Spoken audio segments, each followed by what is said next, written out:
All right, good evening. I'd like to call Everyone's frozen. No. All right, I'd like to call to order the special meeting of the Lakewood City Council on September 28th, 2020. Will the clerk please call the roll? Alt. Here. Abel. Here. Vincent. Here. Gutwein. Beta. Here. Skilling. Here. Springsteen. Here. Franks. Here. Johnson. I'm here. LeBure. Here. Harrison. Here. You have a quorum. All right. Well, I'd like to thank everybody for joining us. This special meeting will now be going into executive session as soon as the motion is seconded and a vote is taken. I'm just announcing that so Channel 8 has a heads up as to when we will actually go into the executive session. So with the roll taken, Mayor Pro Tem, will you please make the motion? I move to go into executive session pursuant to sections 2.15C2 and 2.15C4 of the Lakewood Home Rule Charter and sections 24-6-402 Parens 4 Parens B and 24-6 402 Parens 4 Parens E of the Colorado Revised Statutes for the purposes of determining positions relative to issues subject to negotiations, receive reports on the progress of negotiations, to develop strategy and to instruct negotiators, and for discussing matters of attorney-client privilege, all regarding the pending litigation concerning the proposed redevelopment of the former White Fence Farm property. I further move that we adjourn from the special meeting, or adjourn the special meeting from the executive session. Second.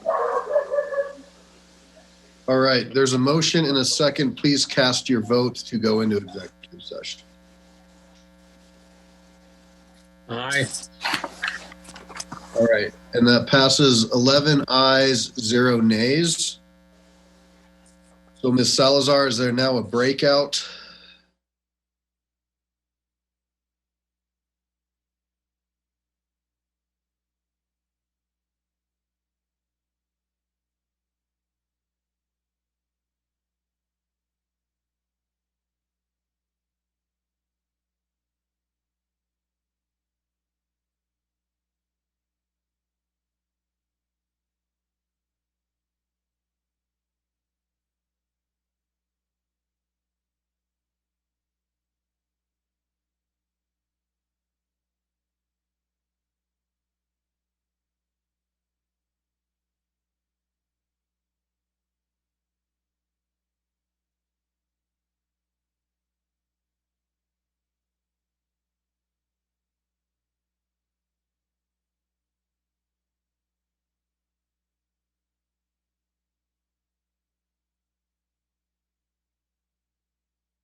if I just rec-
Good evening. I'd like to call to order the virtual city council meeting of the City of Lakewood City Council, Lakewood, Colorado, on September 28th, 2020. I'll ask the clerk to please call roll. Paul, Here. Abel, Here. Vincent, Here. Gutwein, Here. Ida, Here. Skilling, Here. Springsteen, Here. Franks, Here. Johnson,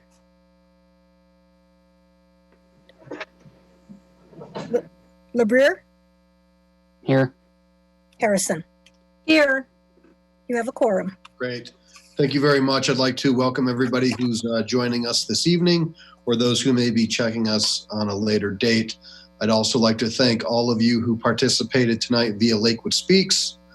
We've all received your comments from the public comments all the way down. So thank you for participating in that. We'll also have some opportunities for public comment going forward.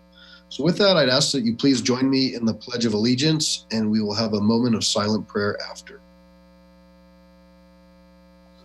I pledge allegiance to the flag of the United States of America and to the republic for which it stands, one nation, under God, indivisible, with liberty and justice for all.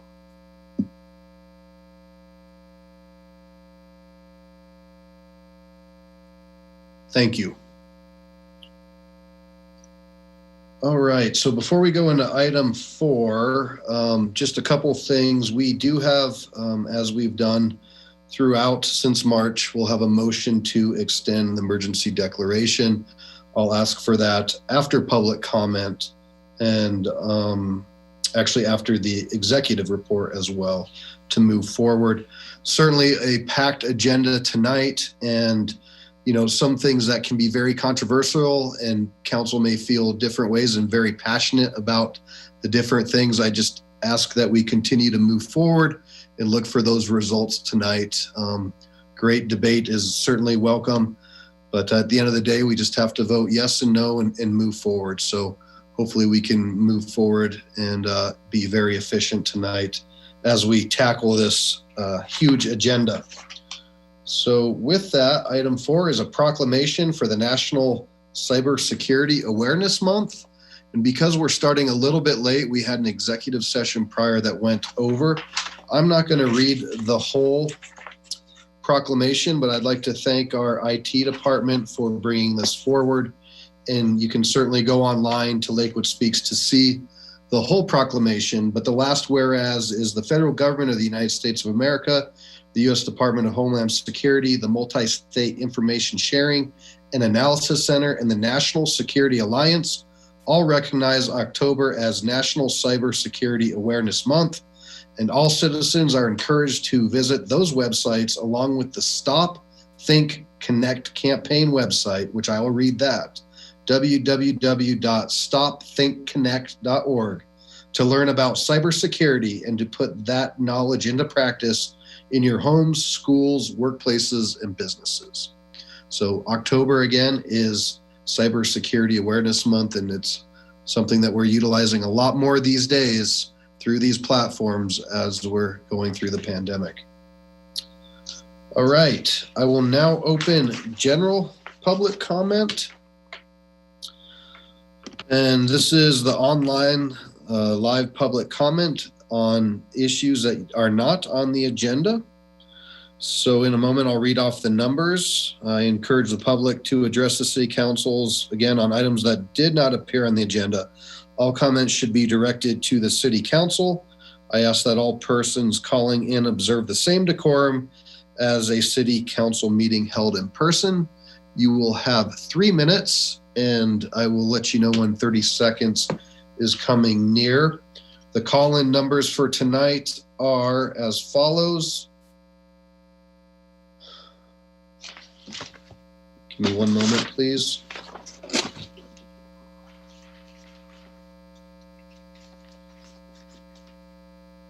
Okay, the call-in number tonight is going to be 346-248-7799.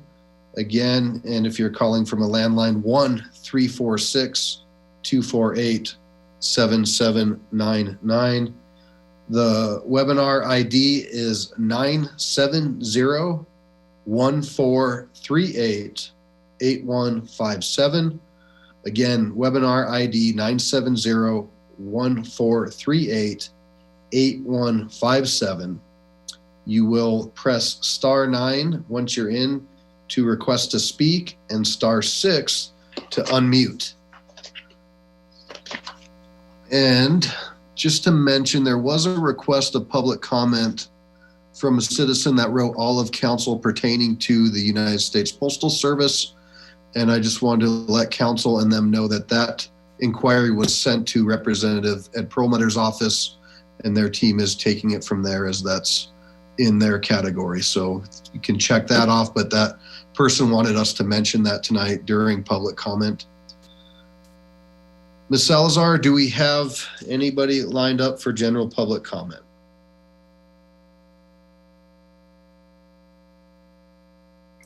No one has their hand raised. Okay, we'll give it a quick second here for general public comment, which again would be *9 to request to speak, *6 to unmute.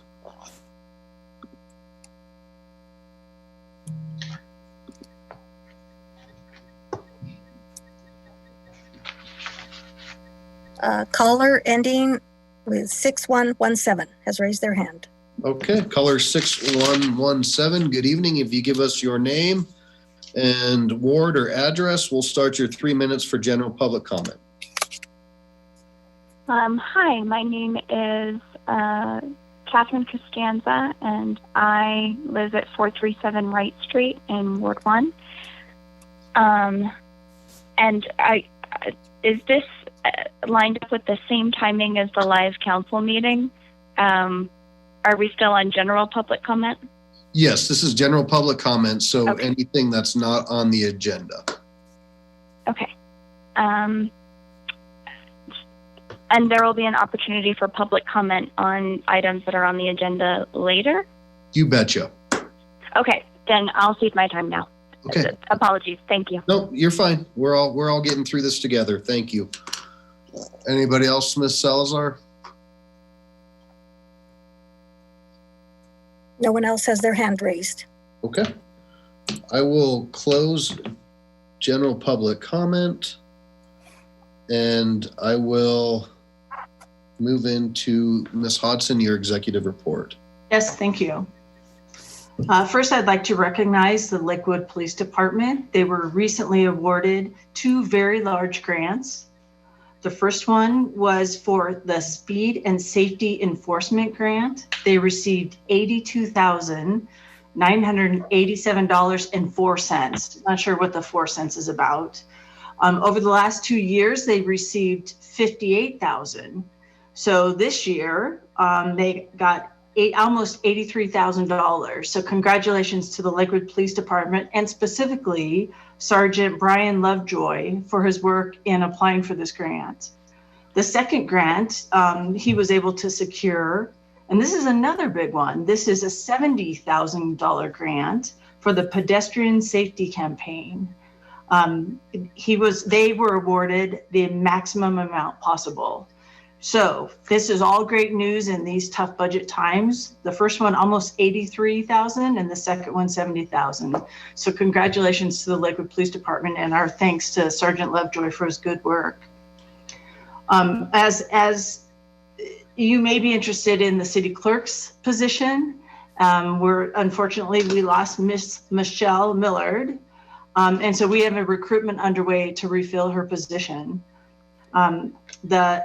The recruitment time has actually closed, and we received 69 total applicants. We're down to the final 7. We are hoping to have this position filled at least by the end of 2020. Remember that Michelle committed to us to help us during the election if that's something that we needed. And your interim city clerk is none other but Ben Goldstein. So Ben, thanks for jumping in there to serve in this interim capacity. And it's a good learning experience for you, right, Ben? So thank you for doing that. So any questions that you would send to Michelle, now you send to Ben. And a big thank you to Bernie for all the work that she does and continues to do for the city clerk's office.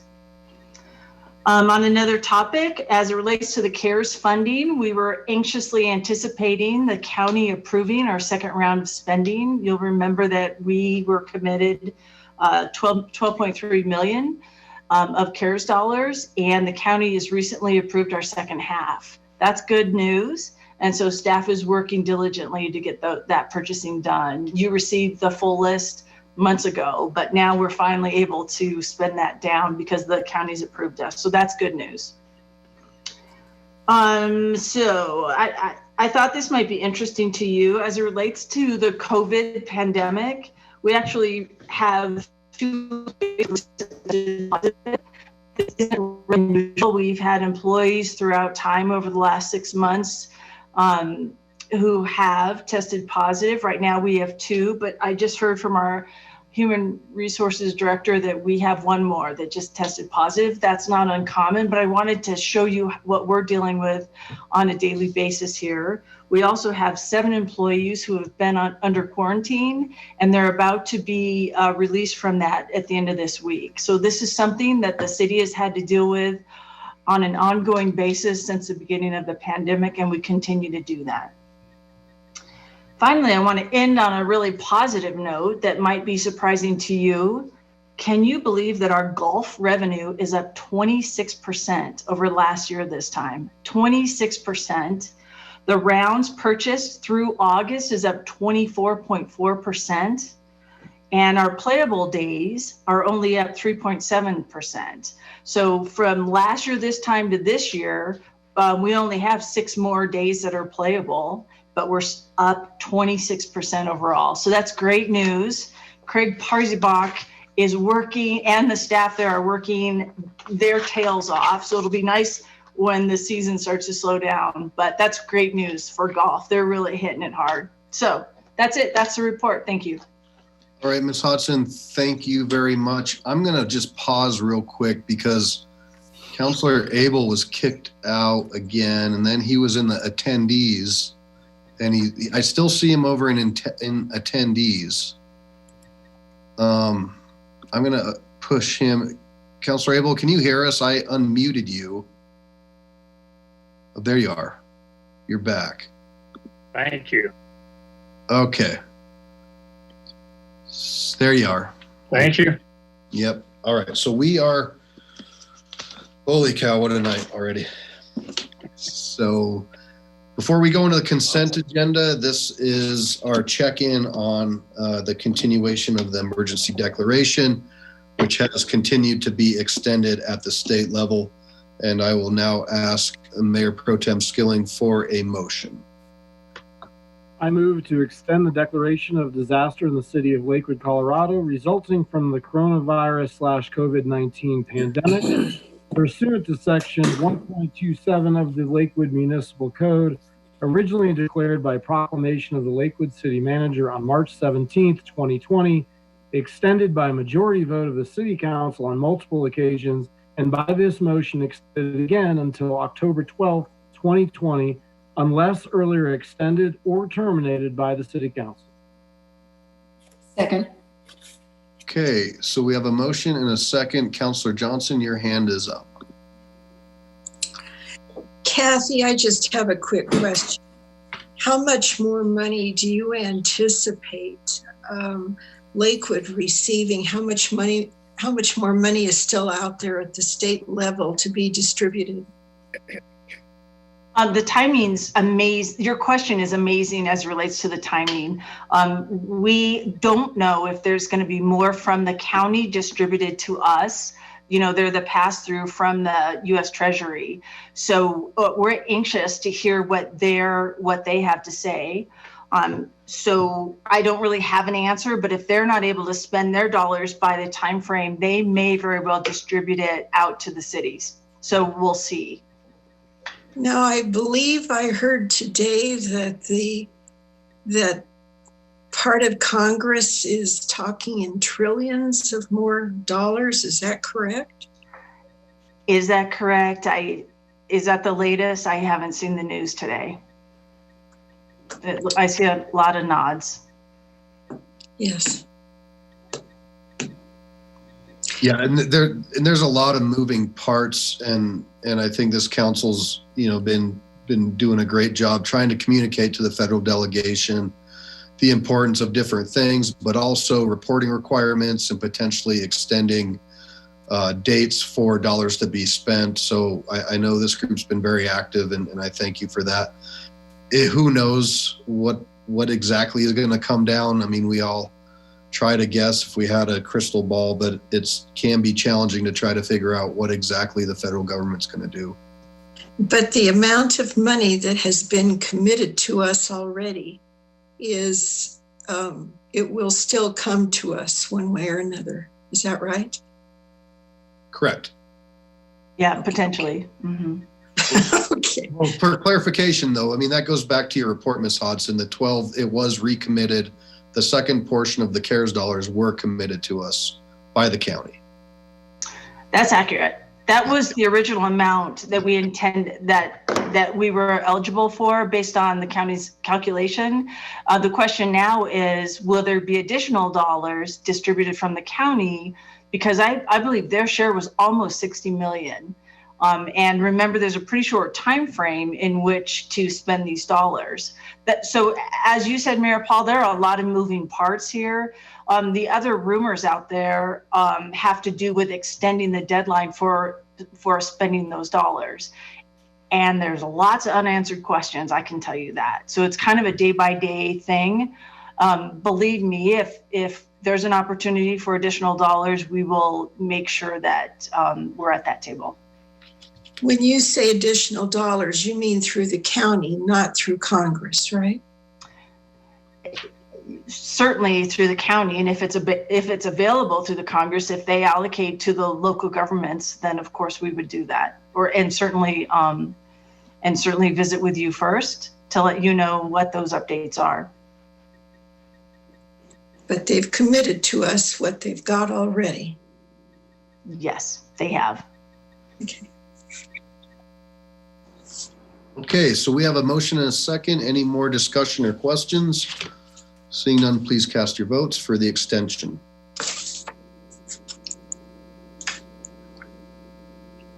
And that looks like that passes 10 aye, 1 nay, the nay being Councilor Springsteen.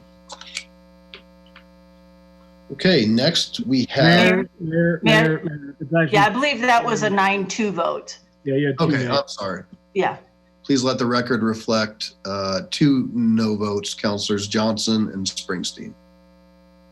Thank you.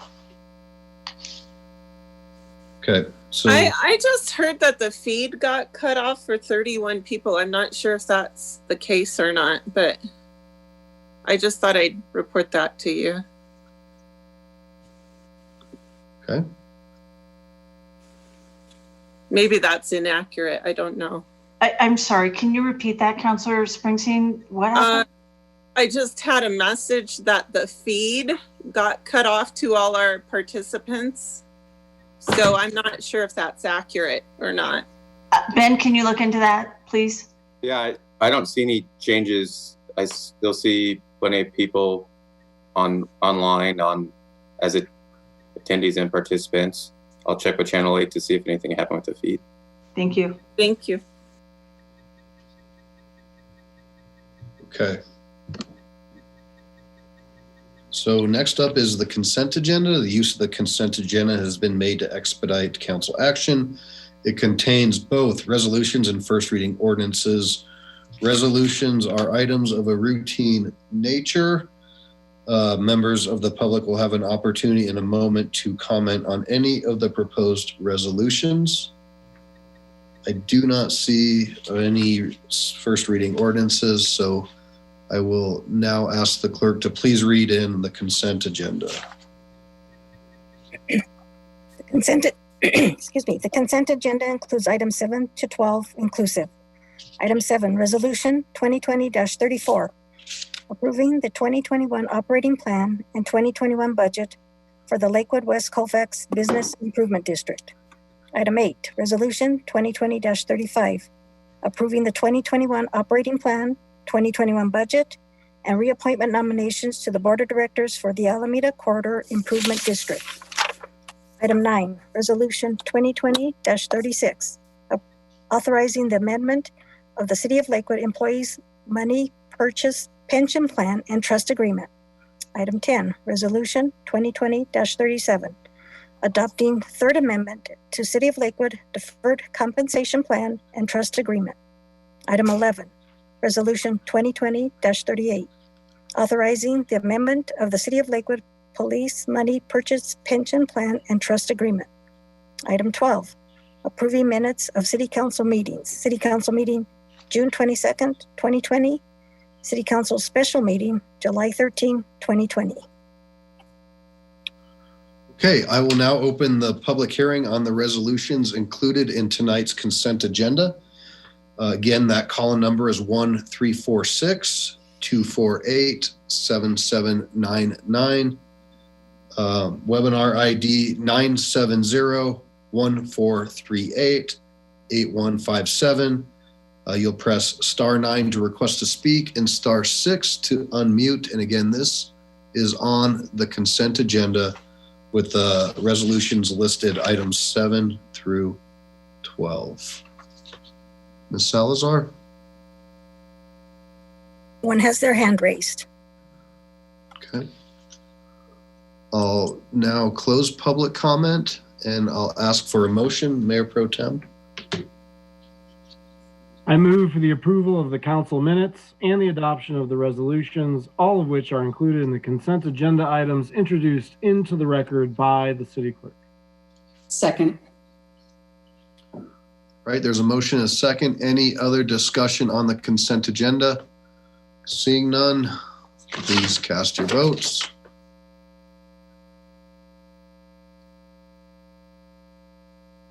And it looks like I have 11 ayes and 0 nays. 11 ayes and 0 nays. The consent agenda passes. Will the clerk please read item 13 into the record? Item 13, Resolution 2020-39, approving a Chapter 14.27 blight designation pursuant to Chapter 14.27 of the Lakewood Municipal Code for properties located at 5910 West 14th Avenue and 1395 Gray Street, 1390 Harlan Street, and 1385 Gray Street in Lakewood, Colorado. Okay, I will now open the public hearing on Resolution 2020-39. Before I go to public comment, I see that Mr. Smith is the responsible party, not representing it, but is there anything that he would like to add?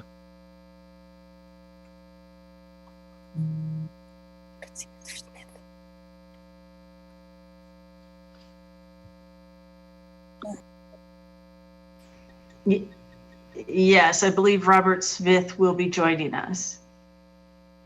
Yep, he's moving towards it. We're moving a little. Okay. Yeah. Hi. Okay. Good evening, sir. Good evening.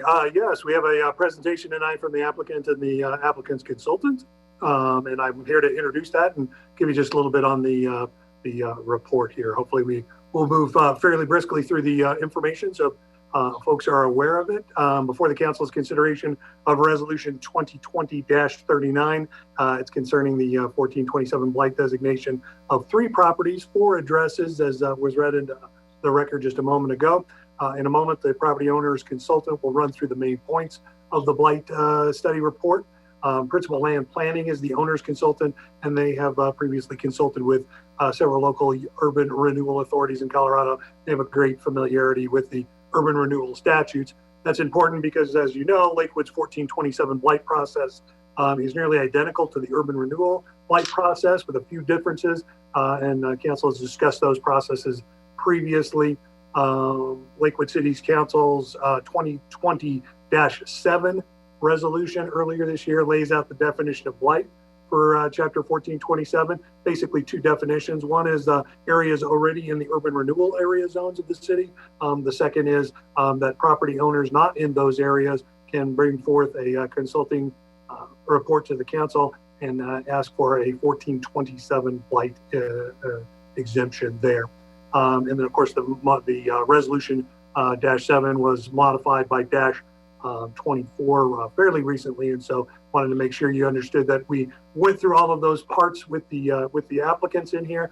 Inside your council packet, in the staff report, there's a table in the middle of it, 8 lines on the table. I won't run through all of those elements on there, but essentially they make certain that we go through all of the elements of the resolution to make sure that we're following that process that council laid out previously. A couple of highlights there. Number 4 on that, row 4 on there, where the property owners informed upon presentation of the condition survey report that City Council could determine whether sufficient conditions of blight consistent with the state urban renewal law exist to designate the property as blighted. The answer to that is yes. And of course, the answer to all 8 of those rows on there was yes as well. One other on there, where the property owners informed that Council's 1427 blight determination would not change tax collection nor change the ability to use the power of eminent domain. The answer to that one is also yes. But just so you know, they're on there. We certainly could take some time a little bit later in the presentation to go over any of those if there are questions. But we get right into the blight consultant's report. And that begins with the fact that the report indicates that there are 7 state-defined blighting elements existent for those 3 properties. That is sufficient for a 1427 blight designation to be conferred. The council's threshold or the bar for that is 4 of those elements have to be met for the property being considered. There are about 11 elements in the urban renewal statute. We'll let the consultant go over those in just a moment, and I won't go over them independently, but there are the 7 identified.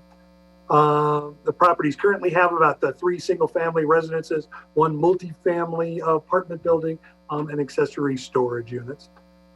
This is located adjacent to the existing West Colfax area corridor, the urban renewal area up there. And if you take a look at the map, you can see that there's 2 corners touching 2 corners of the urban renewal area. The Lamar station is about 1,500 feet away from these properties on the W line light rail. So that's by way of context, understanding where the properties are.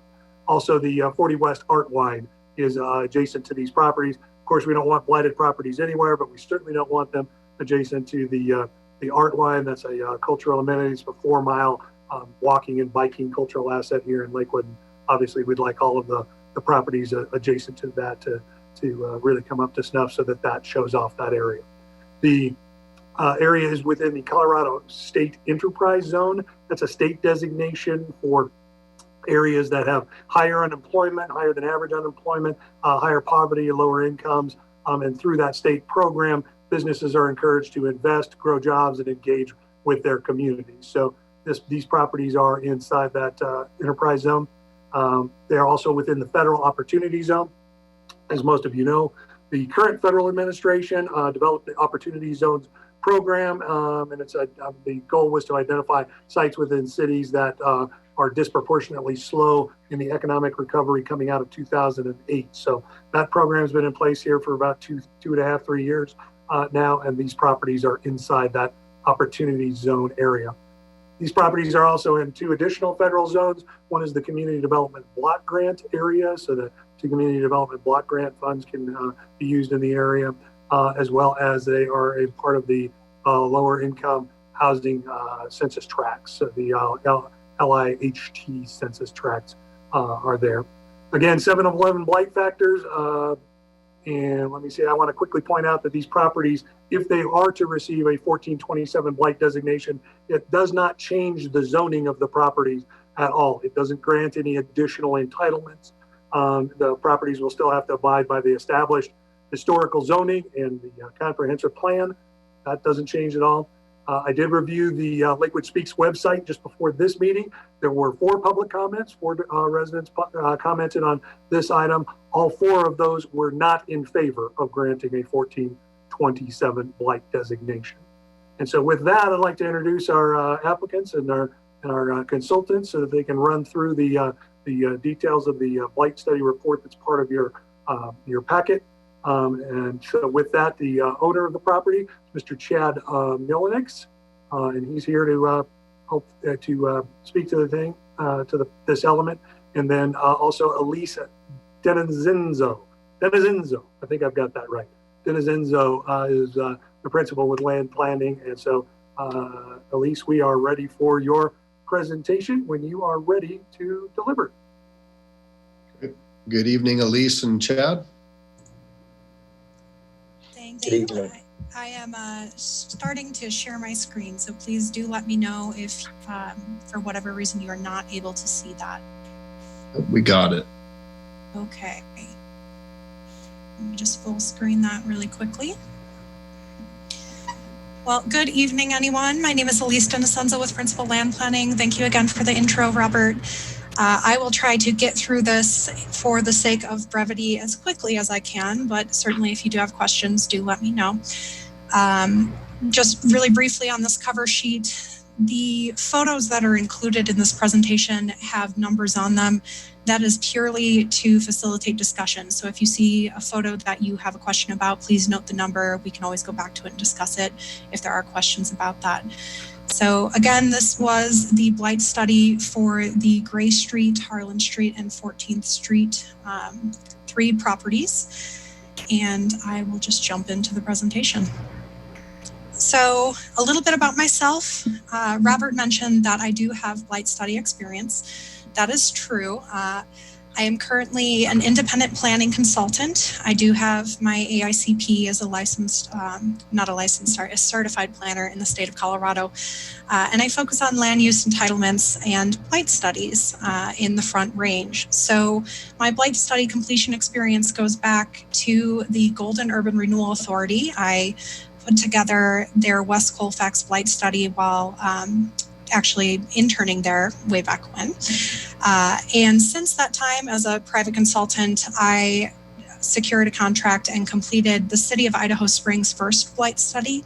That was a study over 2 areas comprising of about 175 parcels. As part of that study, it was also an evaluation of the city's proposed boundaries for a potential urban renewal authority and a potential blighted area. That study actually recommended revised boundaries because the methodology I use to evaluate blight disqualifies some properties. It means that they're not blighted. And so the end result of that City of Idaho Springs blight study in 2019 was some revised recommended boundaries for a blighted area. So Robert touched on this, but just so everyone can see it in front of them really quickly, here's a clip of that map. So he mentioned the Federal Opportunity Zone, that CDBG area, the LAHTC census tracts, and you can see the subject parcels here are highlighted in yellow in the middle. So you can see that Lamar Station, light rail station to the southeast. Sheridan is west and 14th Street is going right along here. Everything highlighted in green is the area that's currently under the Urban Renewal Authority's jurisdiction. A few photos on this slide, just to note some fencing and graffiti and blight conditions in the area. So I won't spend too much time on this slide because I'd just be repeating what Robert said, but the study area is in the Two Creeks neighborhood. The one thing I did want to add to the various zones and tracts and areas that these properties are included in is that they are also adjacent to Lakewood's highest crime area, which is indicative or can be indicative of blight as well. And so Lakewood Police Chief McCaskey had also noted at the time in an article that the West Colfax area drives the crime rate, especially between Sheridan and Wadsworth. And so these parcels kind of fall in this area. They're on the southern edge of some of the highest crime zones. So these subject properties, the 3 parcels, 4 addresses, several different uses. So 1390 Harlan Street, that is photo 9 on this little photo bar towards the bottom. That's a single family residential structure with accessory structures on the property.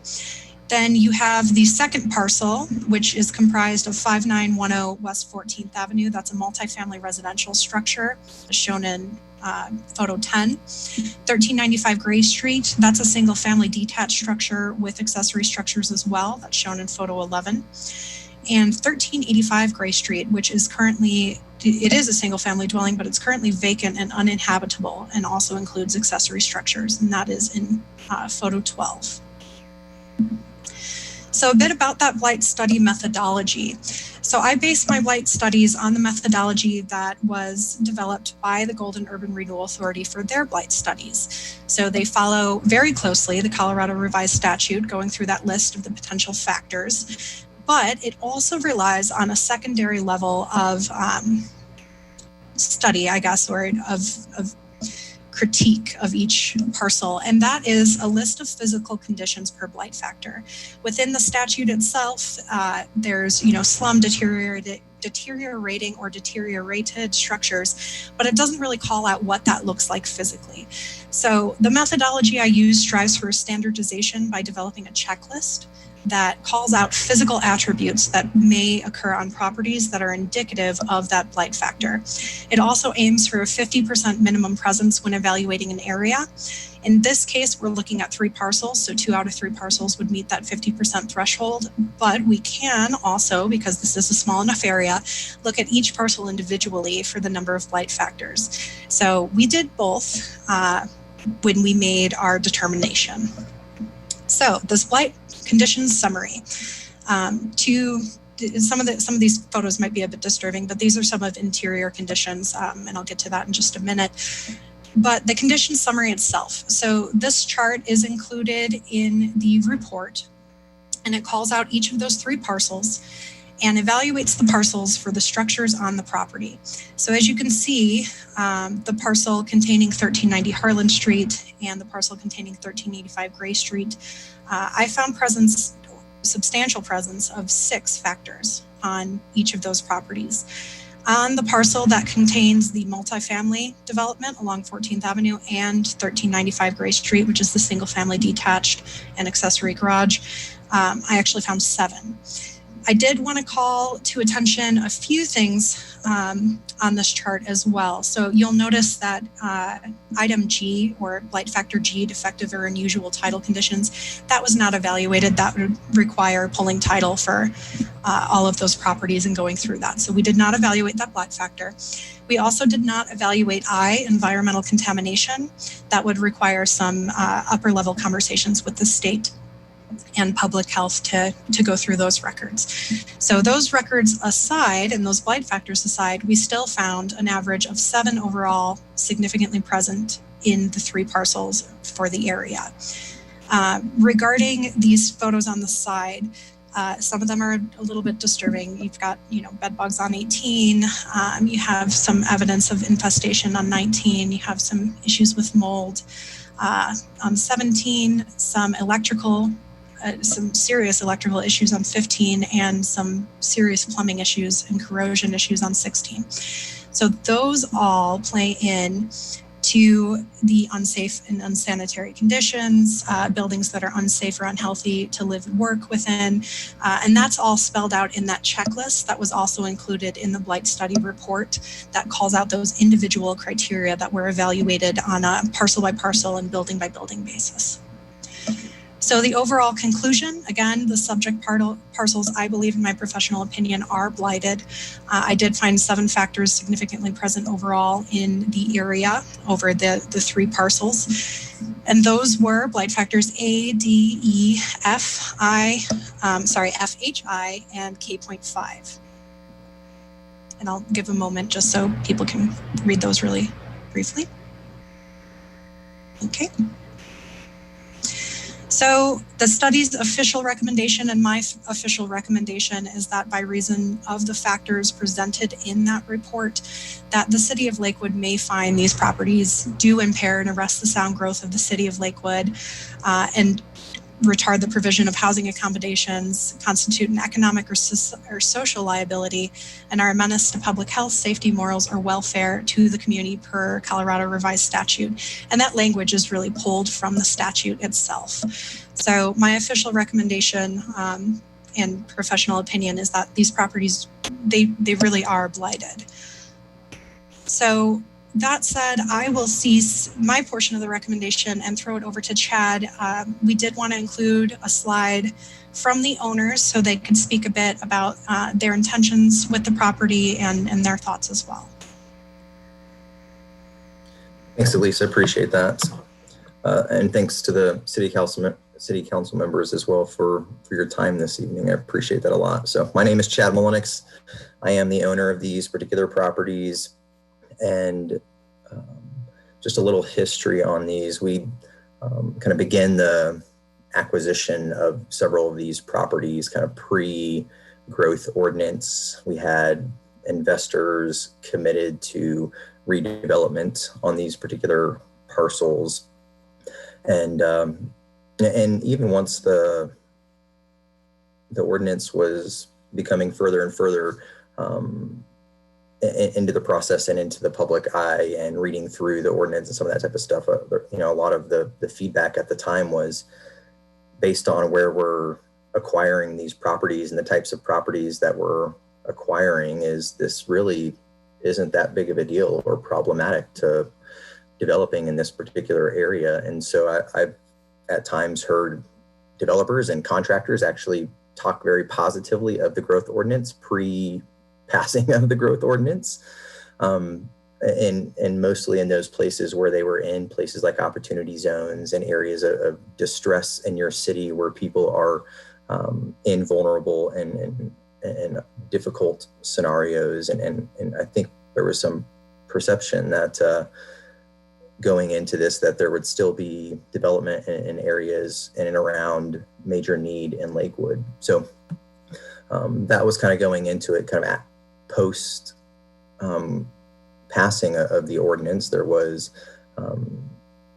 the city council meetings subsequent to that kind of indicated this wasn't something that was going to be moving towards just the purpose and intent of the statement. And it was going to change kind of drastically to that particular expectation, I guess, of what these different items mean. And you guys have put in a process to go through for developers in that particular process. And that's kind of what we're doing at this time to accomplish that. But at this point, there are no investors that are here anymore. And really the conversation from that perspective is, once you've reduced risk and once you have this blight designation and you've jumped through all these various kind of policies and expectations, we'll talk about kind of next steps of what that might look like. So that's kind of the reason that I'm here to continue that process forward, I guess. And so, the hope is that we continue to align with the purpose intent of the residential growth limitations, which is encourage redevelopment of blighted and distressed areas. And, if this doesn't meet the criteria of blighted and distressed, there just isn't such a thing that exists. So it feels pretty hard to step into this, or maybe even the concept of potentially disingenuine if we can't overcome that particular space that this is the process that we're working towards. So my hope and background in this kind of redevelopment, I'm not your typical developer. I don't even do this for a full-time job. This is where my heart and faith and desire to be a good neighbor and change the way in which we do developments in areas that are changing and gentrification is present, and also where the most vulnerable neighbors are at. And so what does it look like to do justice-oriented and equity-based development where all the people in this city are seeking opportunities, whether that's housing or job opportunities or just relationship. That's kind of what we hope for, is to know your neighbor and to do a good job of creating community where we have the opportunity to look after each other and create thriving communities. And listening to all of you guys speak and knowing your heart towards Lakewood and the various differences that exist on council, I know that you guys all desire that as well. So we take very seriously what it looks like to reduce displacement when you're doing development. And I've been a part in the West Colfax community on the Denver side where gentrification is happening rapidly. And we're trying to figure out how do you respond to that when it's happening so fast. So the idea of Lakewood even contemplating or considering how do we do growth well is actually something that I value and I think is an important thing to be considering. So, but our hope with this particular area, and we haven't even gotten into the next step just because the money that it is required to just do things like the pre-planning before you've even gotten to the construction process is, it's likely over a year. It's hundreds of thousands of dollars to even go through the design process. And so the idea of anybody spending any money until you've reduced risk is unlikely to occur. So, but we are really hopeful to do mixed use development. We love the idea of our nonprofit involving into the housing and job opportunity. We're in an enterprise zone as noted before, so there's increased incentive for that. We do want to do mixed income development. We love the idea of a larger spectrum of people. We're not a huge fan of only low income, 100 units of low income, they don't even know another person that can help them, and so the idea of mixed income really creates a spectrum, and we love that in light of current environment across the United States and in the city of Denver and all the things that are happening around race relations and things like that. This idea of a diverse community is really important, and we are hopeful that it creates fuller experiences in the housing world. So, and then we want to build a mix of building types and sizes and designs. So we want to be able to meet that across the spectrum between rental to for sale, rent to own, lease to own type opportunities. Certainly affordable and attainable and equity-based options is something that's really important to us as well. We intentionally place ourselves close to transportation, and we have a great desire to be focusing on kind of green types of buildings, being in multimodal transportation areas and some of that as well. So that's important to us. Elise, can you flip to the next slide, please? Oh, there's no more slides. Okay. And then just the last kind of piece of information is, my wife and I are also running a nonprofit that is directly correlated to what we're doing here. So, I think a lot of times people think of developers and they think of deep pockets and lots of money. We're bootstrapping this on our own, and most of it is really just to align with our hope of kind of the nonprofit of being a really good neighbor, and that's kind of the place that I'll end. And if that's not a reason to be building in this particular community, in this particular area, who needs it more than any other place in your city? I'm not sure what the hope is, but we're hoping that that's aligned with everybody that's on council here. So with that, I'll turn it back over to Robert or whoever takes it from here. You bet. Thank you so much. Appreciate it, Elise and Chad. That concludes the staff's presentation and the applicant's presentation. I'm happy to answer any questions that council may have at this point. All right, Mr. Smith, Elise, Chad, thank you very much. I'm going to now open the public comment portion. And I know that you'll be here to answer any questions after public comment that council might have. So again, the call-in number is 346-248-7799. The ID is 970-1438-8157. You'll press *9 to request to speak and *6 to unmute. And just to reiterate, we have received comments from Ms. Svensson, Ms. Herkovitz, Ms. Draper, and Ms. Kenny. So with that, Ms. Salazar, do we have anybody who wishes to speak?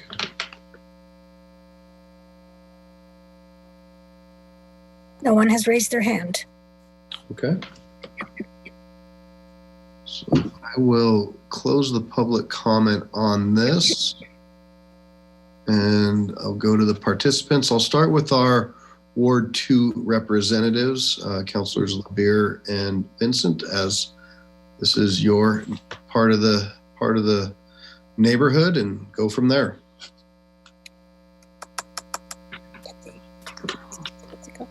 Okay, this This is Counselor Vincent, and I can go first. We didn't have a lot of comments from the neighborhood because this group has met with the neighborhood and has addressed a lot of their questions. And I just have to say, I know last time that there was a lot of discussion about an empty lot, and that this, if to be declared blighted, would be redevelopment of distressed properties. If this, to the applicant's point, if this doesn't hit blight, there won't be anything in Lakewood that can. I mean, I don't know if anybody's gone by there. Many people will avoid this area totally now and go around it. They'll go clear down to 13th and go up and then around. There's raw sewage that comes through there sometimes. These places are not habitable. They can't be. Nobody's going to come in and remodel these. And this is an area that has such high crime. It's very sad, and a lot of it is because of the voids that are there. If anybody has any specific questions about this, I'd be more than happy to answer them.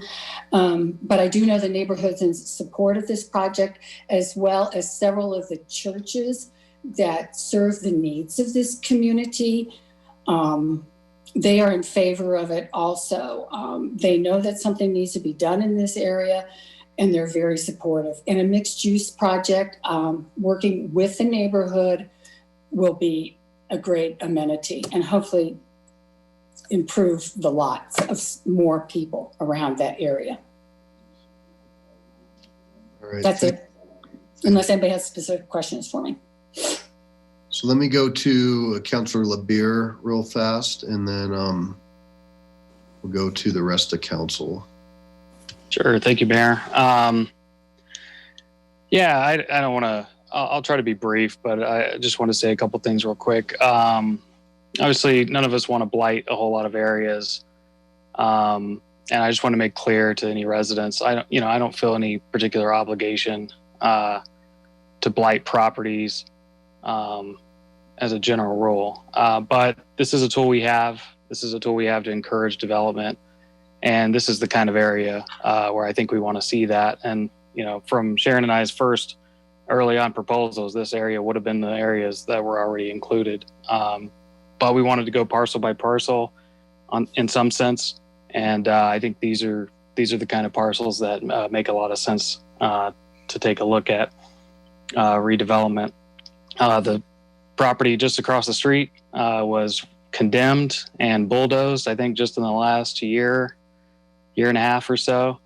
It was a problem property. It had squatters and a lot of that kind of stuff going on for a long time. And then just east of that property was a boarded up, burnt down building. That was a brick building that had been on fire, and they put boards on it and painted it to make it look a little nicer. In the meantime, that's where we have that new nice building that is right there across the street now.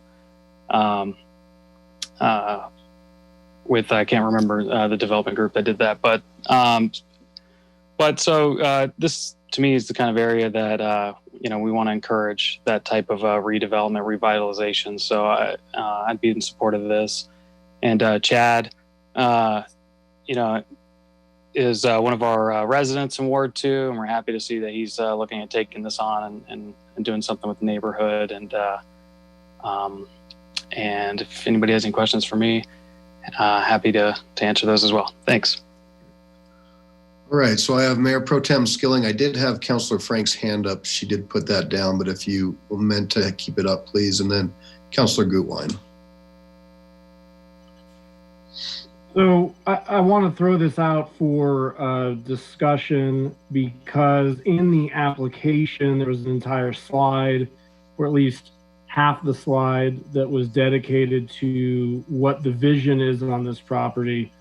We also heard the applicant was trying to respond to some of the problems we've seen with gentrification in Denver. We additionally heard from Councilor Vincent that there would be working with the neighborhood. And as we've discussed on the last application and on similar rezonings, or not similar, but on rezonings, there's always the concern of a bait and switch I'm not saying that's the case here. I'm not leveling that. I'm just saying that as kind of a generic, it's brought up as a concern. So when the applicant says that they want to have an affordability piece, and that was also something that was advocated as part of the SGI proponents, I believe, and they want to do mixed use, I'm wondering if it wouldn't be worthwhile to make that a requirement that if they do get the blight designation, that they stay true to at least some measure of the affordability piece of this. And I'm throwing that out not as a formal amendment right now, but more of just a discussion piece to see what the thoughts of that are, so that the slide that they put up that said all these great, wonderful things they want to do, okay, maybe we make that conditioned on some of those things. And then lastly, I would be making the same amendments that I did at our one previous blight application. Limited time, got to be developed with this course of action. We're not going to have a change of ownership 10 times in 10 years and then come back on it. So it would be the same amendments I did last time, but also just wondering for the group if we could maybe have some of those, the components that the applicant has spoke of, putting that in as a condition on the blight. Thank you, Mayor. Yep, thank you. So Elise or Chad, do you want to address the affordability part? The other part is something that again was put into play, and that has to do with the ownership and the availability, as long as, you know, a time frame for this to go forward. So can you speak to the Mayor Pro Tem's question about affordability and some of the other things mentioned? Yeah, thanks, Mayor. This is Chad again. Yeah, I'm certainly open to having conversations about affordability and components that are elements to this resolution. So at least for me, I'd love to invite you to our past couple of projects to see what that looks like in real life. So, you know, if you're wondering if there's a bait and switch or whatever it may be, come join me for Monday night dinner, where I'm communing with, you know, a group of 15 people who eat dinner together, of all different backgrounds and diverse races and incomes and things like that. And maybe it can help ease some of your concern. I understand that not everybody is intending and or gives the bait and switch perspective. I get that, but yeah, call me up. I'd be happy to have you join me and walk all the properties and see what that looks like in real life for things that are done and things that are in progress and the things that we look forward to doing, like the project in Lakewood. Yep. And I may be speaking for Mayor Pro Tem, so correct me if I'm wrong, but I think the question was, would that be something that could be memorialized in this resolution? And what that would look like? Yeah, I mean, we're absolutely committed to a mixed income project. I don't know enough about politics and writing verbiage into resolutions or anything like that, but certainly as the property owner and developer, acknowledging that like none of that is even absolutely, you know, necessary for something to be considered blighted. It's a definition given by the state of Colorado, and so my perspective is, I know where we're going. It's going into a mixed income. There's going to be an affordable element to all the things that we do, no matter what, likely far in excess of most other projects that will be happening in the city of Lakewood. So I'm open to listening or discussing or engaging into that particular conversation in ways that we're not far enough down this process to know how that works or to know how the economics flesh out from that perspective. But I'm certainly open to what that might look like, or some suggestions you guys might have. Great, thank you. All right, so I have Councilor Franks, and then Gutwein, Harrison, and Vincent. Thanks, Mayor Paul. First, I certainly wanted to thank staff and the applicant for all the information that was provided in our packet and tonight as well.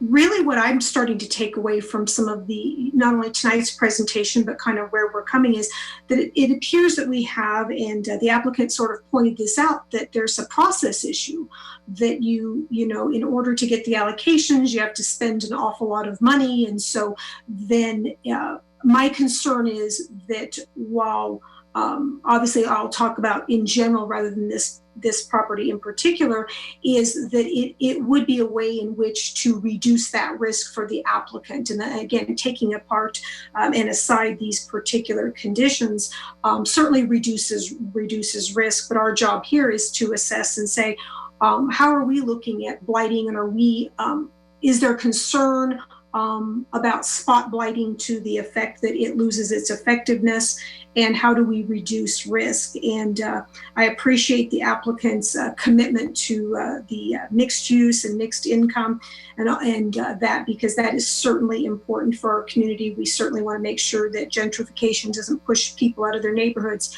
but we also have to be mindful that life changes. And you know, we can't predict. I mean, obviously we're in this COVID situation, which has upended lives unexpectedly. And so my issue will be, or questions will be surrounding what types of assurances and protections can we get? And do we ultimately as a council need to look at this process issue? Because that feels to me like we're gonna just end up here with the same story of folks saying, I can't even get to the point of getting the allocation because I can't spend all the money with no assurances. So it seems like we do have a process problem that needs some serious attention. And so I'll be interested to hear what the other counselors have to say. Thanks. Great.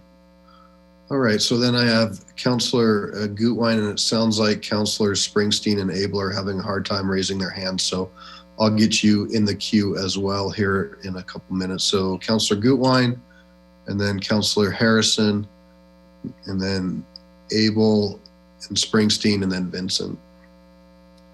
Thank you, Mayor. So first, I also want to really thank staff and also the applicants.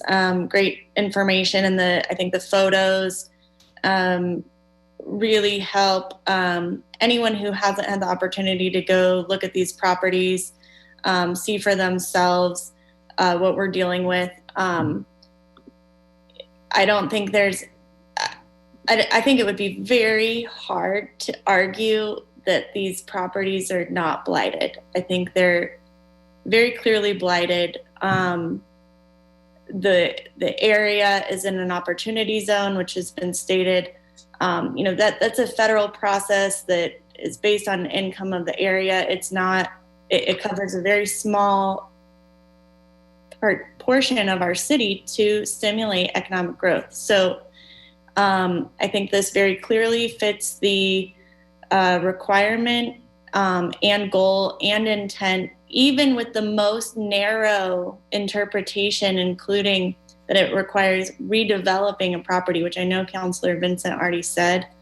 I mean, this is clearly blighted. I will be supporting it. I also just want to say, you know, man, I love hearing someone talking about mixed income, equity-based development, justice-based development, addressing gentrification. That is so exciting and the exact kind of topics that we should be having. I am thrilled that that's what you're going to work on and that's what you're planning to bring. I have been an advocate for a long time of building in inclusionary zoning. I hope that we do that within the next year or two. I know that there's many others on this council that are interested in that. We haven't done it yet. So it's a really big topic to just kind of try to weigh in on the right now and hold. My feeling is to hold this project to a different standard without understanding all the implications. I don't necessarily think that's fair. I think I do think we absolutely need to do that. I would like to do that. I would like to have that built into the process. I don't think that it's appropriate to do on the fly right now when we have a clearly blighted project. So, you know, I want to support the community, Two Creeks neighborhood, and support doing this. I do want to just say, I was kind of disappointed in reading some of the comments on Lakewood Speaks from, you know, residents, honestly, in my own ward, who live in beautiful neighborhoods and are not going to be impacted by these projects. And I just think it's disappointing that this is an area that needs investment. These are clearly blighted properties. And, you know, I know some of them, I received so many emails about rats in our own ward and how upset they were.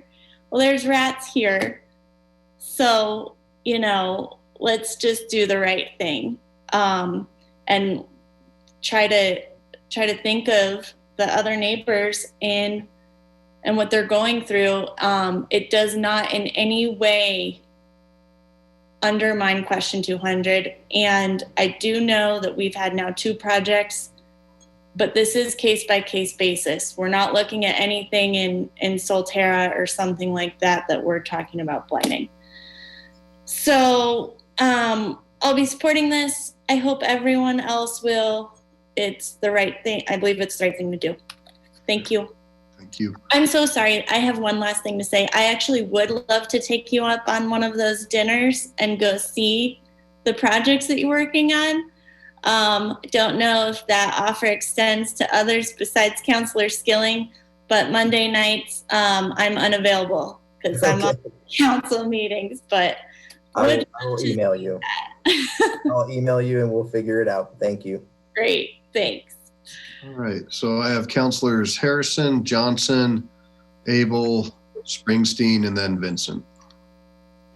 Thank you, Mr. Mayor. I also would like to support this, but from a little bit different perspective. You know, everybody knows that I'm an insurance agent in my real life. And when I look at these pictures, I would like to go screaming from the building. None of these buildings, from what I can see from this perspective, would be insurable, would certainly represent blight. One of the things that I would love is maybe, and I'm trying to remember, I think it's the Lamar Street Village that we've got a deed restriction in there for a certain number of veterans, and also I think it was veterans and then lower income.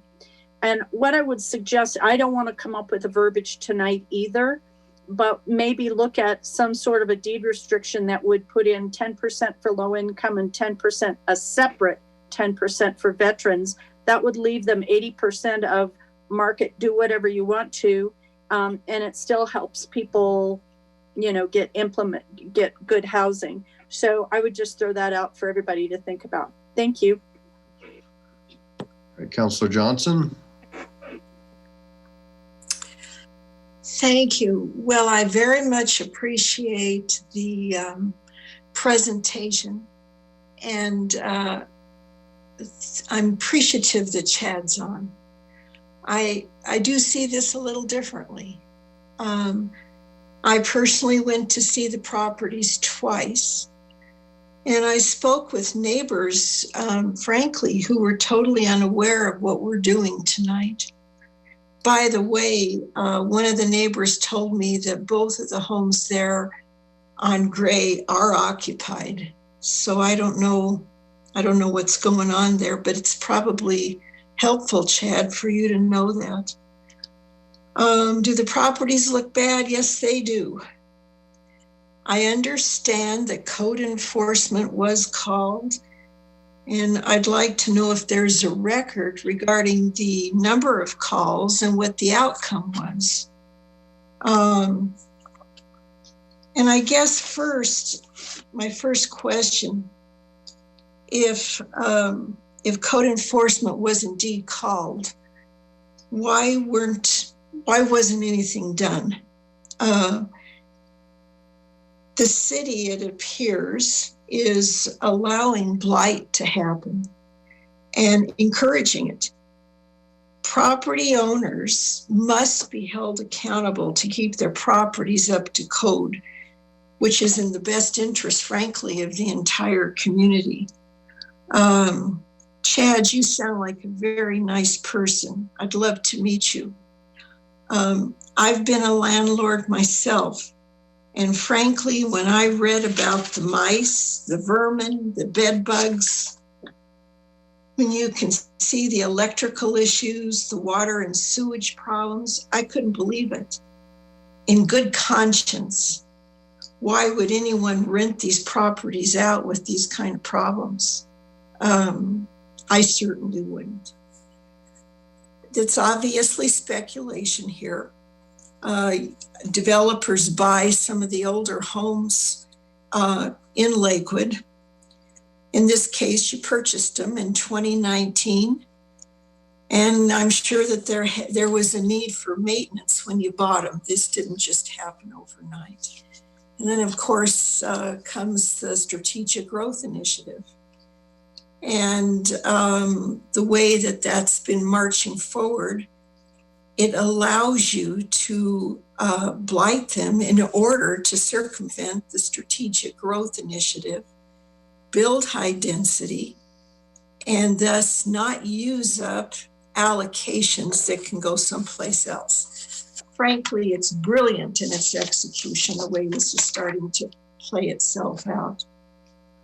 On page 112, the study actually states, a finding of blight by city council under the city's growth ordinance solely allows property owners to pursue development of blighted properties outside of the 1% growth cap. The end result, there's more allocations for other properties. The end result is there's more development. And then the end result of that is that the intention of the voters is actually not being honored. Developers are actually rewarded for neglecting their properties. Does this part of the city need development? Yes, it does. But I'm not sure that high density is the answer here. One of these four parcels, when you add them all up, there's actually plenty of land to build something under 40 units. And we never heard just how many units the developer would like to build in this high density apartment. I'd like to know how many units. Let's encourage developers to build products that are architecturally pleasing and enhance or even upgrade the area. The blight study spoke of low median incomes and increased crime rate nearby. Elise, you even mentioned that yourself. How does building high density and adding more people in one area, how does that help that kind of a current situation? Usually you think of increased crime when you have increased people in an area. What about the sewer, folks? What about the traffic on 14th? There's no sidewalks. What about water, and what about the schools? I believe Mulholm is close by. You know, I feel like I can speak out on this because I actually grew up down the street from this area. So I believe I have a vested right to speak out on this. I feel very akin to that area of town. And I'm sorry, but I'm going to be voting no. The Strategic Growth Initiative, the intent, and we need to honor what that was all about. Thank you. But I'd like my questions answered. I'd like to know how many units you're looking at. So real quick, and I just want to make sure we keep our focus. So the entitlements aren't changing. So the entitlements that are there are there. It has nothing to do with that sort of the development, and certainly not a staff issue related to how this property is either. So Chad, if you want to address some of that, you are more than welcome to. And then we still have councilors Abel and Springsteen, and then Vincent and LeBeer. Yeah, thanks for the feedback. I appreciate that perspective a lot. And there's a lot of assumptions and speculation in that for sure. And generally, I think I would just respond and say that you're about 3 or 4 steps beyond what your process and policies that you've created allow for us to be. And to Ms. Frank's perspective is we're trying to jump through the hoops that you're creating. And, you know, my perspective has always been that the voter was told the intent of it was to encourage the development of blighted and distressed properties. And so that is a very valid perspective for you to have. And I also think at the exact same time, it's a valid perspective that a large portion of your voters looked at that ordinance and thought of properties like the one that we want to develop and said, well, at least we'll be able to continue to develop here. And I'm still for thoughtful growth in my city. And at the same time, we're going to do right by the voters of Lakewood. And so I think my perspective is your voters in this particular project on this particular issue are getting exactly what the ordinance was built to do. And it states it within the ordinance itself. And knowing that those who have read that and that I've spoken to see it much different, and that's okay. We don't have to see it the same, but there's a perspective much different that exists as well. So thank you for sharing. I appreciate that a lot. Councilor Abel?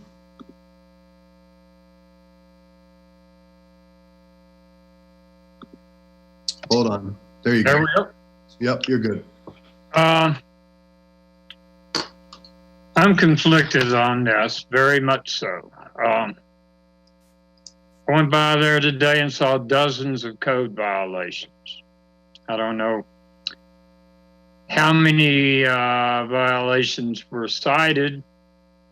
I do know that this was never intended to remove from a property owner their responsibility for maintaining property. If you buy a property and people live there, you really need to keep the property up in repair so that it's a healthy place to live.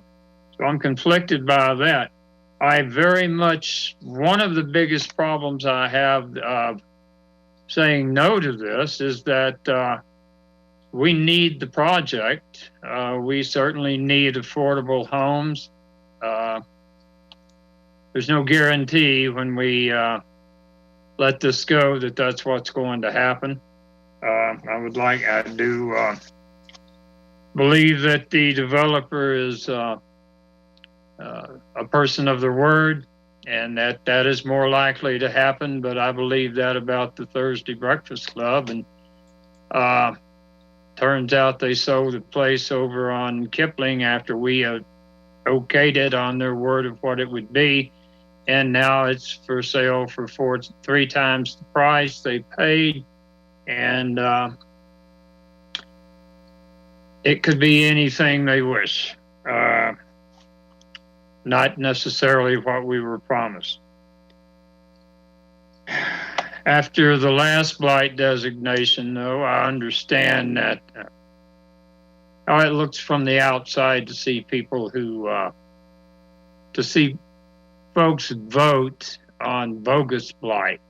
This is not bogus blight. This is real blight. I'm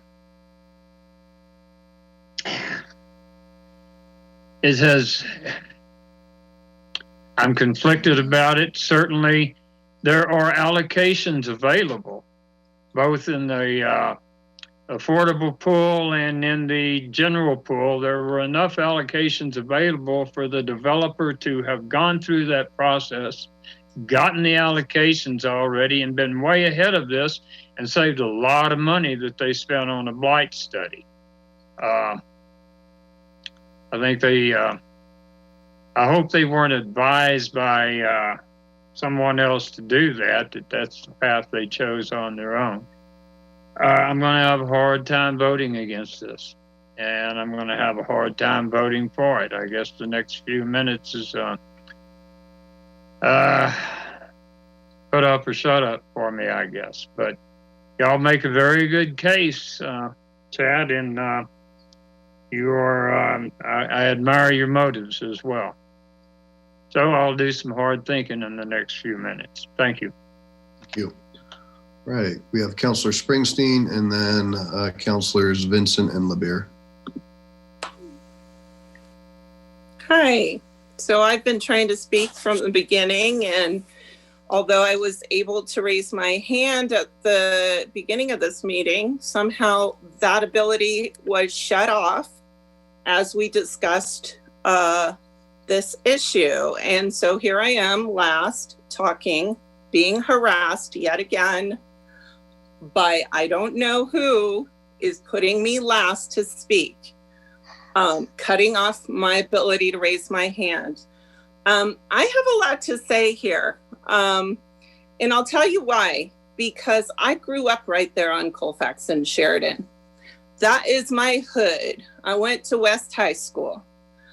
I went to a high school that was 99% Hispanic. I lived in a neighborhood that was mixed with every race and socioeconomic group. It was wonderful. And now, over the last few years, I have watched it gentrify. My parents still live in the area. Their neighborhood has been completely uprooted and destroyed. And the idea that we are going to somehow reduce displacement, or that there's some kind of,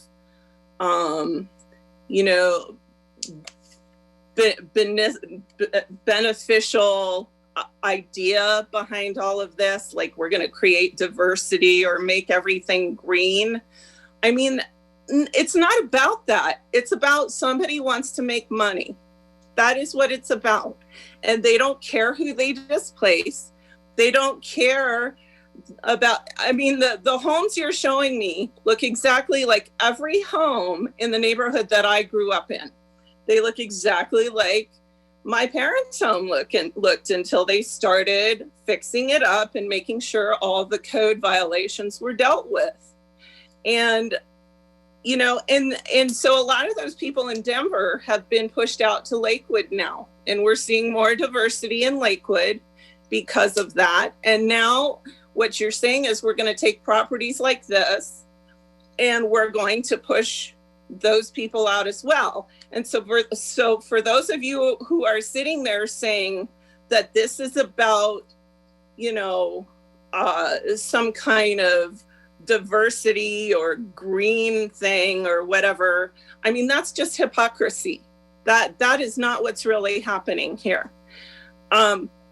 Blighting properties is hard on the people around those properties. So those might be elderly people like my parents, who are going to be affected either by the fact that the taxes will go way up and they won't be able to pay those taxes and they'll be forced out of their homes as well, or their properties will be blighted as well because it becomes like a stain that just travels and travels throughout the city. These properties can be fixed and flipped. We don't have to create more density every single place that we can find. And that's what 200 was about, was to try to preserve some part of the beauty and the space around us. And so this is just yet another attempt to get around 200. And it is a terrible precedent to set. And if we start setting this precedent, guess what?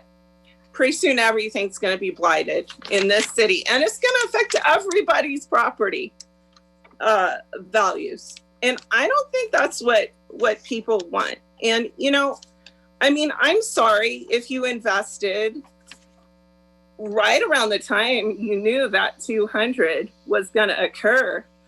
But, I just think it's a terrible precedent to set. And the other thing I wanted to mention is that I've been discovering this little pattern with code enforcement in this city. And my theory is that code enforcement is being used as a tool of political agendas in this city, of developers, of people who want to build bike paths, of people who want to put group homes everywhere in the city, of people who want to turn White Fence Farm into a big issue. We need to find a way to separate code enforcement from political agendas. And that is what's happening with properties like this. Because tell me why we don't have the same requirements by code enforcement of properties like this that we know are going to be blighted eventually, And yeah, that's what's gonna happen again, isn't it? We're gonna have a 6-5 vote again tonight because that's what we did last time. I mean, tell me why we have this political agenda to that arm of our city. And here's a couple of questions I have for you, Elise, because the last guy who blighted a property told us that pretty much 100% of what he looks at, he considers blighted. Now tell me, I mean, he admitted that outright. So tell me how this is really a blight study, because what I'd like to know from you, Elise, is how many of the properties you've looked at have you not declared blighted? And how is that not bias? And who paid you for your study and how much did they pay you? That's what I'd like to know. So let's go with what the voters told us to do here, folks. Let's not declare this whole city blighted. No, thanks. So I am going to just interject one thing, and I got to just make a correction as to our code enforcement and some sort of silly scheme that's being projected upon hardworking people in our community. We're not going to tolerate that. We're not here to light up these two folks who are following our processes and what's in place and try to vilify the staff, try to vilify these applicants who are just trying to tell us their case. You do not have to agree with it. You can vote yes or no. It's okay. But you don't get to vilify me, Mayor. I'm not vilifying you. I'm just setting the record. You're out of turn. It's not your turn. You're out of line. You don't have the floor. And we're not going to do that. Neither do you. Code enforcement is complaint driven and always has been. And if they are reported to this property, they will respond to the property. So I just got to set that straight. And I do apologize to our applicants for that kind of abuse, as well as our staff. I'm not going to tolerate it again. All right. So Councilor Bita, you haven't. And I'm not going to tolerate your abuse, Mayor. You're out of order. Your harassment of me. You are out of order. You are out of order too, Mayor. Okay. That's not appropriate. And I'll wait for a second here and we'll get back to what's before us. Okay. Councilor Bita, you haven't weighed in, and then I will go back to Councilors Vincent and LeBeer. Thank you. First of all, I have to say I agree with much of what's been said by Councilor Johnson and Springsteen. It seems to me that the owner here can do everything that he says he wants to do without a blight designation. He doesn't need a blight designation to do what he claims he wants to do. I see no purpose to the designation unless there is some other alternative motive that we're not being told. And that's where the issues of switch and bait has come in the past. You can get the allocations to do it. That seems to be clear. So I've just heard no compelling reason why this needs to be designated as blighted. And I think that as a council, it's part of our responsibility to not take these things at face value and look beyond and just say, well, why are we doing this? I think that's our obligation under the 200 and what the people have said. So I think we've got to look beyond just the face value and say, well, what's really going on here? And we're not getting an answer. The answer is simply, well, it fits the definition and that's all you need to know. That's all you need to deal with. That's not good enough for me. So I'll be voting no on this. Thank you, sir. All right, Councilors Vincent and LeBeer. Yes, just a couple of things. If you looked at this neighborhood, we just 2 blocks away from here built a brand new affordable housing project that this neighborhood took on that had veterans and had 30% of AMI. If you go 2 blocks on the other side of that, we have 2 affordable housing projects, 2 of them. We have taken all of them that's been brought before this council. This developer wanted to build all affordable housing. The neighborhood said, please give us some mixed use. We need mixed income. We can't really take any more 30% of AMI things. I can tell you why these houses code enforcement did not come to, because there were so many people living in there. It went beyond what it was, and nobody wanted to report it. They were deplorable living conditions because you had 20 people crammed into a room. And that is what this neighborhood is dealing with. They're not talking about blighting the whole neighborhood. And I gotta tell you, I ran on trying to do the best job I could for these people. I'm not doing anything nationally. And what these people have said is, we took on light rail, we've taken all the affordable housing projects. Now we want somebody to come in here with a mixed use process. And I followed the process that said it was blighted. And these people will build affordable housing, and I'll make sure that they put that in. But it is not right to put all the affordable in one area. And these people are not coming with why the correct number that they want on this, because they want to put in some buildings and some things for the neighborhood, some shops, etc. So that's why this is. So I guess I get confused. You have no reason, I guess, to trust me other than I've worked with this neighborhood and in Ward 2 for 22 years. But I do not want to see everything in my neighborhood blighted. But this is an area that needs it. And I have a responsibility to try to bring that forward. So that's all I'm saying. I guess I'm terribly disappointed that everybody thinks I want to blight entire Ward 2. I have yet to jump out of bed in the morning and say, woohoo, let's blight something else. So that's all I'm going to say. But we can build more affordable housing there. That's all. Right. Thank you. Councilor LeBeer, and then Mayor Pro Tem, your hand is up, but I'd also like to get a motion read in too. Yep. Thanks, Mayor.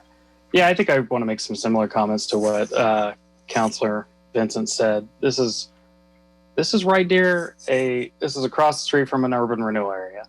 I don't wake up getting any pleasure out of hearing some frustrations from people across the city about political issues that they don't have to face every day. Vote your conscience. It's that simple. It's really not rocket science. You vote your conscience, but don't tell me that somehow I'm doing this for political reasons or developer reasons or any of that BS. I live here. I live down the street. I see this every day. I see this development every day I go to work. I drive by Mount Air Park every day I go to work on my way to getting to Sheridan. And I live on the Lakewood side. I didn't live on the Denver side. And, you want to talk about code enforcement? You don't need to blame staff. Blame city council. We're to blame. We did not approve the IPCC property maintenance code. I brought it up a year plus ago. IPMC property maintenance code. We don't have that in Lakewood. It's not to say that we don't have property codes. We have some, but we do not have stringent property maintenance codes in this city. They have them all over. They have them in Littleton. They have them in Thornton. They have them in Fort Collins. They have them in Aurora, Denver, you name. I have a huge list of cities that have already approved property maintenance codes, and we're not on there. So, we'll probably always have less property maintenance enforcement than other cities until we actually do something about that. And I'm happy to support that. And I've made that clear, I think, on numerous occasions. If you want to understand the area better, go ride with Lakewood PD. I've been with them in this area where we went to houses that were having domestic violence issues and where they had a missing person case in the motel. By the way, we just had another shooting at the Walmart down the street. I mean, that's what this is about for me. It's just that simple. I'm trying to make the area as nice as possible. And I'm trying to do it in an equitable way, which is why me and a few other people on council continue to bring up affordable housing. Let's tackle that issue, and then we'll grow appropriately with a nice mix of affordable housing. And if you want to talk about we're not doing anything on affordable housing. Across the street from this property is a brand new affordable housing development that everybody in the community supported. Skilling was at the grand opening with me and Sharon, and happy to have that project there. I think it's a great addition to the neighborhood. So, vote your conscience. There's no perfect way. We're all going to get a little things right and wrong here and there. But I would just end off with, let's make some common sense things that, like Councilor Skilling has brought up. Let's do some common sense stuff to make this a little bit more palatable. Let's, if we're going to look at doing it, let's keep it with the owner. Let's put a time limit on it, and then let's call it good. Vote up and down. Thanks. Thank you. All right, Mayor Pro Tem, you had your hand up, and I'd also ask for a motion, and of course we can have more discussion after that.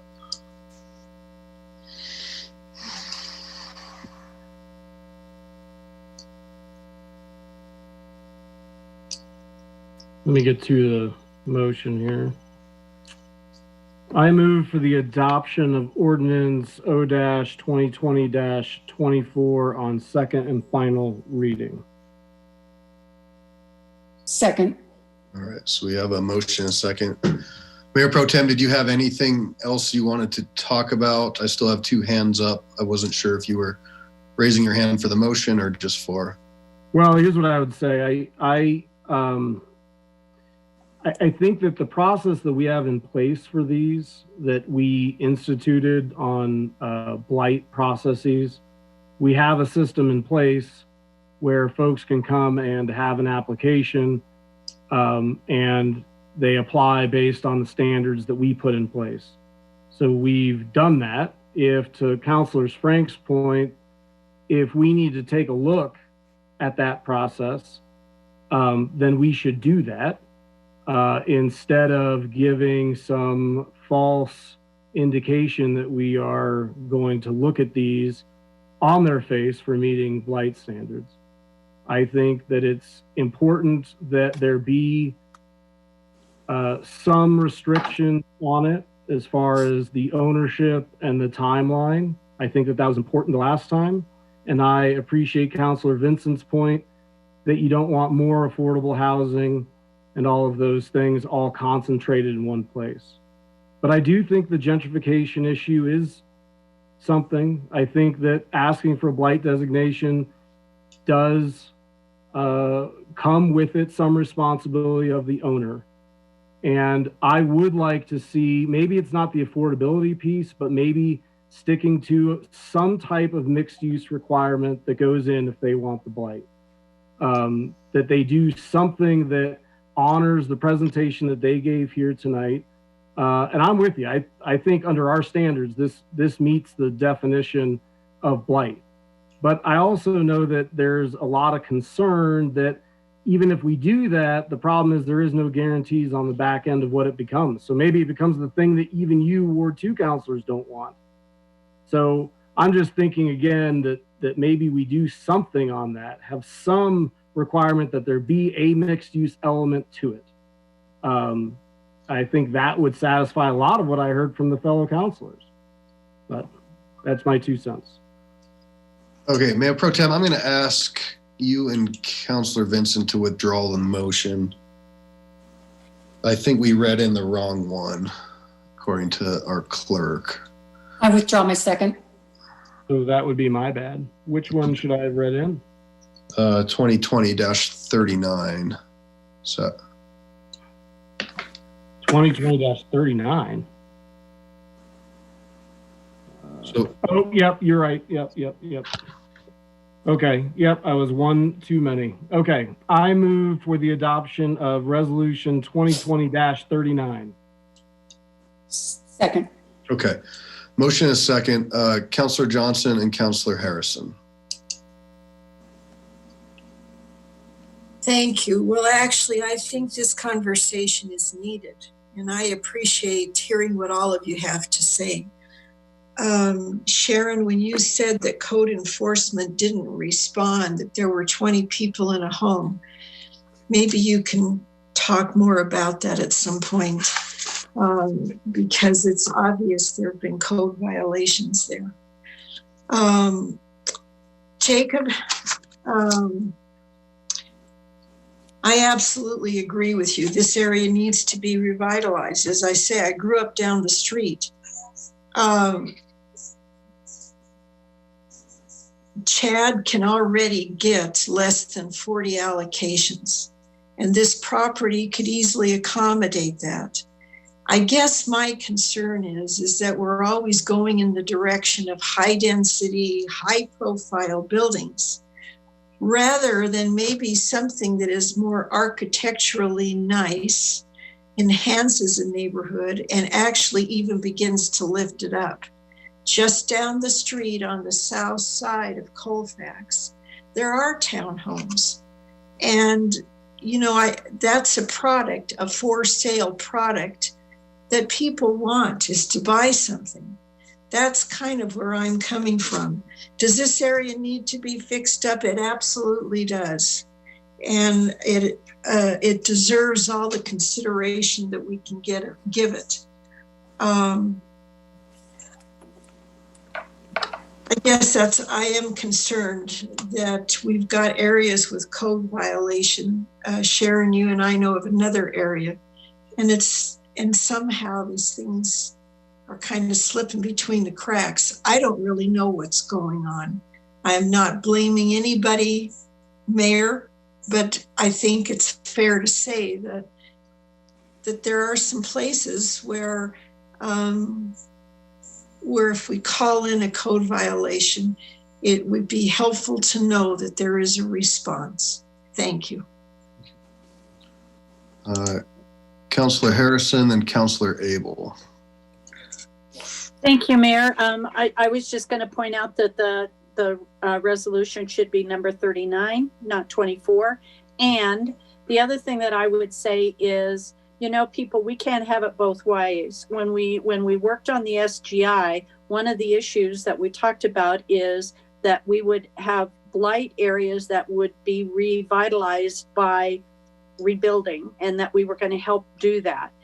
This is an area that's definitely blighted. He's not going to get any more than what's already in there, or else he comes back to us to ask for a higher density. I don't know how we can tell him no. I'm very proud to vote yes on this. Thank you very much. Councillor Abel. Well, again, the voters of our community told us that they wanted things to go a different way. And I think there are plenty of allocations here.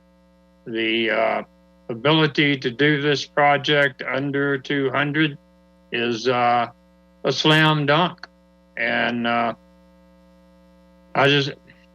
will support the voters of this community and their mandate to us. So I'll be voting against it. Thank you. Councillor Springsteen. Yeah, still not able to virtually raise my hand. So a lot of what I'm hearing is that poor people are criminals. And that makes me a little disturbed because, again, I grew up in this neighborhood, and that neighborhood turned out an attorney city councilor from Lakewood. And so poor people are not criminals. I would say that first. Secondly, if there's 20 people living in this house, I question this landlord and code enforcement a lot, just like I said. And I'd also ask, where are those poor 20 people going to go when you kick them out? Where are they going to go? We're going to pretend like we care about poor people? Then let's not kick them out of their houses.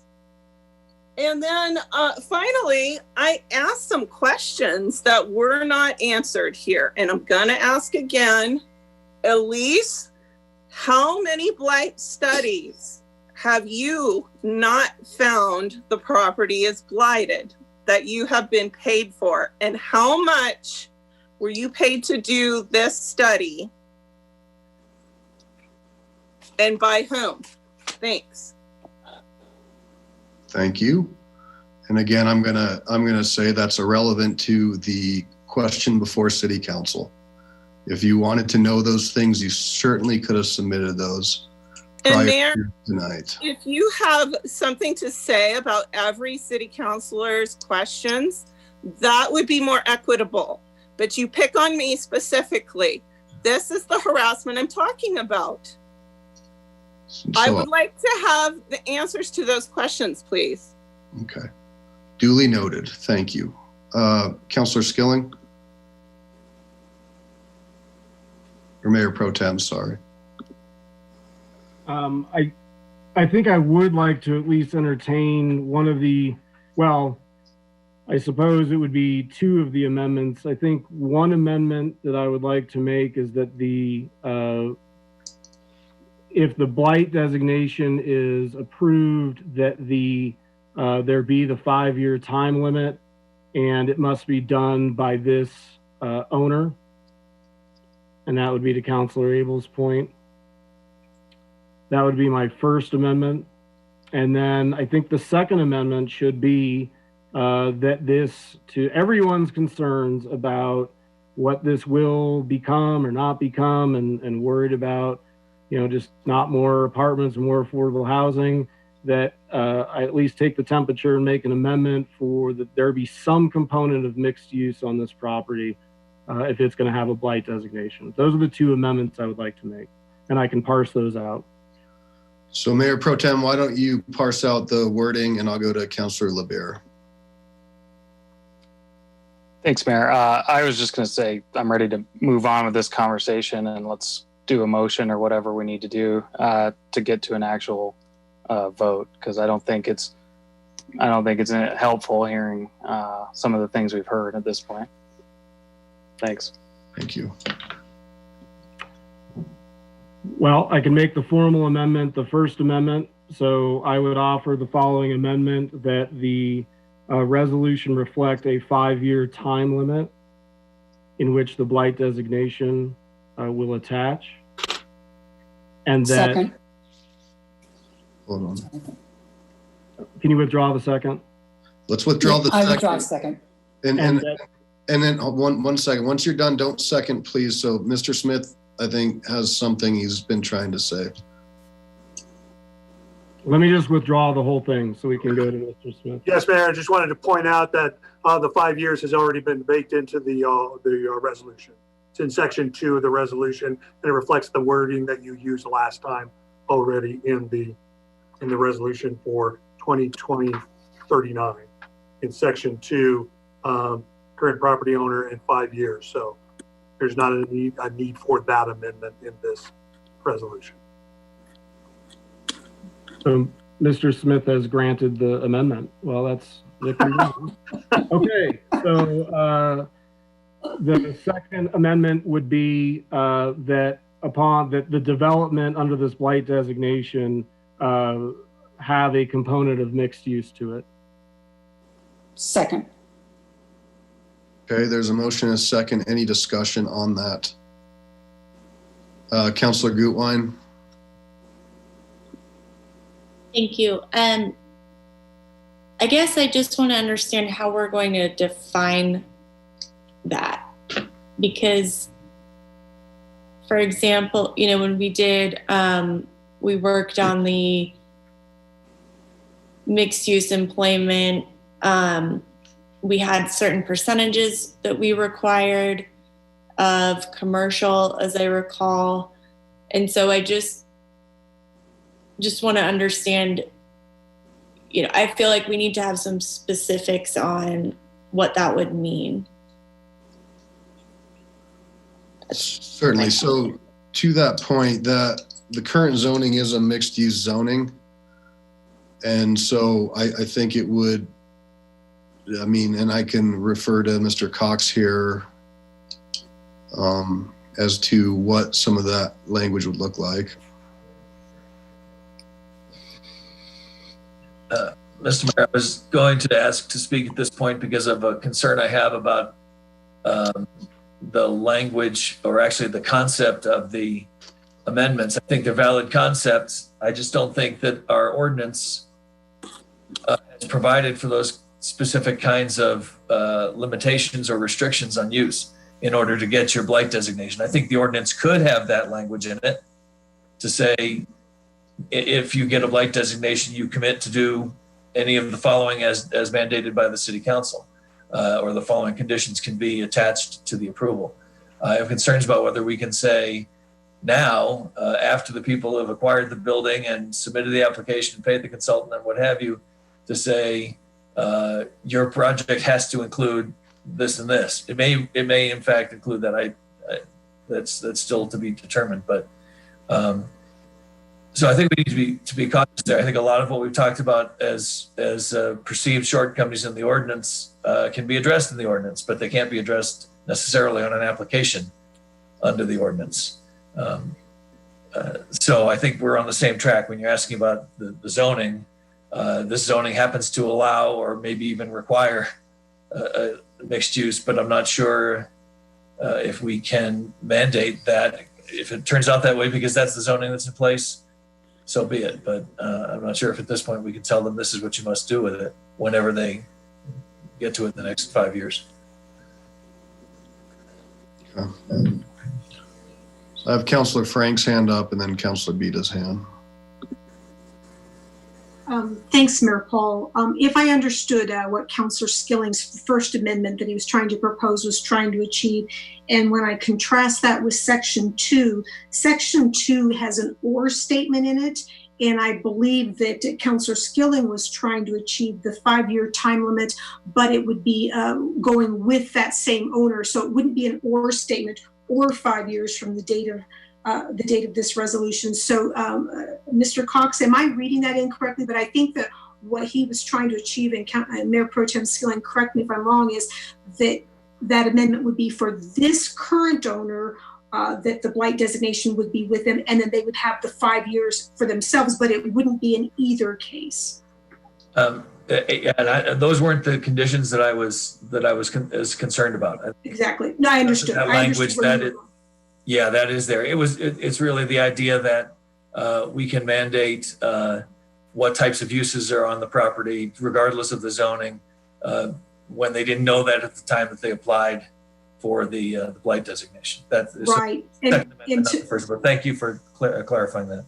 But so we would need something there in order to achieve that goal. And then picking up just quickly, and I apologize, Mayor, for switching topics, would be that what you were just saying was that's the whole point of the 40 units or more and the allocation process that's kind of where that piece comes into play. So that's really where some of us are stuck, is that we absolutely respect the fact that it needs, but without getting any of those assurances, then it becomes a designation that just kind of floats out there with the maximum use that can be used within that zone district, and then the community doesn't get the chance to weigh in. And so that's kind of the conundrum we're in, which is why I mentioned earlier, I think we have a process piece that needs to be dealt with outside of this conversation, not tonight, certainly, but that's my point there. Thank you.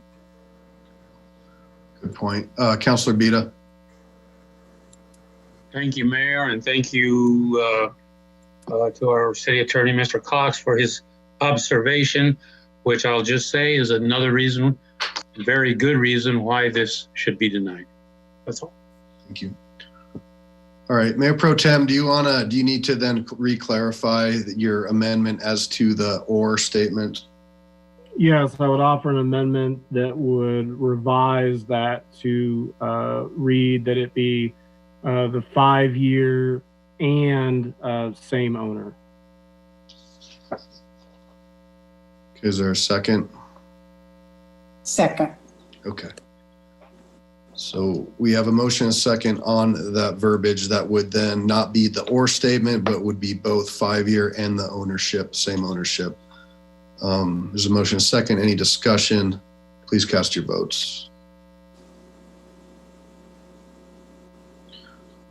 And I have, let's see here, 9 ayes and 2 nays. Is that accurate? the nays being Counselor Abel and Springsteen.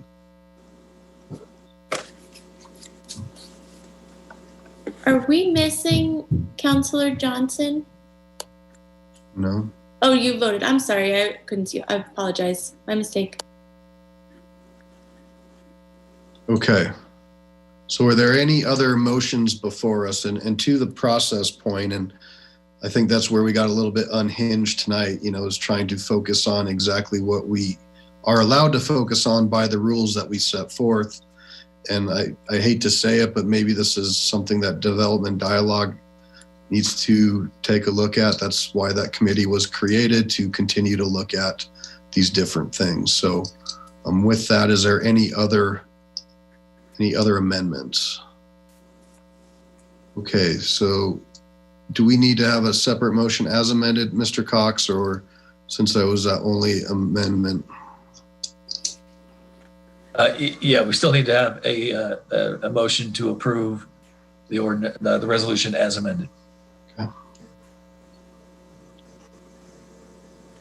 I move for the adoption of Resolution 2020-39 as amended. Great. Second. Okay, so now I have a motion and a second as amended, and I think a lot of conversation has already been said on this, so please cast your votes.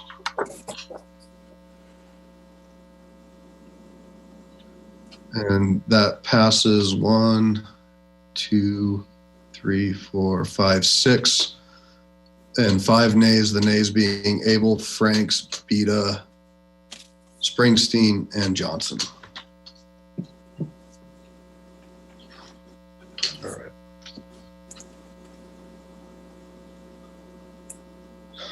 Okay, will the clerk please read item 14? Item 14, continued resolution 2020-23, authorizing allocations for 533 Van Gordon Street, Lakewood, Colorado, 80228. All right, I will now open the public hearing on this. And just to reiterate, there were 13 comments on Lakewood Speaks. And I know there'll be one member who has requested to pool time, or one resident who has requested to pool time and has a presentation. Again, I just really want to reiterate, this is a part of the ordinance that was adopted by the people. This is our first time going through this 40 or more. And I would really encourage us to focus on what's before us tonight.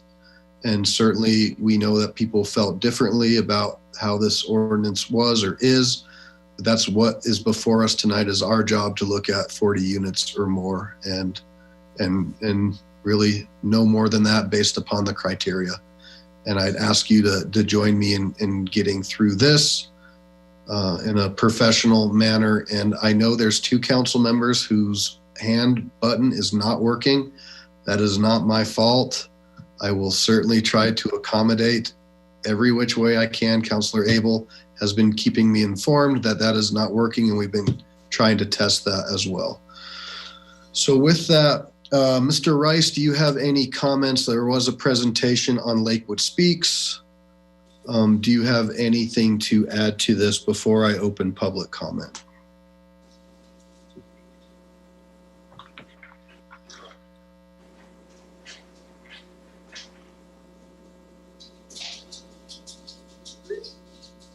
Yes, Mayor Paul. Can you hear me okay? Yes. Yes. All right. I have, good evening, Mayor, members of the council. My name is Paul Rice. I'm the planning manager for Development Assistance. I do have 4 slides, actually 3 slides for you this evening to add a little bit from my presentation that was on Lakewood Speaks. So if you are okay, I will share my screen now. Please. And I must say, you certainly have the best background of the evening, sir. So it's a wall hanging my wife put together. Very nice. Okay, so what I'm going to share with the council this evening is The staff report used the data from the housing study to make a recommendation to council for the over 40 allocation request at 533 Van Gordon. I'm going to provide a little bit of updated information regarding building permits, dwelling units, and then how that relates to the existing housing study.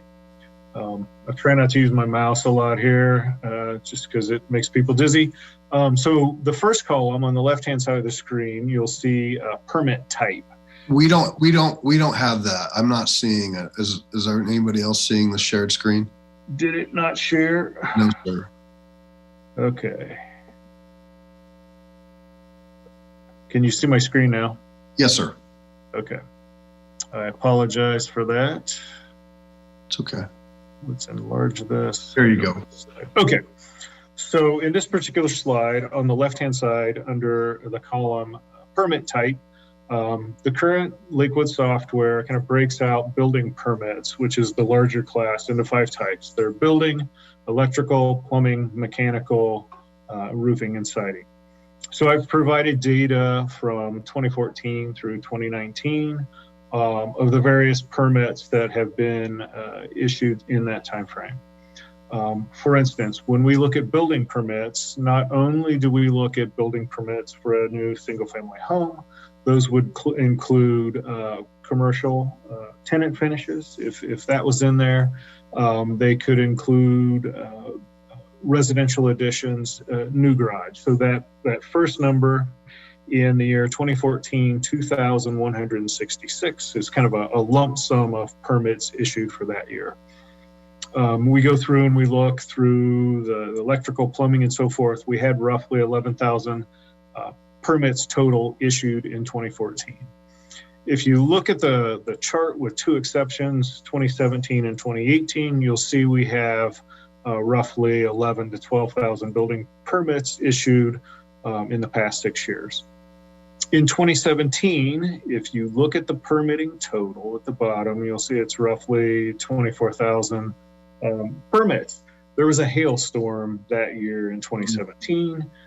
So a majority, we saw a very significant increase in the number of roofing and siding permits that we issued, roughly 11,000 additional permits in 2017, and that carried over into 2018 as well. So you'll see those 2 numbers are kind of inflated permit totals for those 2 years.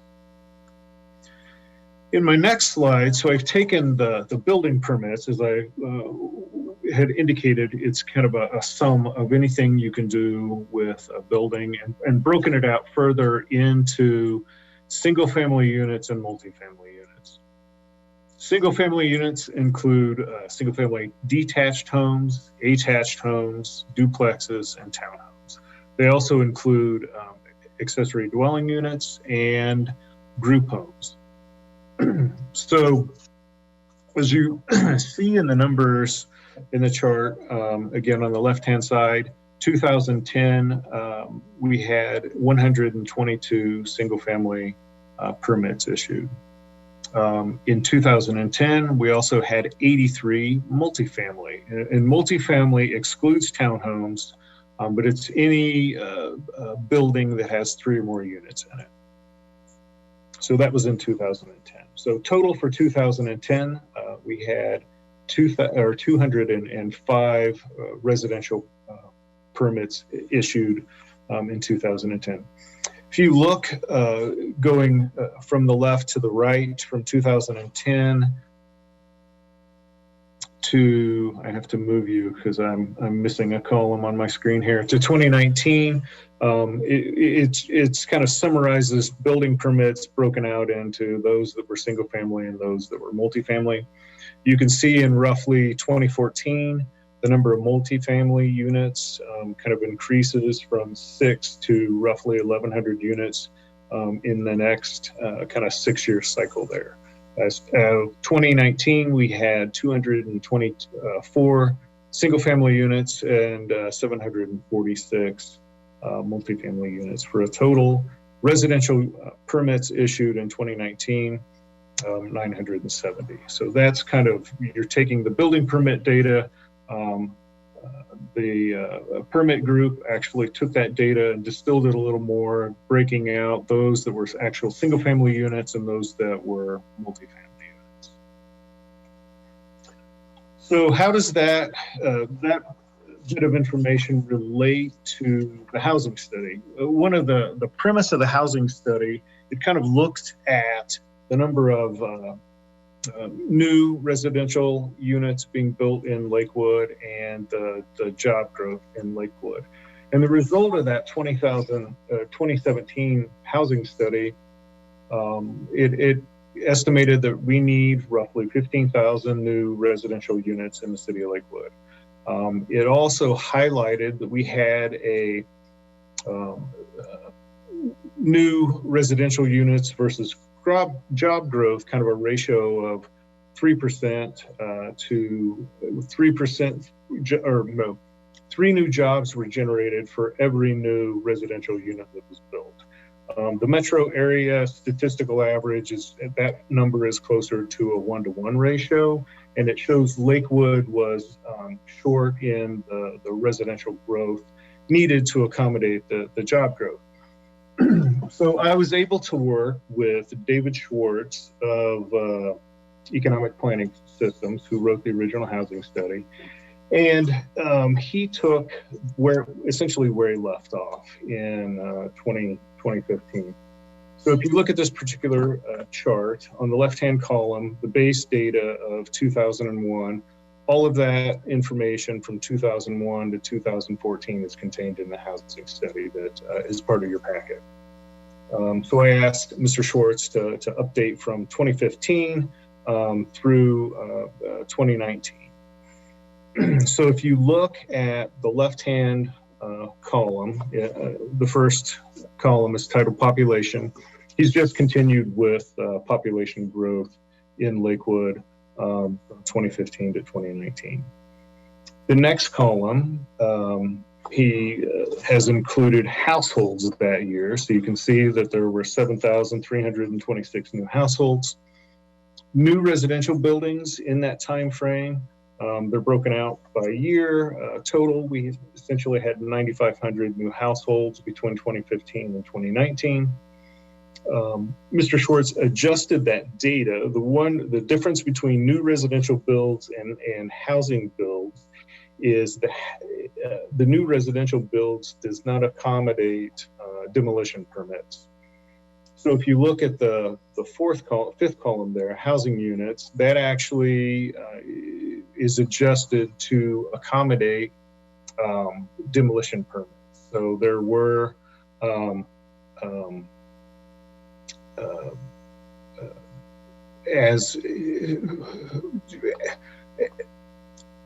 it's sometimes you have property where they're actually taking down a home, whether that be to rebuild a new home, or you're removing a building of a certain unit count and you're replacing it with something larger. So there were roughly 1,250 demolition permits between 2015 and 2019. And then the last column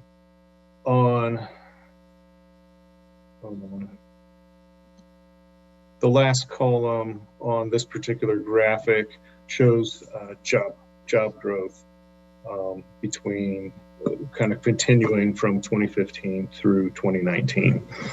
If you take the housing units and the job growth, what we come up with is kind of a current ratio of housing to job growth.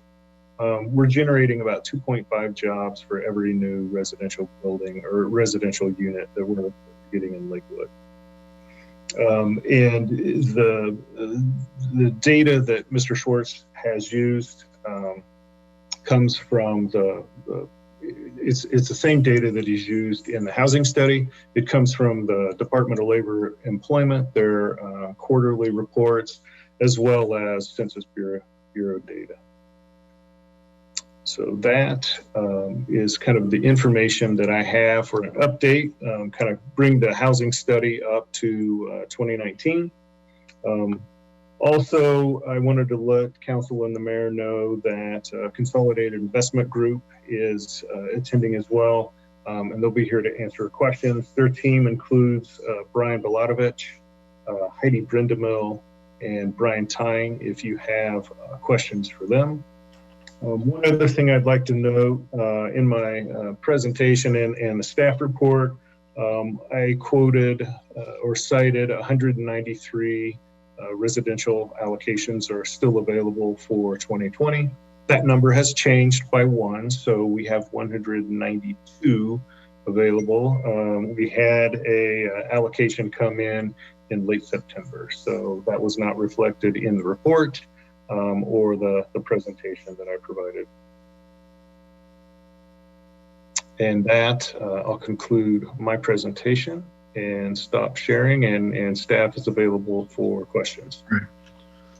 Mr. Rice, thank you very much for that update and that information, certainly on short notice as well.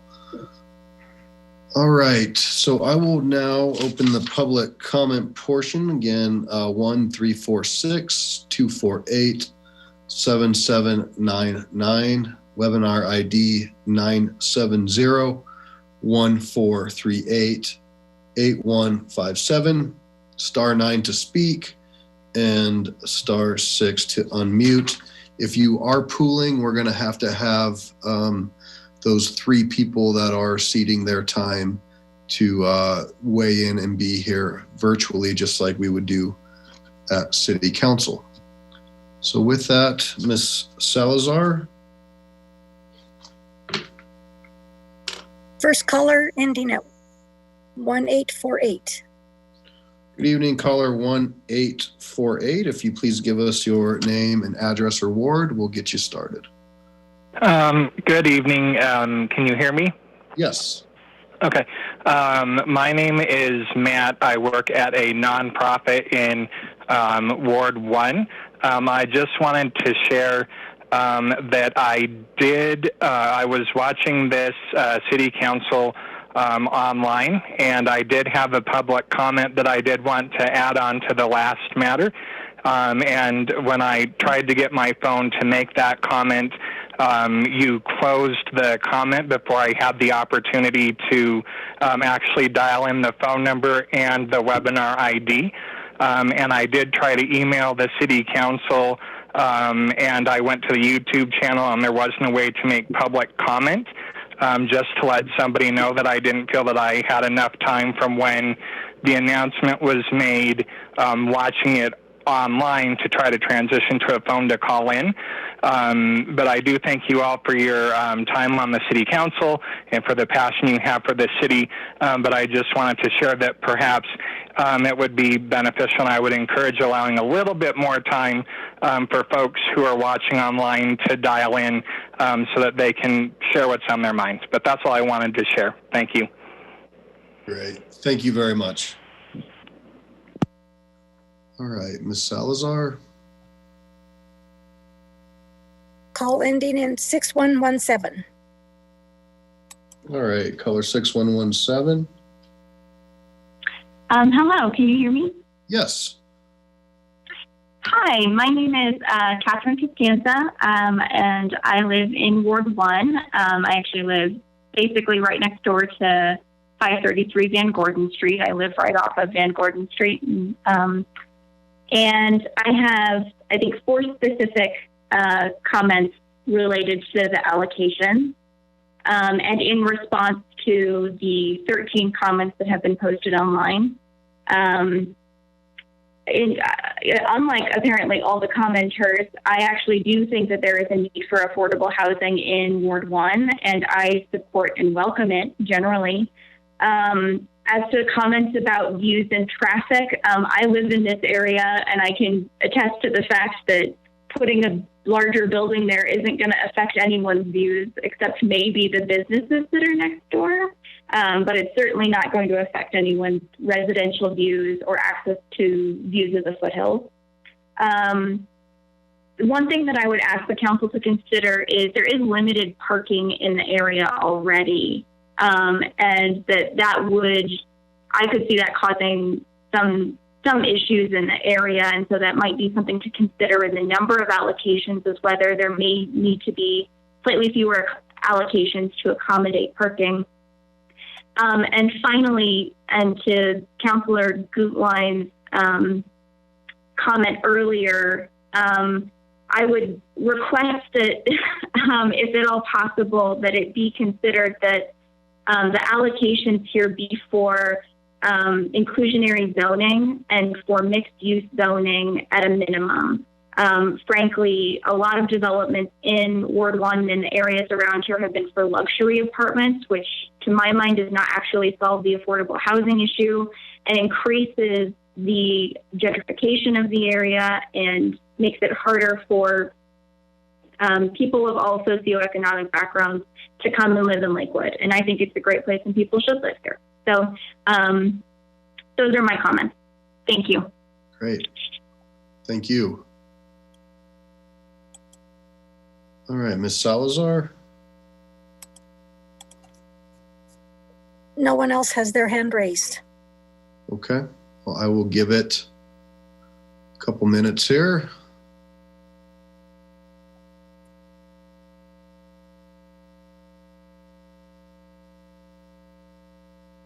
Again, this is item 14, continued resolution 2020-23.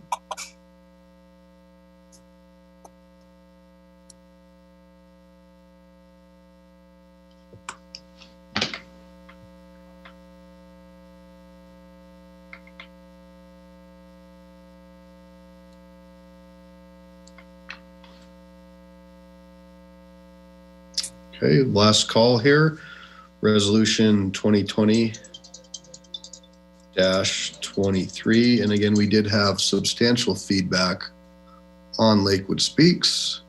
If you wish to speak, please press *9 and *6 to unmute.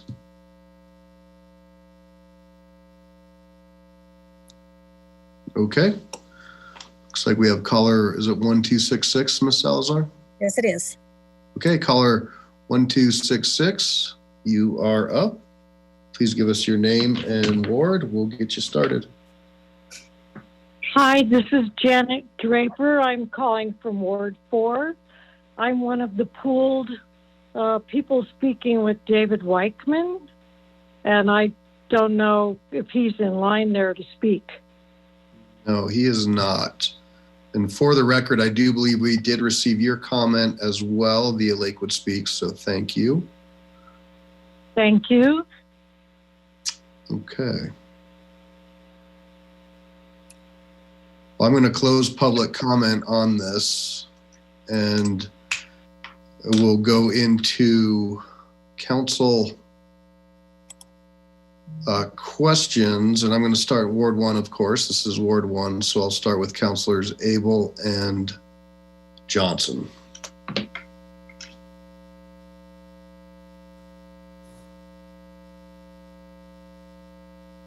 Good evening.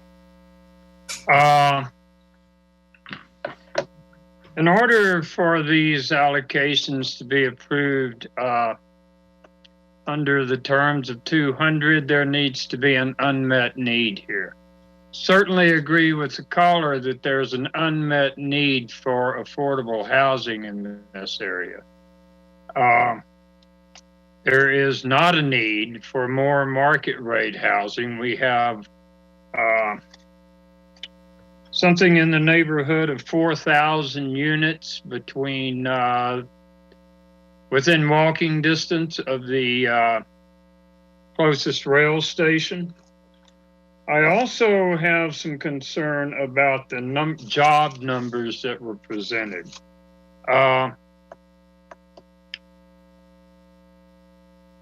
I show that in numbers that came from the Economic Development Office, let me get those here. The Economic Development Office, quoting the State of Quarterly Census of Employment and Wages and Annual Employees Survey. It's an estimate of the city's overall employment base over the last several years.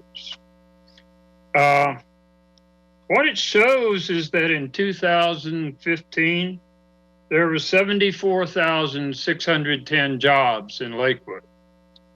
In 2019, there were 74,700 jobs.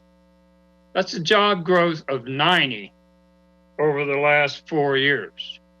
I don't see that that is a number that causes angst. It's a very low number in comparison with the 4,000 units that are between this place and the closest rail station. The traffic is already bad and will only get worse. We have a 2-lane road, 6th Avenue frontage road, and we're going to add another probably 400 cars to that. So there are many reasons that these allocations are not necessary and should not be granted because there is no unmet need. Thank you. Thank you, sir. Councilor Johnson, you don't have your hand up, but do you want to go since this is your ward?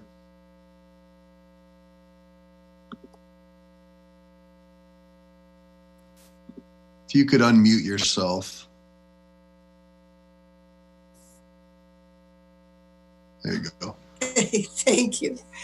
Thanks, I appreciate it. I'd like to get a couple things out, at least just to get started here. There's a couple things at play here. Again, we have a developer who wants to bank allocations for 5 years for a 305 unit product at the site of the old athletic or the old Point Athletic Club. You know, first, I'm unclear about something. Was there ever a true public hearing as it was required? I don't know actually if that ever happened. In public hearings, you know, we need to have testimonies. So hopefully we can get some more folks to call in. By the way, Lori Niket just texted me and she's tried to get in and she can't. But she did also go into Lakewood Speaks. I think, Mayor, that you mentioned there were 13 comments in Lakewood Speaks. And after reading them, I think all of them were actually in opposition to this. There is an active site plan in place that needs to be considered. The Planning Commission is currently conducting a neighborhood vision plan. And frankly, it could be a game change. It could lead to new zoning codes.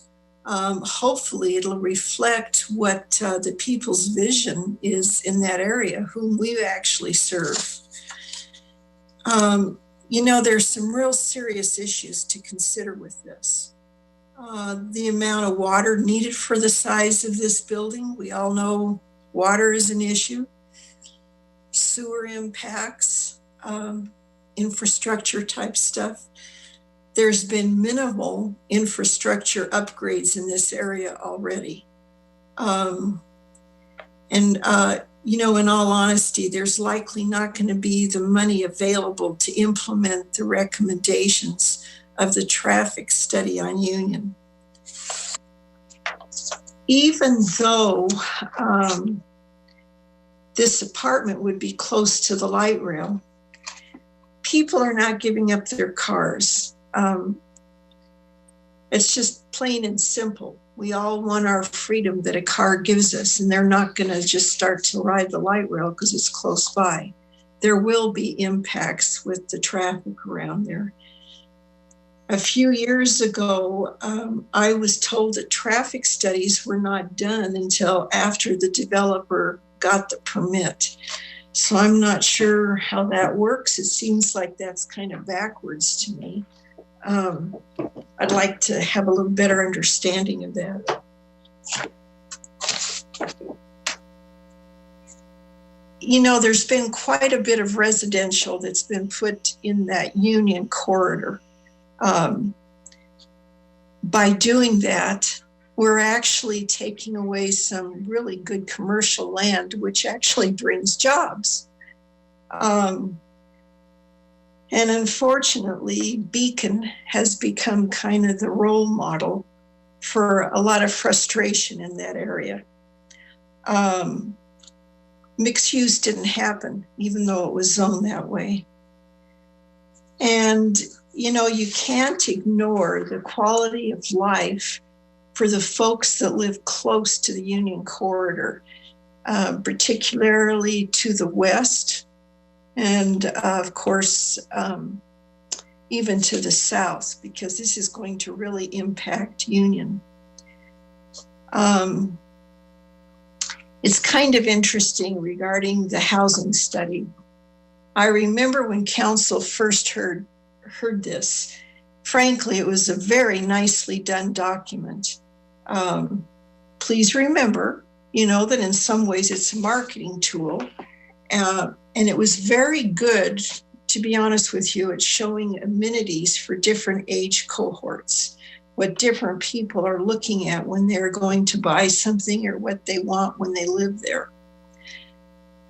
Regarding an unmet need, it's hard to believe there is an unmet need at this location for another high-rise, high-density apartment house, folks. There is the Union West. There's, of course, Beacon. There's the former Parks building. There's going to be a new repurposed building going on at 703 Sims. I don't even know if that's been included as part of the equation for the development around there, but it's just a few blocks away, really. And there's a 343 unit apartment at 66 South Gordon. I don't really know if all these were part of the housing study. Let's fast forward to today. Our new reality is COVID. COVID has thrown out what the old model is. We are in uncharted territory. Basically, we've got a 3-year-old housing study, and it might be obsolete in many ways. Now, thanks to COVID, there are short and long-term impacts and implications that may not be fully understood for a while regarding housing. We are now operating under a new paradigm. The whole world of real estate has changed. The real estate market now is hot for homes that have office space available and have yards. Frankly, people don't want to live close to each other anymore. Folks are moving from large cities and places that they want to live, like Denver, but they want a for sale product, not a rent product, because more folks are going to be working from home. Actually, I think that having folks that want to buy their homes is great news. When you pay property taxes, you have more ownership in your community. So I like that. You know, the gentleman that owns this, and I watched the presentation, they're very nice people. I hope that they will come back to us with a product that is more architecturally pleasing. You know, every single high density apartment house that's going up at this point, they all look the same. They all have the same coloring.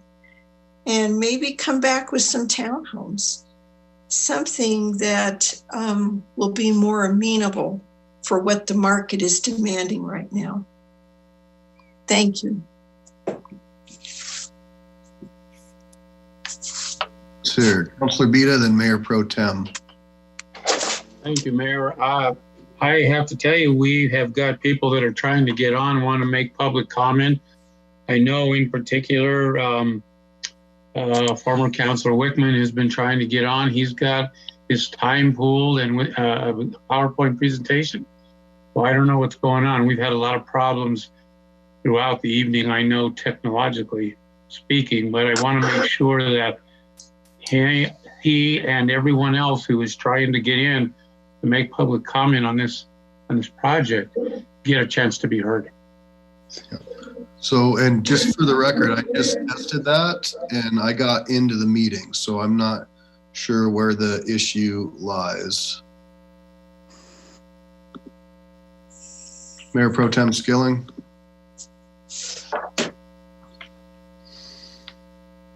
Yeah, I agree, and I would indulge the mayor to maybe, and I think you are doing it, so I commend to leave open public comment, and if somebody pops up to let them come in. I know you've done that in the past. I think that's good on tonight when I've seen all of you freeze multiple times, so I don't know if it's just the technology, what it is. My comments are brief. This is our first time handling this under 14.27. It's our first banking request that we've had.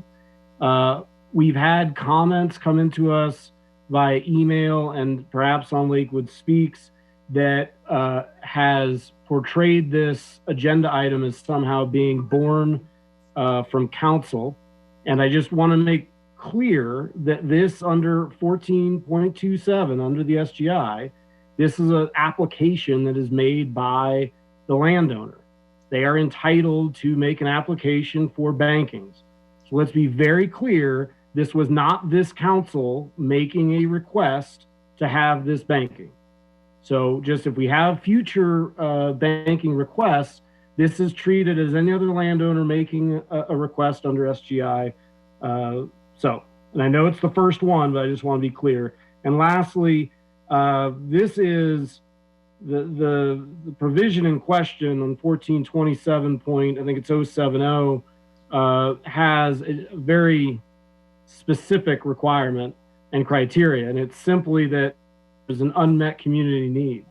And that's basically why we're here. I don't know that we need to get into lengthy discussions about the pros and cons of large apartment buildings or rent versus ownership or all of that.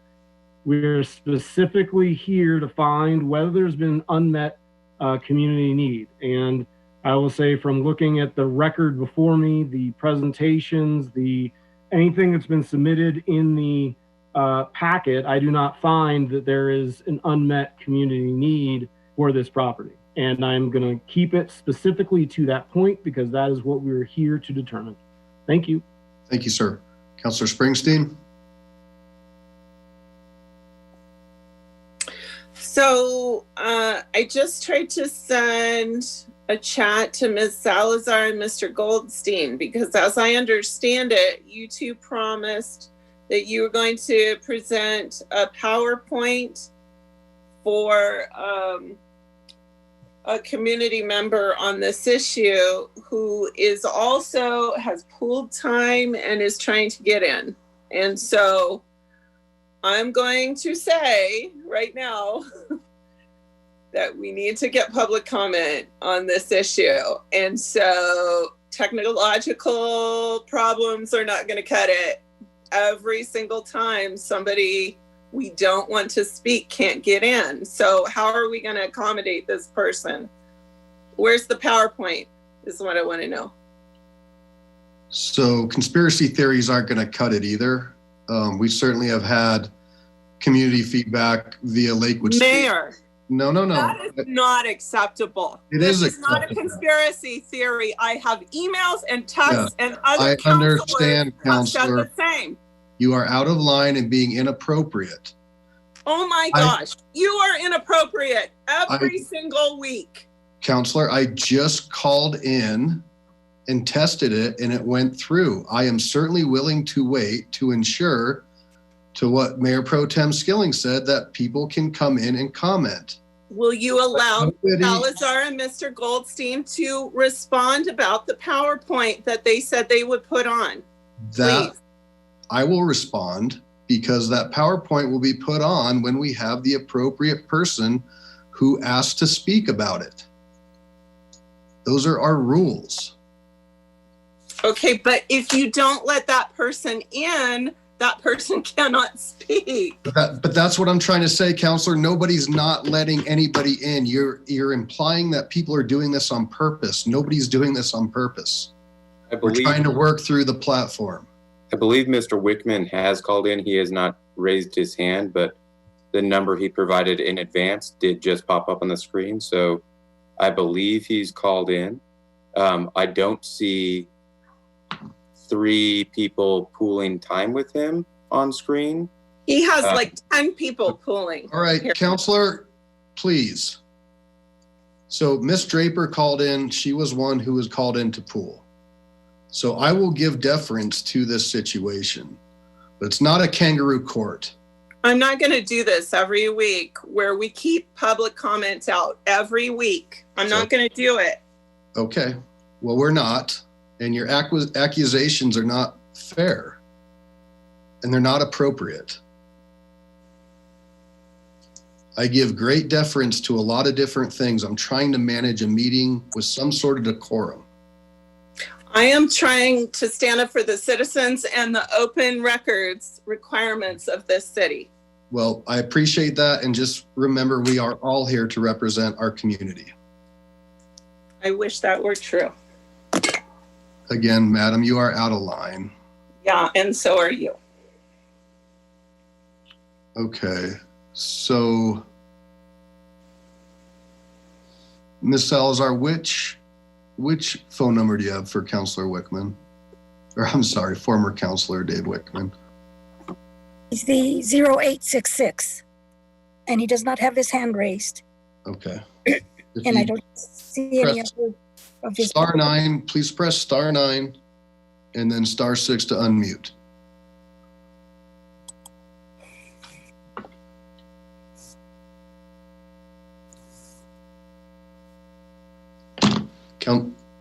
Mr. Wickman, please press *9 and then *6 to unmute.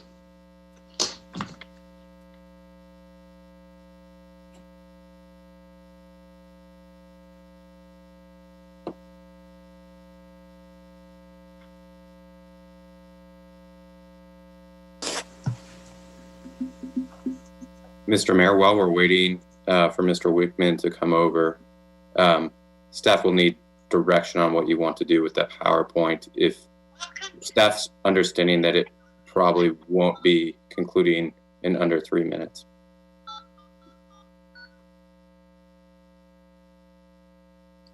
Thank you, Mr. Goldstein. We are seeing more numbers come on. We can look quickly to see if those align. Mr. Mayor, if I may, I'm going to ask that we relax the rules somewhat here. I know you're trying to maintain some order here, but given the situation, given all the problems we've had tonight and in the past with people trying to get in and out, and I mean, I don't want to go through them all. I think it calls for a little bit of a relaxation of the rules, because I think ultimately what we want to accomplish is to let everyone be heard.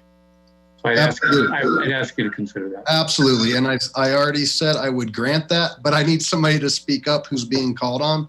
And I just called in again for the 4th time and got through. So I don't know.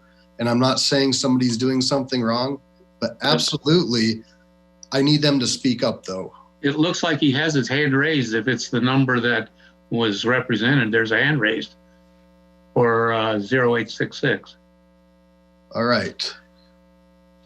Caller 0866.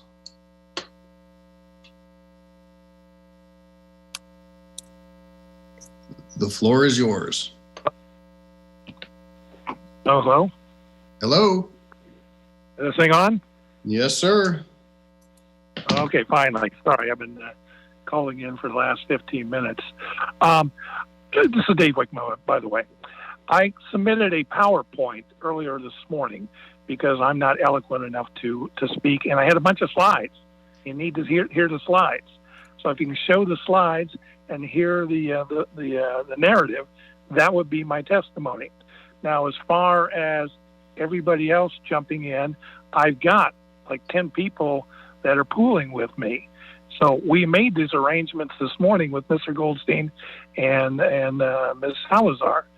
So I can't do the PowerPoint from my house. That's why I gave it to you this morning. And can you just play the PowerPoint? Yes, we will absolutely. And Miss Draper did come through and say she was one of your pooled. I will let your PowerPoint go. I think it's at 6 minutes. And that will negate having to have other people pool for you. Very good.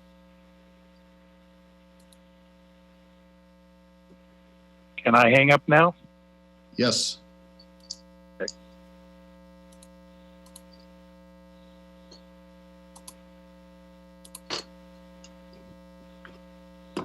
There. That would be my testimony. Now, as far as everybody else jumping in, I've got like 10 people that are pooling with me. So we made these arrangements this morning with Mr. Goldstein and Ms. Salazar. So I can't do the PowerPoint from my house. That's why I gave it.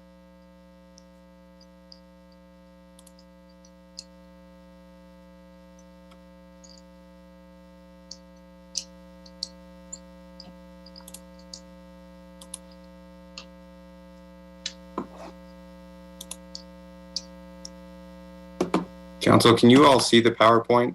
Yes, sir. Yes. Okay.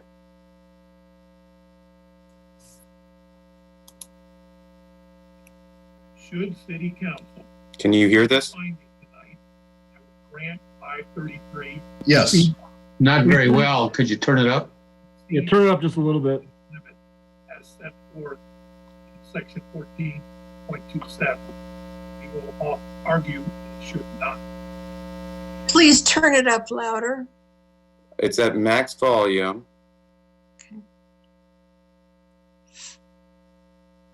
It's just based on how it was recorded, I believe. After the city loosened up the zoning rules in 2013 to allow unlimited residential density, there has been a marked increase in multifamily housing. To address the problems associated with these new mega apartments, like Beacon 85 on Union Boulevard, the voters passed Question 200. It gives City Council the power to limit these monstrosities. Section 14.27 requires Council to make a finding that projects which exceed 40 units are necessary to satisfy an unmet community need.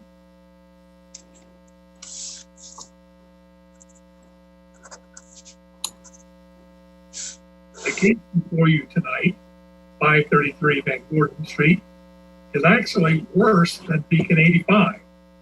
The residential density of this proposed mega apartment complex is 86 units per acre. Comparatively speaking, Beacon 85 is only 77 units per acre. In addition, this is incompatible with the neighborhood and will add more problems to traffic on Union Boulevard.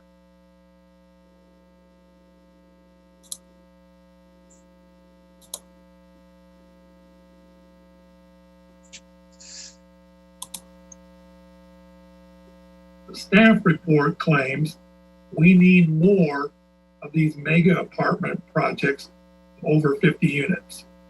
The chart before you illustrates that there are already a dozen of these mega projects in the neighborhood with a total of over 3,348 apartments. You will also notice from the chart that all these other projects have substantially lower residential density.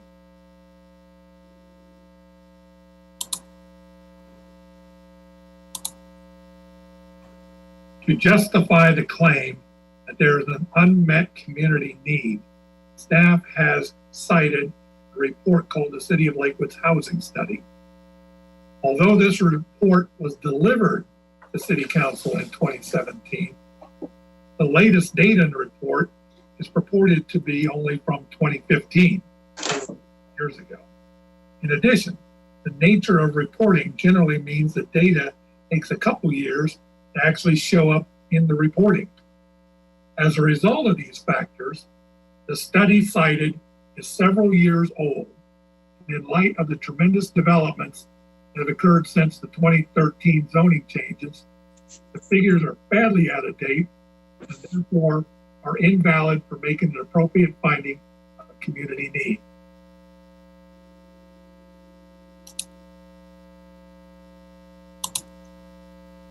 The city's study claims that there has been a large increase in the city's employment.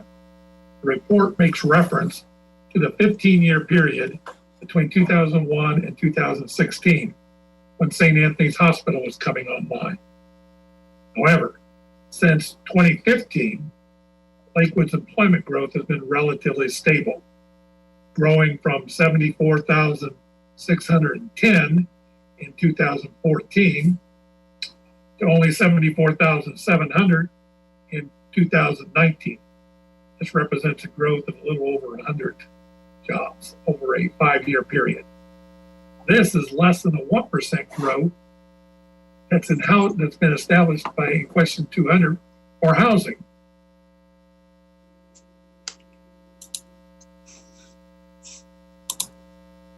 In sharp contrast to the slow growth in employment, Lakewood's housing stock has increased dramatically. Since 2013, there have been about 7,000 additional housing units added to the city's housing stock. Considering that Lakewood's Economic Development Department calculates that Lakewood has a total of 69,000 dwelling units, this increase of the last few years represents nearly 10% of the city's total housing stock.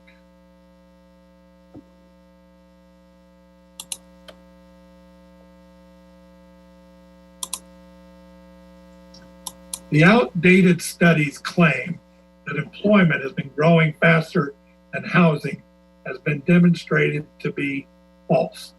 The reality is employment has been stabilized, adding only about 1,000 new jobs in the last few years. However, housing has increased dramatically, over 7,000 units in the same time period. So the conclusion is just the opposite of the study. Housing is growing faster than employment. And as a result, there is no justification for giving permission to exceed 14.27.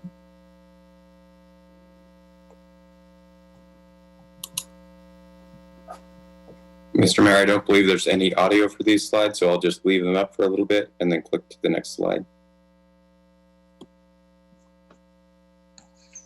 I might be mistaken, but I think all of council also received this. I believe Mr. Wickman indicated he emailed this presentation to council. And I think it's all summarized as well in Lakewood Speaks comments.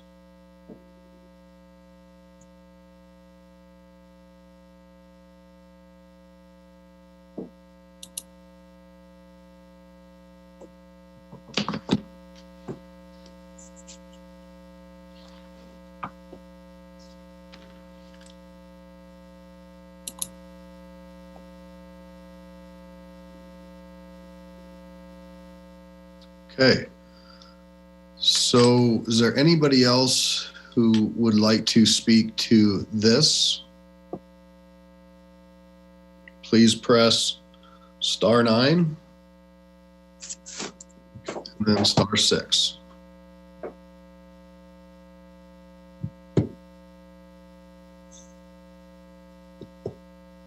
Okay, so I'm going to continue with council conversation.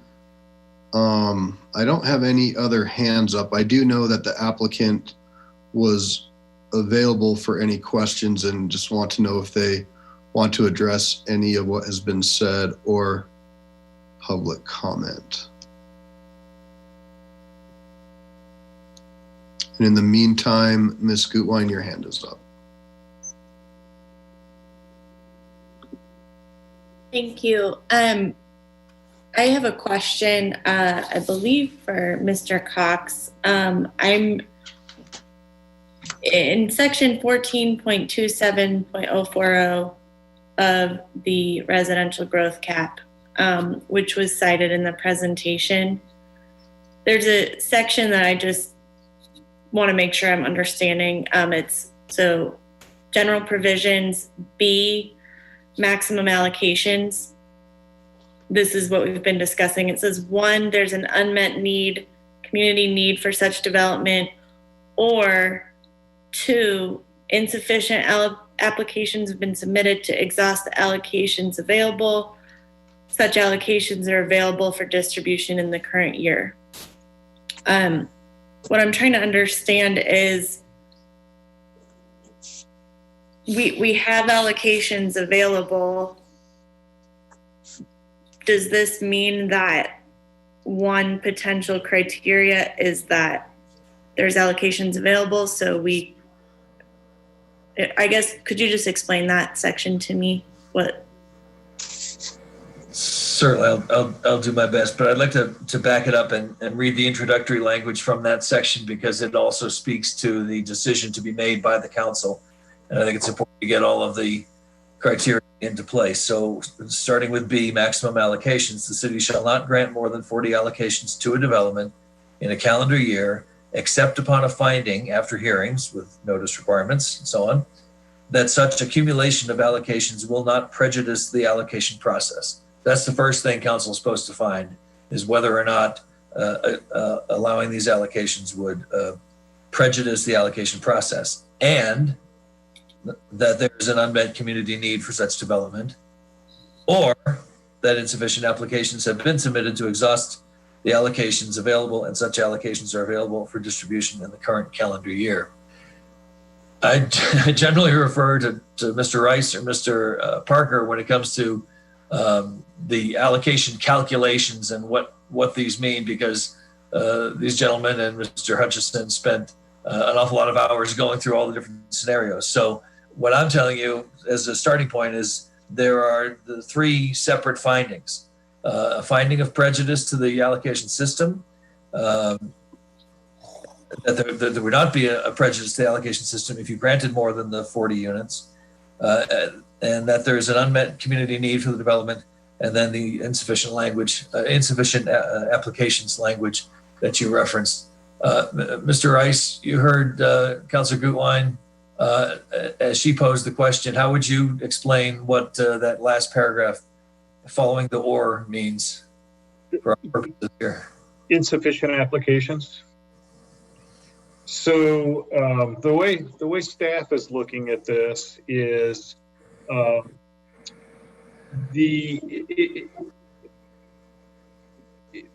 you were to have a project come in and they were coming in at the first of the year and they were asking for allocations that would not leave, essentially one project would request all the allocations, that's kind of having insufficient allocations for the process.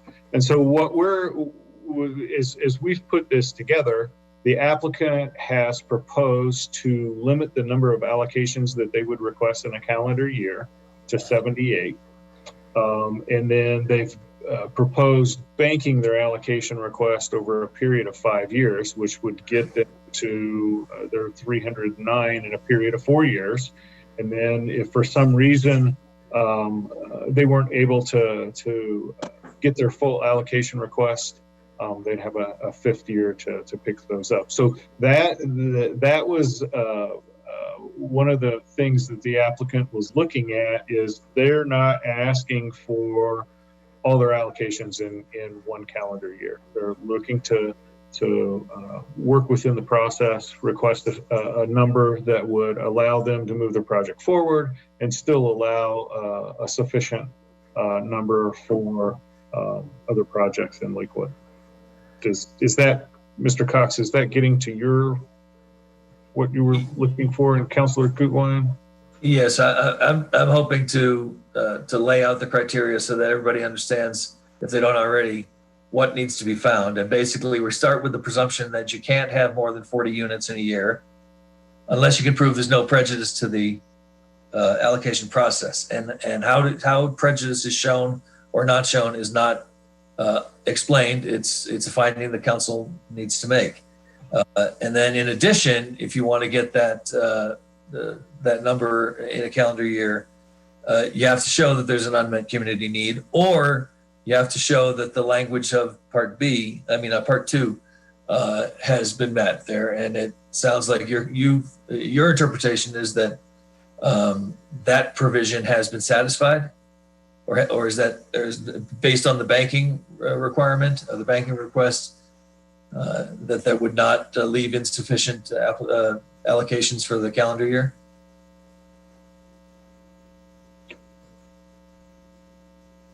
What? Are you asking? Who are you asking? I was asking Mr. Rice. I'm sorry. Okay. I was asking Mr. Rice just to get staff's perspective, and then. Yes.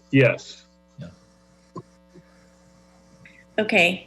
Councilor Gutwein, does that answer your question, or do I think so. I mean, I think this is the first time that, this is our first one of these, and so, it's just a little unclear to me still, I guess. It sounds like what insufficient application means is that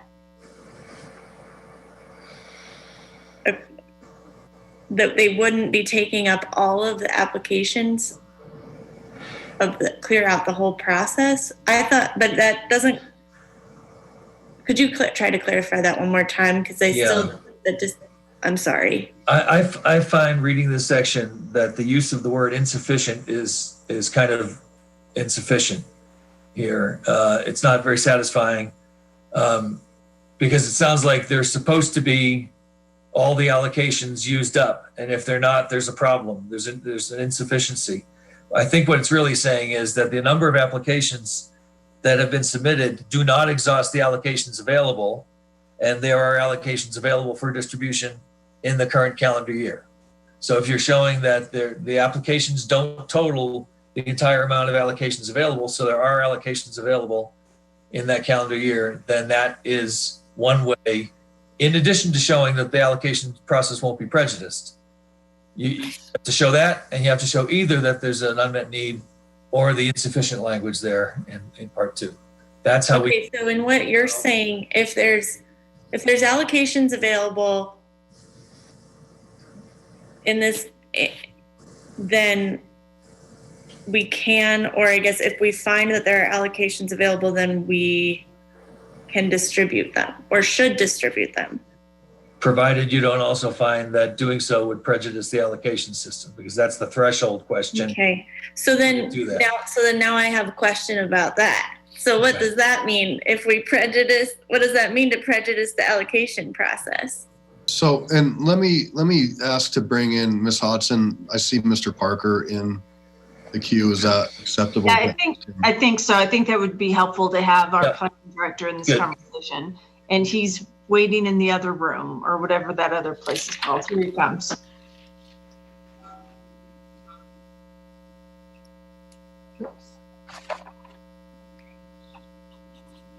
Good evening, Mr. Parker.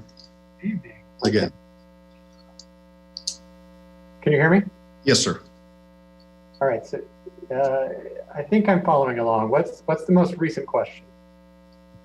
So I have two questions. So the first is, I'll start with the one that I asked first.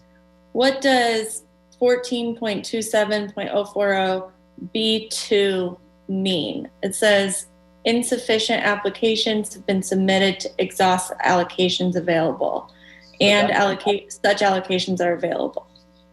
So that means that basically that there are still remaining allocations left.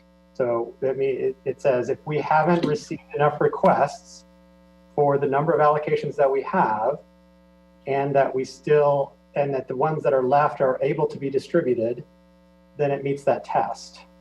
And that's the situation we're in. I think you heard Mr. Rice say we have nearly 200 allocations available. So we didn't really address that because I think we assumed that given everything in the city that the first test was met, but if it's not found to be met, the second test is clearly met.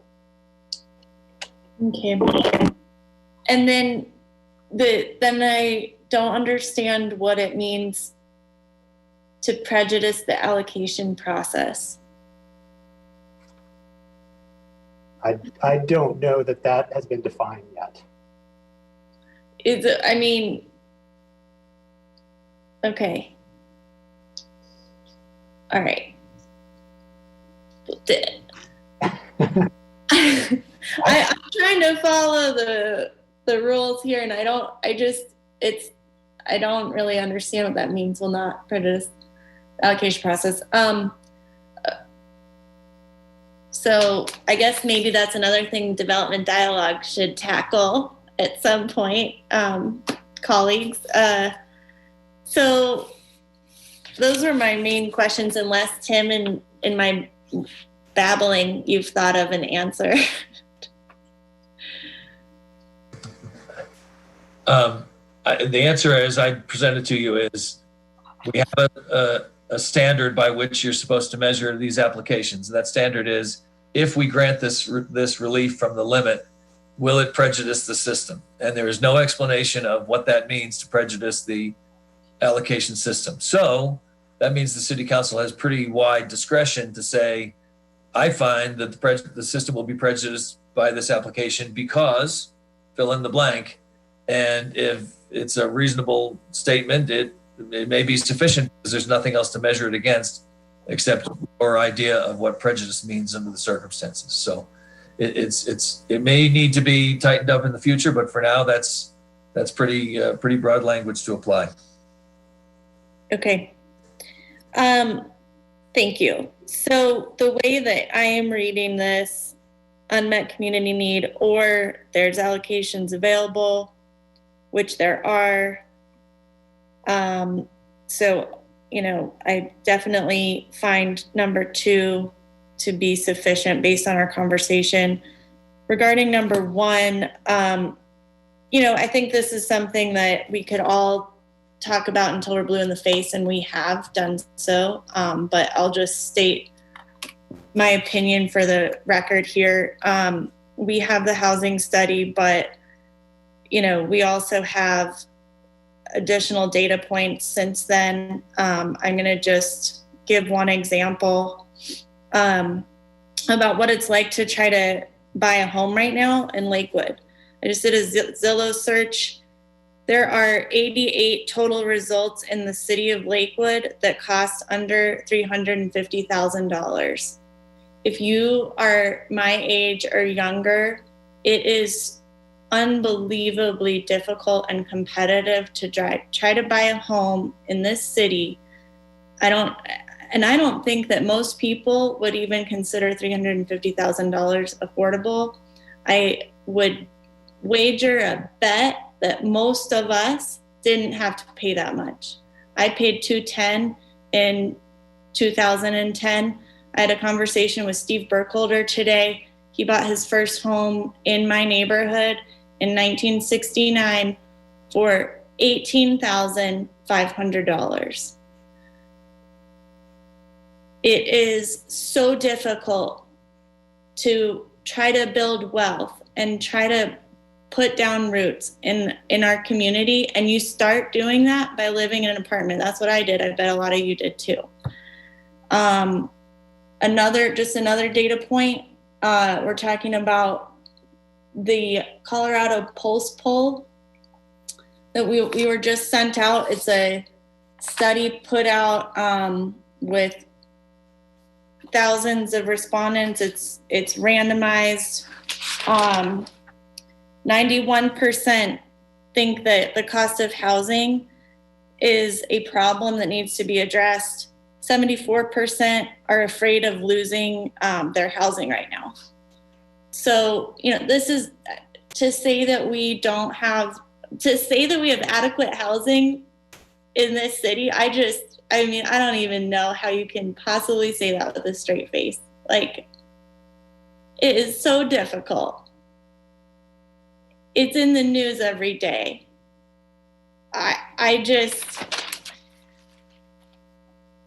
It's frustrating. And, about the changing dynamics and about COVID-19, we're probably going to see more and more people working from home. That's probably not going to change. Commercial real estate right now, you want to be a commercial real estate agent right now? I don't think so. So, people are going to be working from home. They're going to be working remote. That's probably not going to change. And not to mention, that this is zoned for residential. You cannot build commercial only based on this existing zoning. So acting like we're robbing the city from a commercial property, that's just not a fact. That's not what it's zoned for.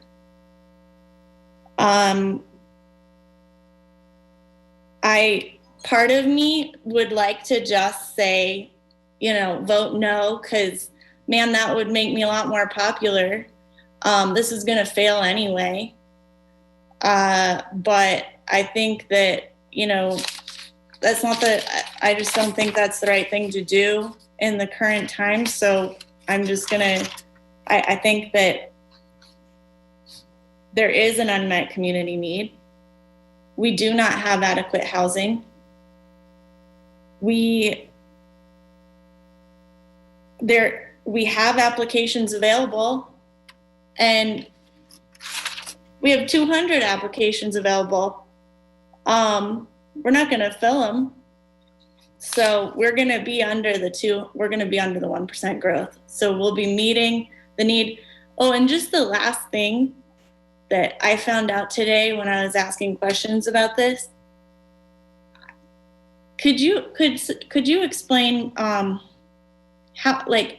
does it work to build a project if you do banking? Like, are they supposed to build 88 units this year and then another 88 next year? I mean, that's not how it works. But would someone explain, Mr. Parker or Mr. Rice, how you build a project like that?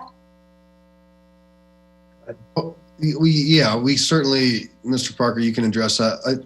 We also have the applicant on if they would like to address this as well. We do have 2 more council members who have their hands up. Right.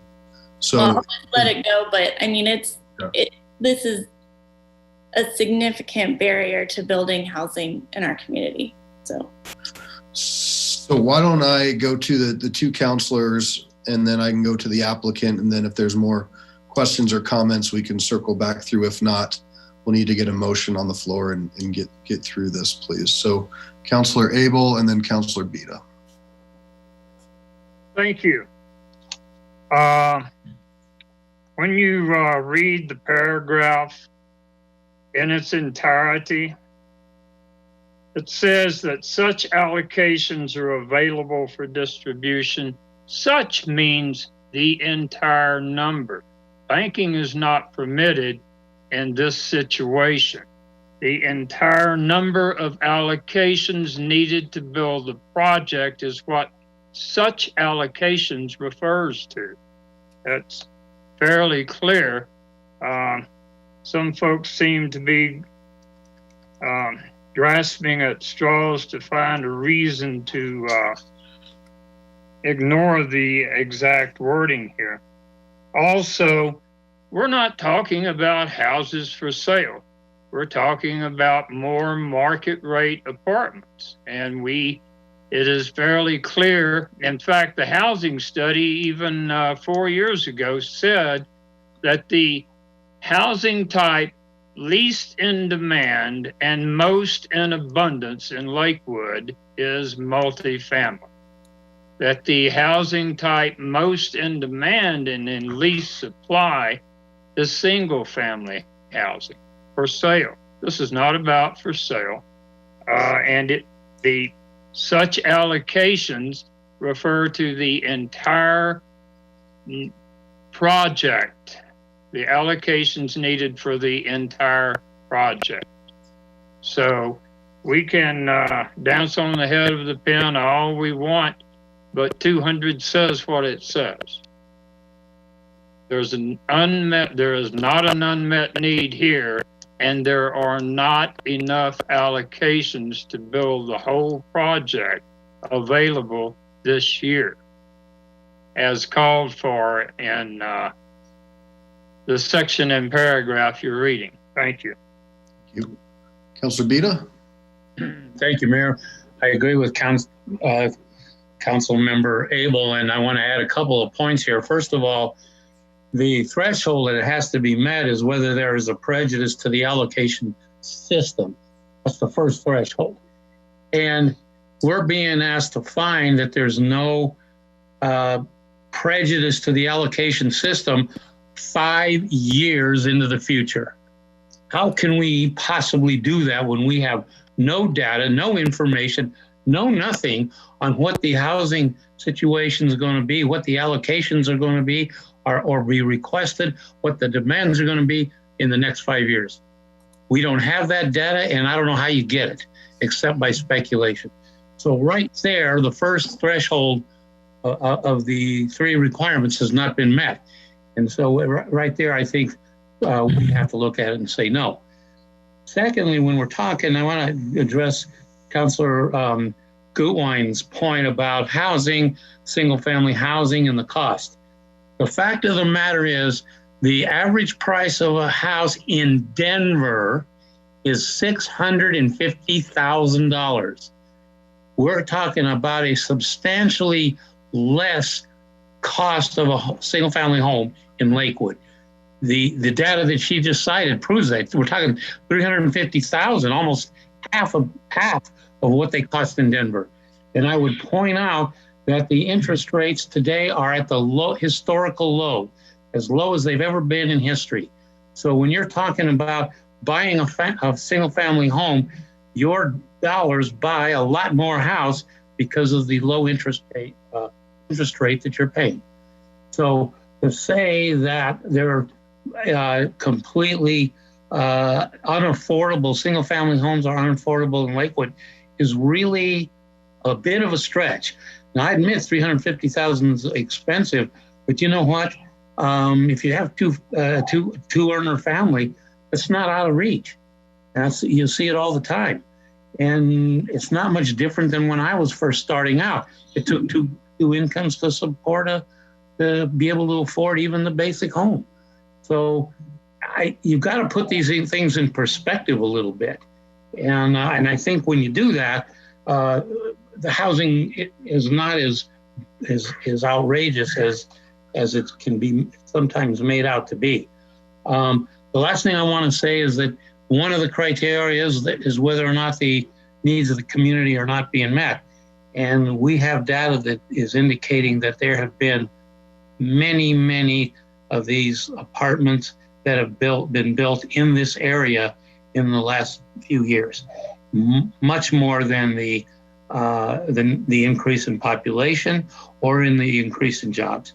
So I think with that information, we can safely conclude the needs of the neighborhood are being met, have been met, and that the threshold about prejudicing the allocation system, there's no showing of that, and that therefore this application should be denied, and that will be my vote. Thanks.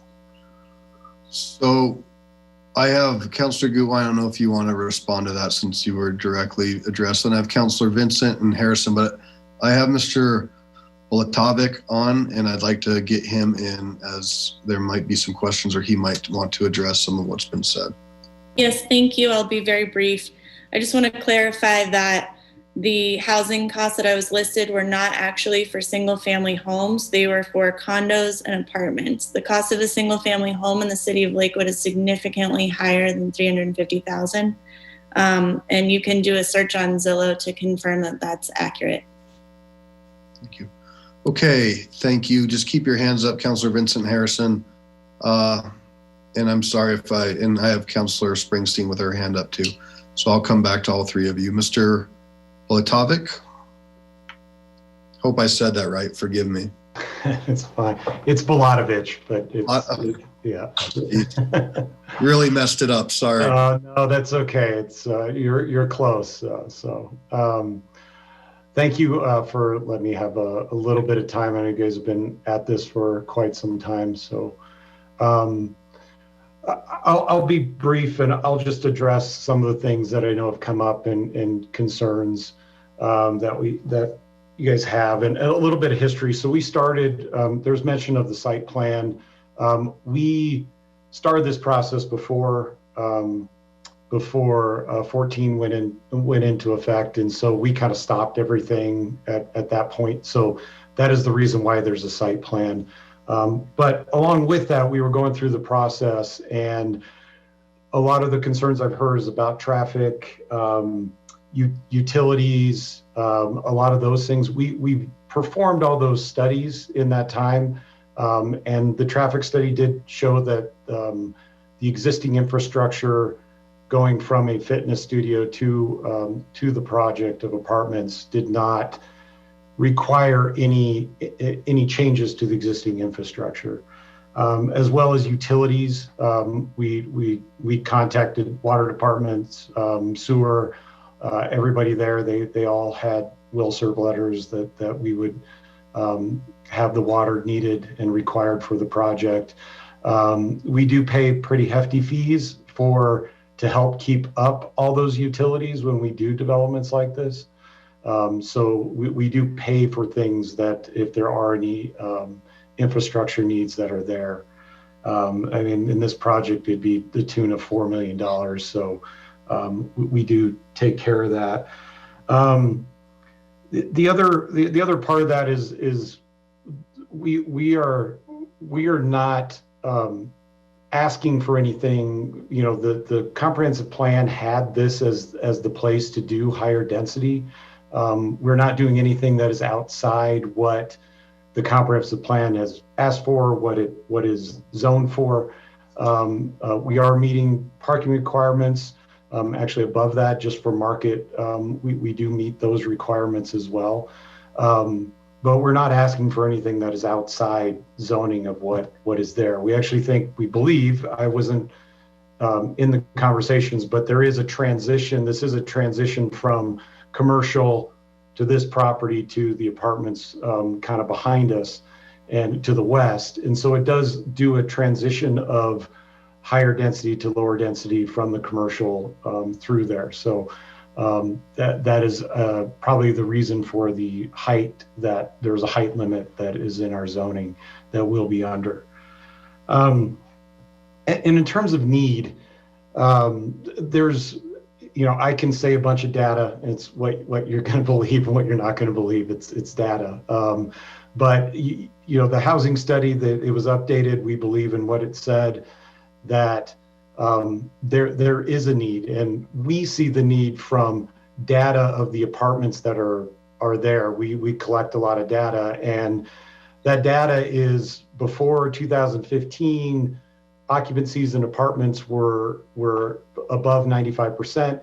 That typically shows that there is a very high desire for apartments. The other part of that is rents increased an average of about 5.5% a year. So the housing study actually in there said, when you start building apartments to meet the demand, they become more affordable. And when I say affordable, not affordable in the sense of that it's affordable project, but just you don't get these drastic rent increases and values go up that fast because you are actually meeting the demand. And since 2014-15, when the apartments came online, the new ones, you started seeing occupancy still stay relatively high, especially in the new apartments. And the rent increases declined. So they were a little bit over 3%. So that's a pretty healthy market. That means that you are building and they are being occupied and rents are not getting a dramatic swing up. So those are the numbers that we see, and that's just pure data of what the demand is in the market. I think the housing study and the things the city staff has shown is a different way to look at demand, but that's the way we look at it. And to answer the question regarding how we're going to build it, yeah, we wait for 4 years, 5 years until we get all the allocations, and then we build it.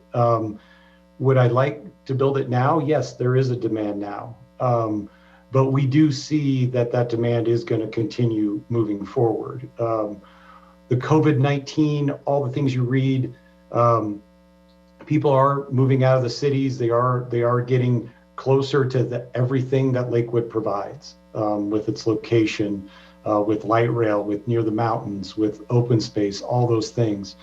I know some of the things with the intent of Chapter 14 kind of list the intent. Some of those are preserving open space and air quality and things like that. That's what higher density does. It preserves open space. It does do that. You do get more people in one area, but then there's more open space for everybody to enjoy. So there are those things, and there are trade-offs for those. I'm not going to say that there isn't, but this particular place does, with the zoning and everything as part of it, is what the housing study and the comprehensive plan designated. I just want to be clear, we are not changing the zoning or asking for more density. That's what the city had planned. The other part I know that came up was regarding the neighborhood, change in the neighborhood plans. This property I don't believe is in the Union neighborhood plan, at least as far as I've been able to tell in talking with city staff. So this property is not actually part of it. So I just wanted to clarify that. And this then just regarding affordability, there's a lot of talk about purchasing and that's affordable. Any amount of purchasing sometimes is not affordable to people. So there's a reason why there's a lot of renters in Colorado and the United States. They're buying a house is not a given. There isn't, just because it seems like it's to you or me or to somebody that you might think that that's affordable, but purchasing is just not an option for some people. And it could be all kinds of things. It could be one, people have mentioned that there's two people working. That's not, every household doesn't have two people working. There's a lot of single divorced people that are divorced and then need a place to live with their kid. There's single mothers, single fathers. There is, when you have a housing or an apartment market or a housing market in general that is meeting the demand, it does make all the housing pool affordable for everybody. So that's part of what we build. One of our, we do it, we don't call it affordable, but attainable housing. We're not a LIHTC. We don't do those type of projects. We want that money to go to the true affordable.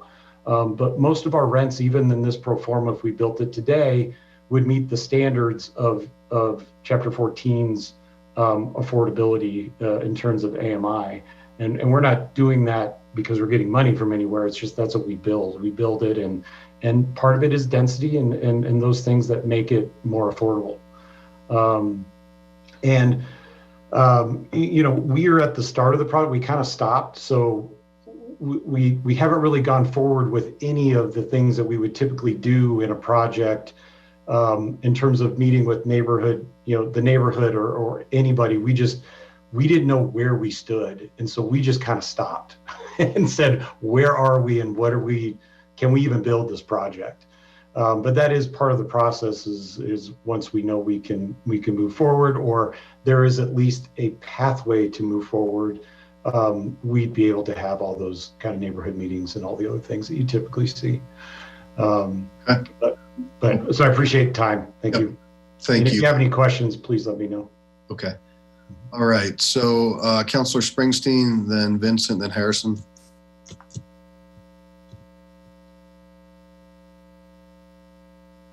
Yeah, I mean, just a few points.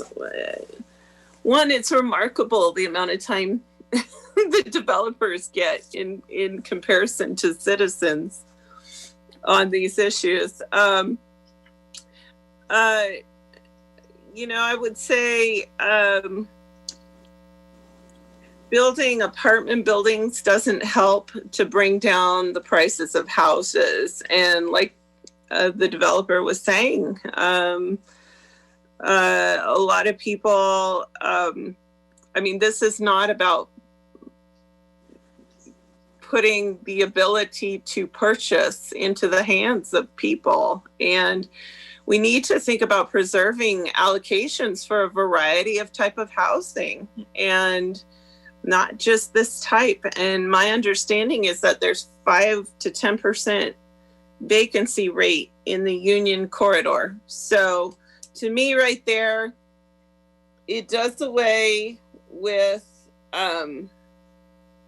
the idea that there's an unmet need, because that there should be a waiting list if there were an unmet need. And so the other part of this is, you know, if they got all their allocations from the affordable housing pool, they might be meeting an unmet need.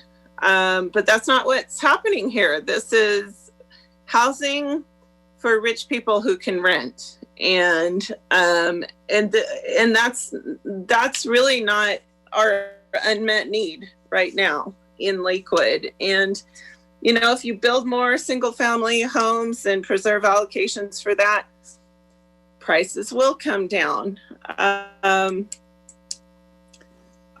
don't know what to say about the idea that high density preserves open space. I mean, I have a hard time with that, especially thinking about cities like New York City, where there's really only one piece of open space. You know, I mean, is that, in a lot of my constituents say that is not why we're living here. We don't want to live in New York City. And so we have these 13 comments all against. And I really think we need to listen to the voters. And I keep begging you to think about that, because it's not about what we think. It's not about what our opinion is. It's about what did the voters tell us to do. And so that's where we have to go with it. Thanks. Councillor Vincent and then Harrison. Mayor Pro Tem, I'm going to ask you for a motion, please. I know your hand's up. Call the question. Okay, well, I think we're just getting there. Do you want to, is there a second? All right, there's a motion and a second to call the question. All in favor? Can we clarify? Never mind.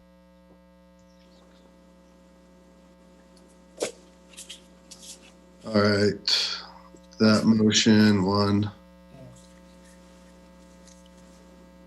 2. So that motion fails. And it looks like it's 2-9. I'll just say the 2 that were for it, maybe. Just put your hands back up, please. All right. What exactly are we voting on? We're just voting to call the question, Councillor Johnson. Oh, okay. Okay. So let's see. Now there's more yeses. So there's 1.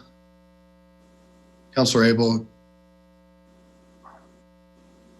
There's 1, 2, 3, 4, 5, 6 ayes, 5 nays. The nays being Abel, Gutwein, hold on, Skilling, Franks, Vita.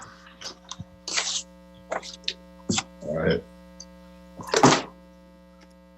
Mayor Pro Tem, will you make a motion, please?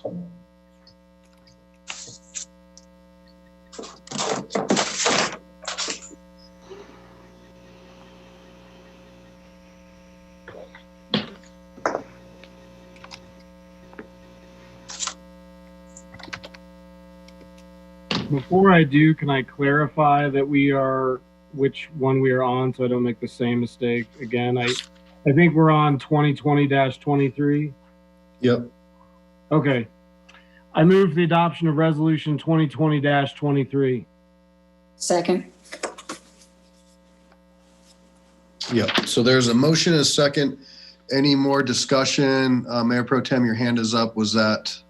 Yeah, I just had one quick clarifier to my original comments. I think I agree with when we were talking about the prejudice discussion, that I think you certainly could find prejudice to the process, given that there's that uncertainty caused for a 5-year plan, and you don't know what the allocations will be from years 1 through 5. Just, I think to Councillor Beta's point, you could certainly find prejudice in that. And if we do need to take it up at some later time, I'm more than happy to. And just point of order, Ms. Salazar, your hand was up. Or did I misinterpret that? Okay.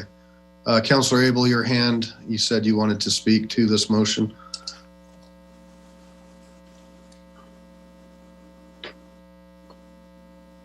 No, my hand should not have been up.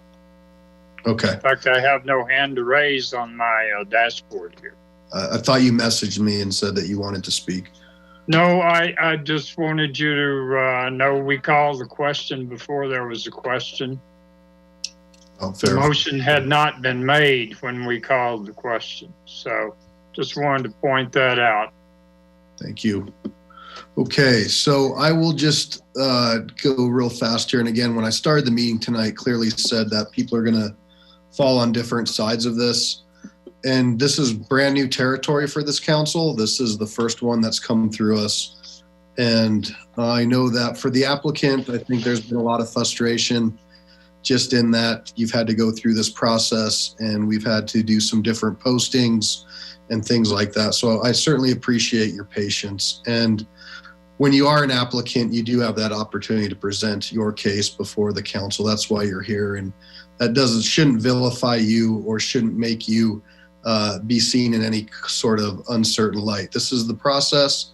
This is 100% following the will of the voters to do this. This is the process that was set in place. And I do support this. And I've talked about this for years. This location is in between a college and our largest employment corridor and a hospital, as well as Tarumo BCT. We look at growth on a scale of 10, 15, 20, 25 years. These folks are looking to bank out 5 years, 4 years. Certainly makes sense. And it's surrounded by density. And as we move forward in uncertain times, we have an empty building that has a very unique use. As we can see with Westland, with other areas, these unique uses are hard to repurpose. And so when we're going into what could be a downturn, to have some sort of activity, some sort of interest moving forward, when you have a union corridor that's empty, where a lot of businesses may not come back, but you're bringing people to that vibrant corridor, makes a lot of sense. And it is supply and demand, whether people want to talk about the cost of housing or not. The more housing you have, the cheaper it's going to be. And that's just, I think, simple economics. So I'm in support, and please cast your votes and move forward. Okay, and that motion is going to fail, and looks like it is 1, 2, please keep them up to 1, 2, 3, 4 ayes, and 4 ayes. Yeah, 4 ayes, 7 nays. The nays being Abel, Skilling, Franks, Johnson, Vincent, and Springsteen. All right, good deal. And pardon me, Mayor, I think you missed and Councilor Bida. Oh, I'm sorry, and Councilor Bida. So the ayes were Paul, Gutwein, LeBeer, and Harrison. Harrison. Okay, thank you. Councilor Harrison, is that why your hand is up? No, I just wanted to do a time check. We're supposed to look at the clock at 11 o'clock, so I'm looking at the clock. Thank you. So I will leave it up to council. I'd certainly like to push through, but that would be up to this group. So I'm seeing who would like to keep going.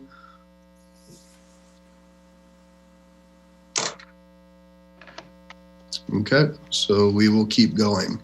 The only one who does not want to is Councilor Springsteen.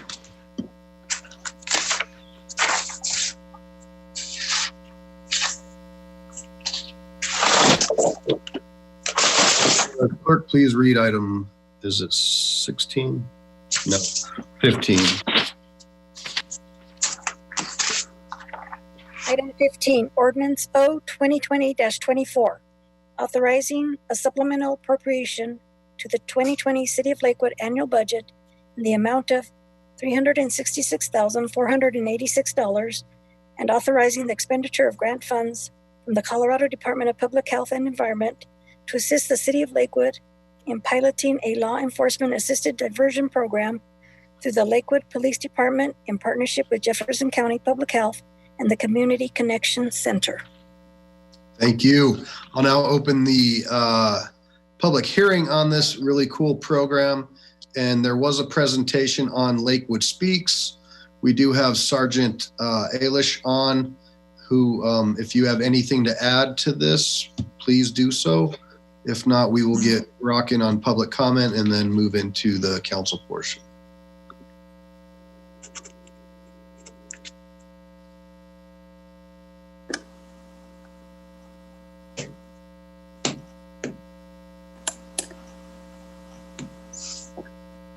I see Sergeant in the... I have caller 6117. No, hold on. Before I open public comment, Sergeant Alish is going to pop in here.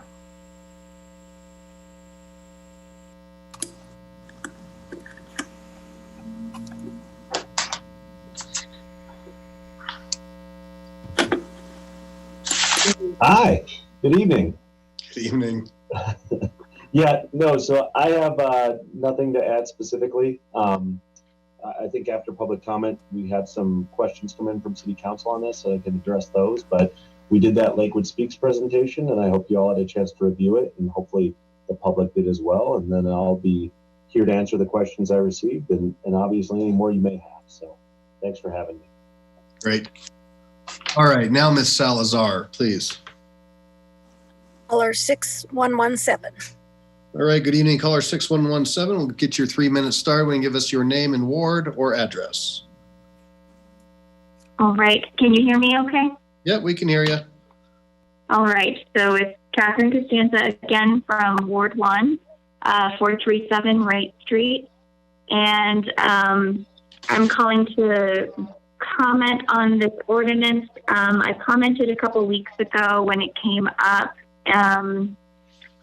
Specifically to address the fact that I think this is a great program and I'm glad to see low-level diversion. But I am concerned about, and it says multiple times in the presentation, that the choice to divert somebody is solely within the officer's discretion. And studies in other restorative justice and diversion programs indicate that the less objective criteria and the more that the diversion criteria is reliant on the officer's discretion, the more likely there is to be bias. And so I'd like to either hear about how data will be collected on the demographics of the people who are involved so that the police force can be held accountable to make sure that it's administered in an equitable and non-discriminatory way. Or how that discretion may be limited based on objective factors. And that's all. Thank you so much. Great. Thank you very much. All right. I do not see anybody else in the queue. One else. Okay. We'll give it a few minutes here just to make sure.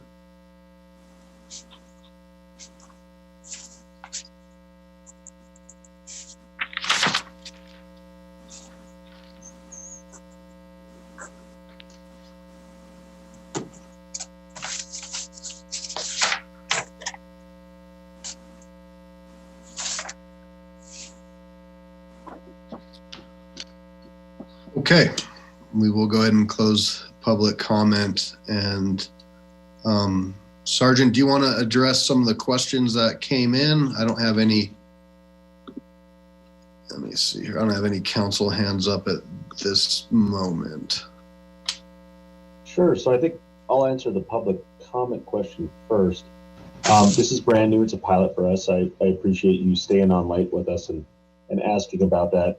The presentation may have simplified it a little bit. I think what we were trying to indicate is that the decision will be made at the street level, and it will be made once the officer can take in all the factors. So for example, the biggest part of making the decision to divert is does the person want to do it?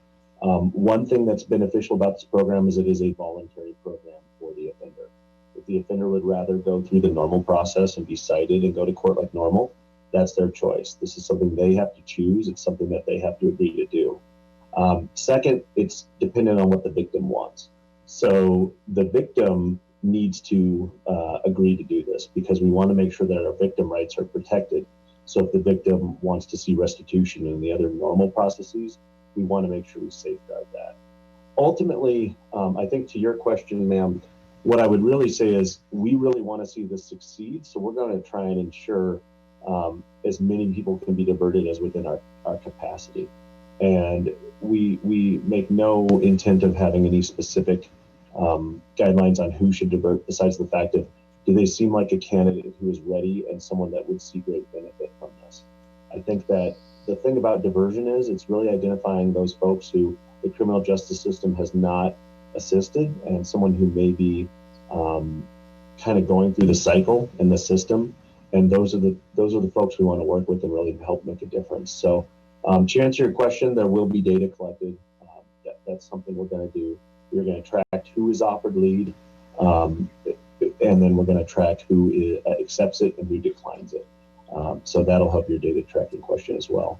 But as we move forward, I encourage you to stay involved. We're going to have a policy committee that's working on this. We're going to have an outreach committee that's working on this. You can reach out to Jefferson County Public Health if you'd like to be more involved, because we definitely want to make sure that the community has input on how this program unfolds. So thank you for that question. To address the ones that came up from council, I'll kind of go through them line by line. That may answer a lot that you have. I appreciate everyone doing their due diligence with this.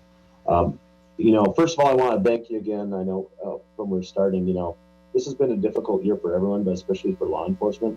And it feels pretty cool to still be able to propose innovative programs and know that we have the support of our command staff, our chief, of our city manager, and our city council. So we feel very fortunate in Lakewood, and we feel the support, so we appreciate that.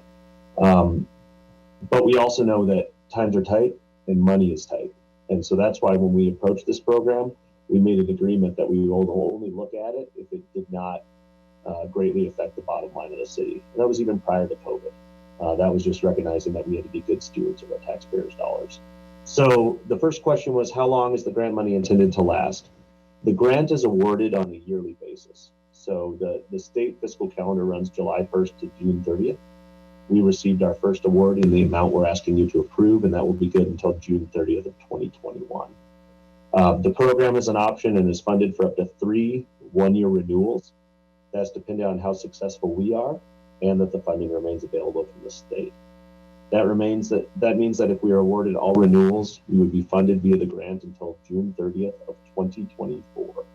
So we do have some time to see if this is successful, and we know that that money will be there to help. Concerning funding availability, the State Department providing the funding, the Colorado Department of Public Health and Environment, is very confident this funding will be available for the remaining years.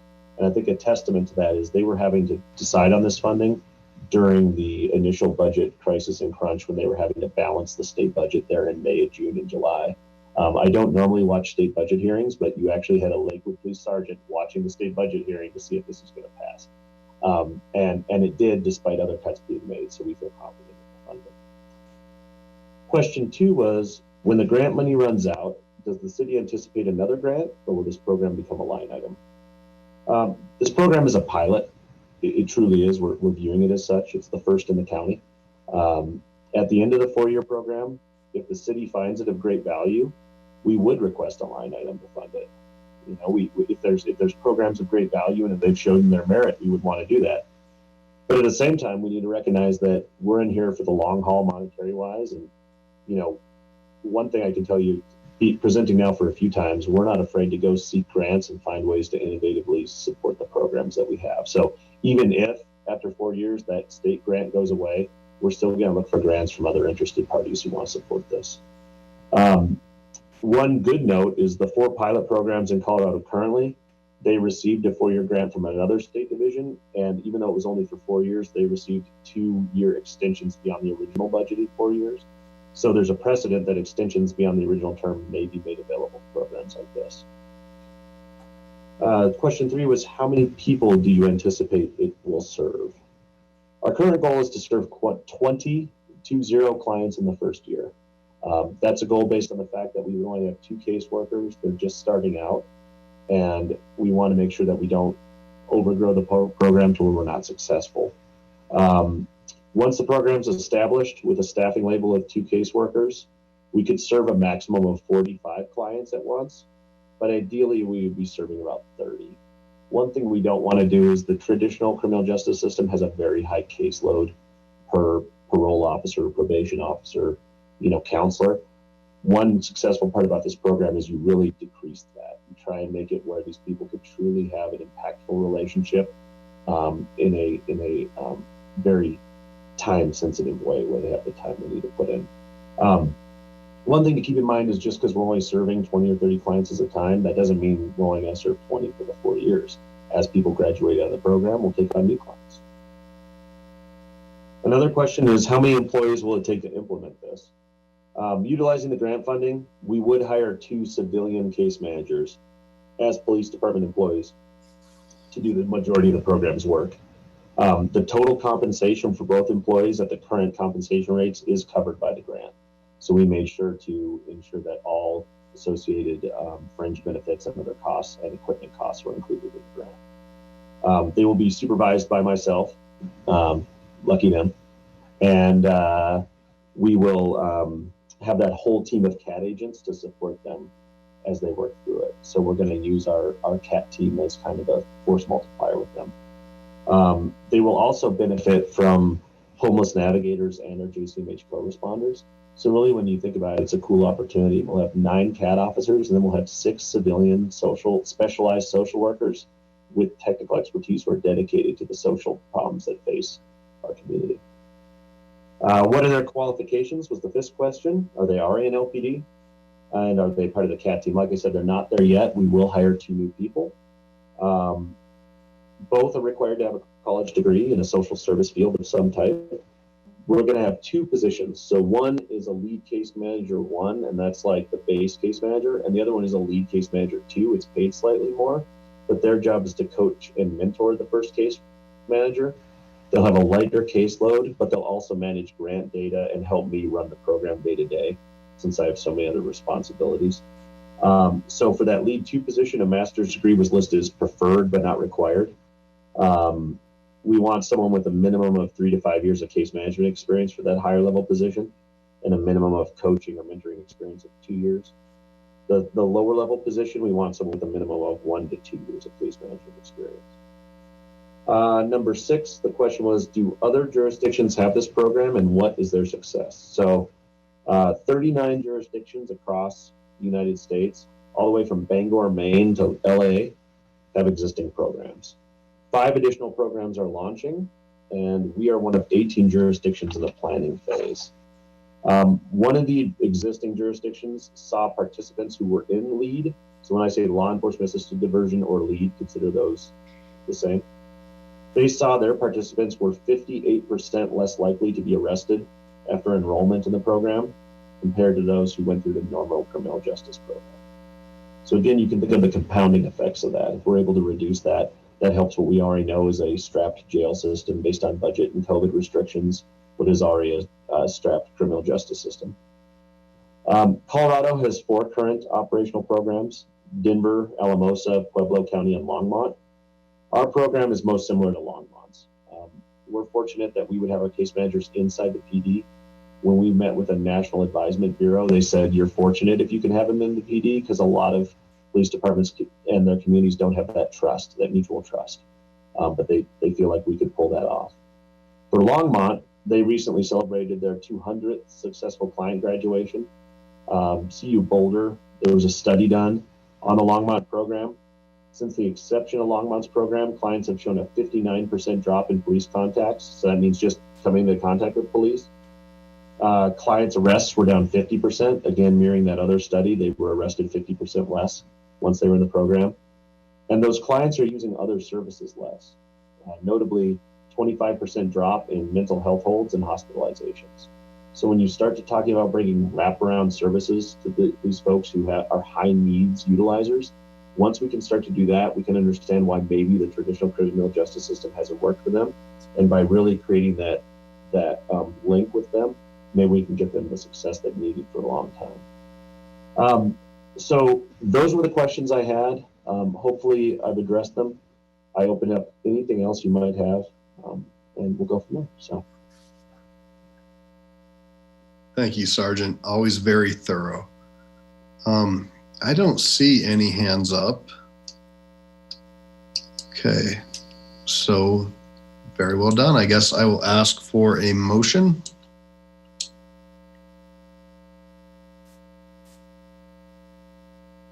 Oh, am I unmuted?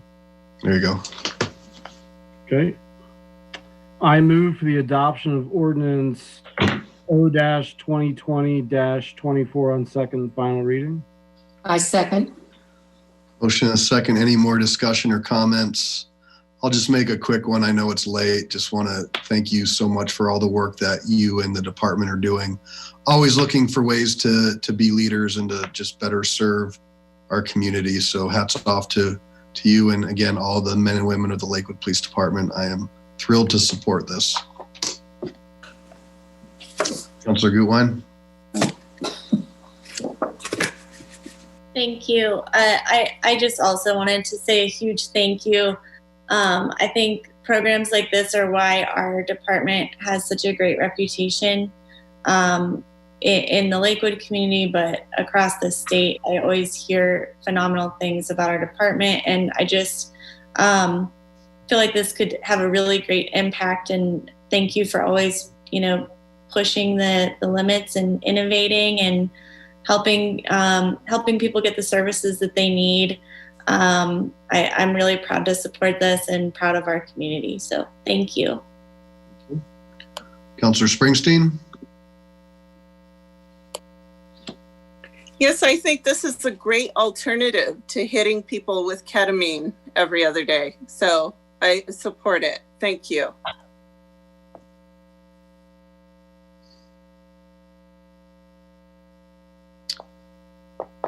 I think we should censure her at some point. Thanks. Absolutely out of line, 100%. I apologize, Sergeant. I'm just at a loss. So please cast your votes.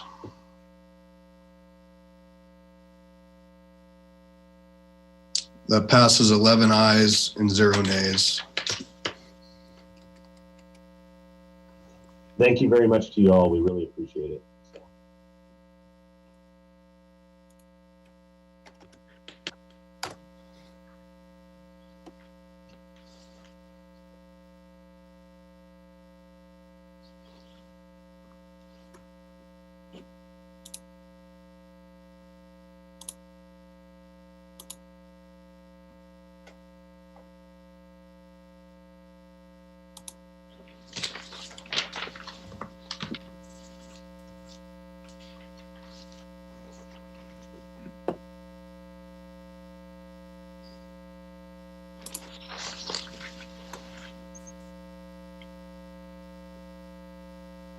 Will the clerk please read the next item into the record?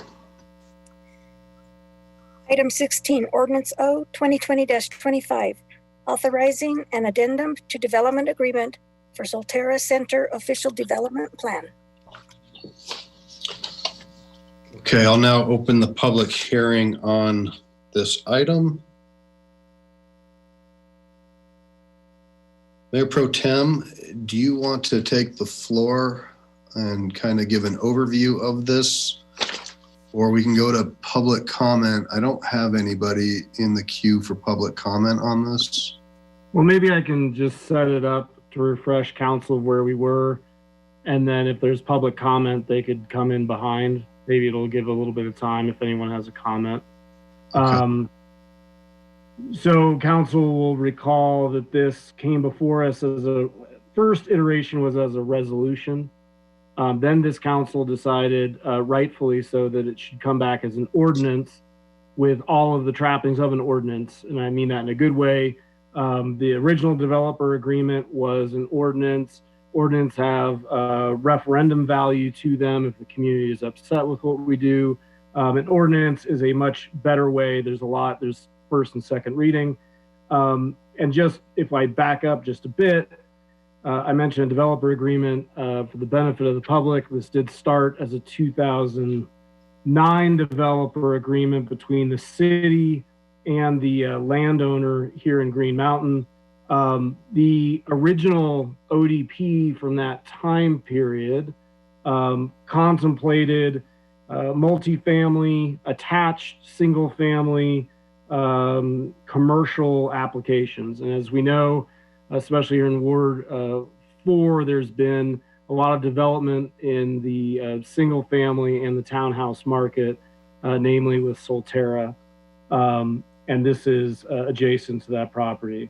That has happened in the past 11 years. Obviously, a lot of time has elapsed since the 2009 developer agreement, which contemplated, I think, a different build out there. One of the key components, what started a lot of this, was that the 2009 developer agreement states, and I'll paraphrase in part, that the city will not impair, delay, prevent, et cetera, the development of the property.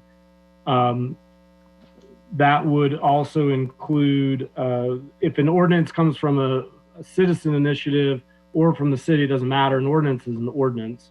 And so this is a unique situation in that the developer had a 25-year agreement with the city that it would have certain development rights. At the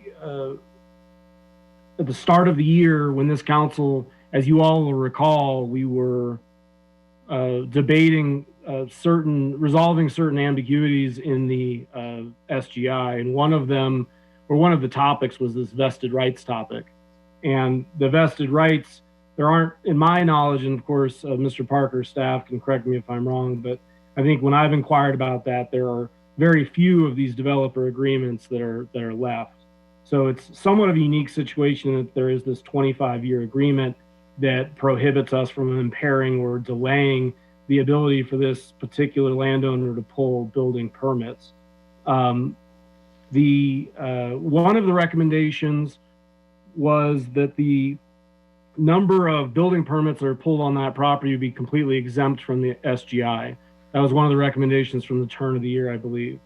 But I don't think that there's any basis for that. And I'll circle back to that for a moment. The original resolution that came before us that's now an ordinance, since that time, Councilor Franks and I have submitted an amendment for your consideration, and I've spoken about it at a past meeting. We've spoken in our ward meetings, through newsletters, in conversations that we had with the representative of the landowner. When they were discussing what would happen with the impact of the SGI, with what their rights were, we also began a conversation of updating the actual ODP out there and what could be built. So a moment ago, I gave a listing of all the things that could be built out there, and that includes a total of 1,630 units, could be multifamily, apartments, townhouses, commercial, and we don't feel that that's necessarily a compatible use anymore out there. And certainly our residents out in Green Mountain I have shown a great deal of opposition to having more multifamily out there. So, and certainly 1,630 units. The addendum or the amendment that we have proposed for your consideration, it would do a few things. First, back to the SGI, it would ensure that any allocations that are given, any building permits that come off that property or are pulled, would come off the total allocations for the city, so they would not be exempted. And that's a key component. There is no exemption going on here. They are certainly not exempt from the SGI in terms of the number of permits that are pulled will count against the SGI.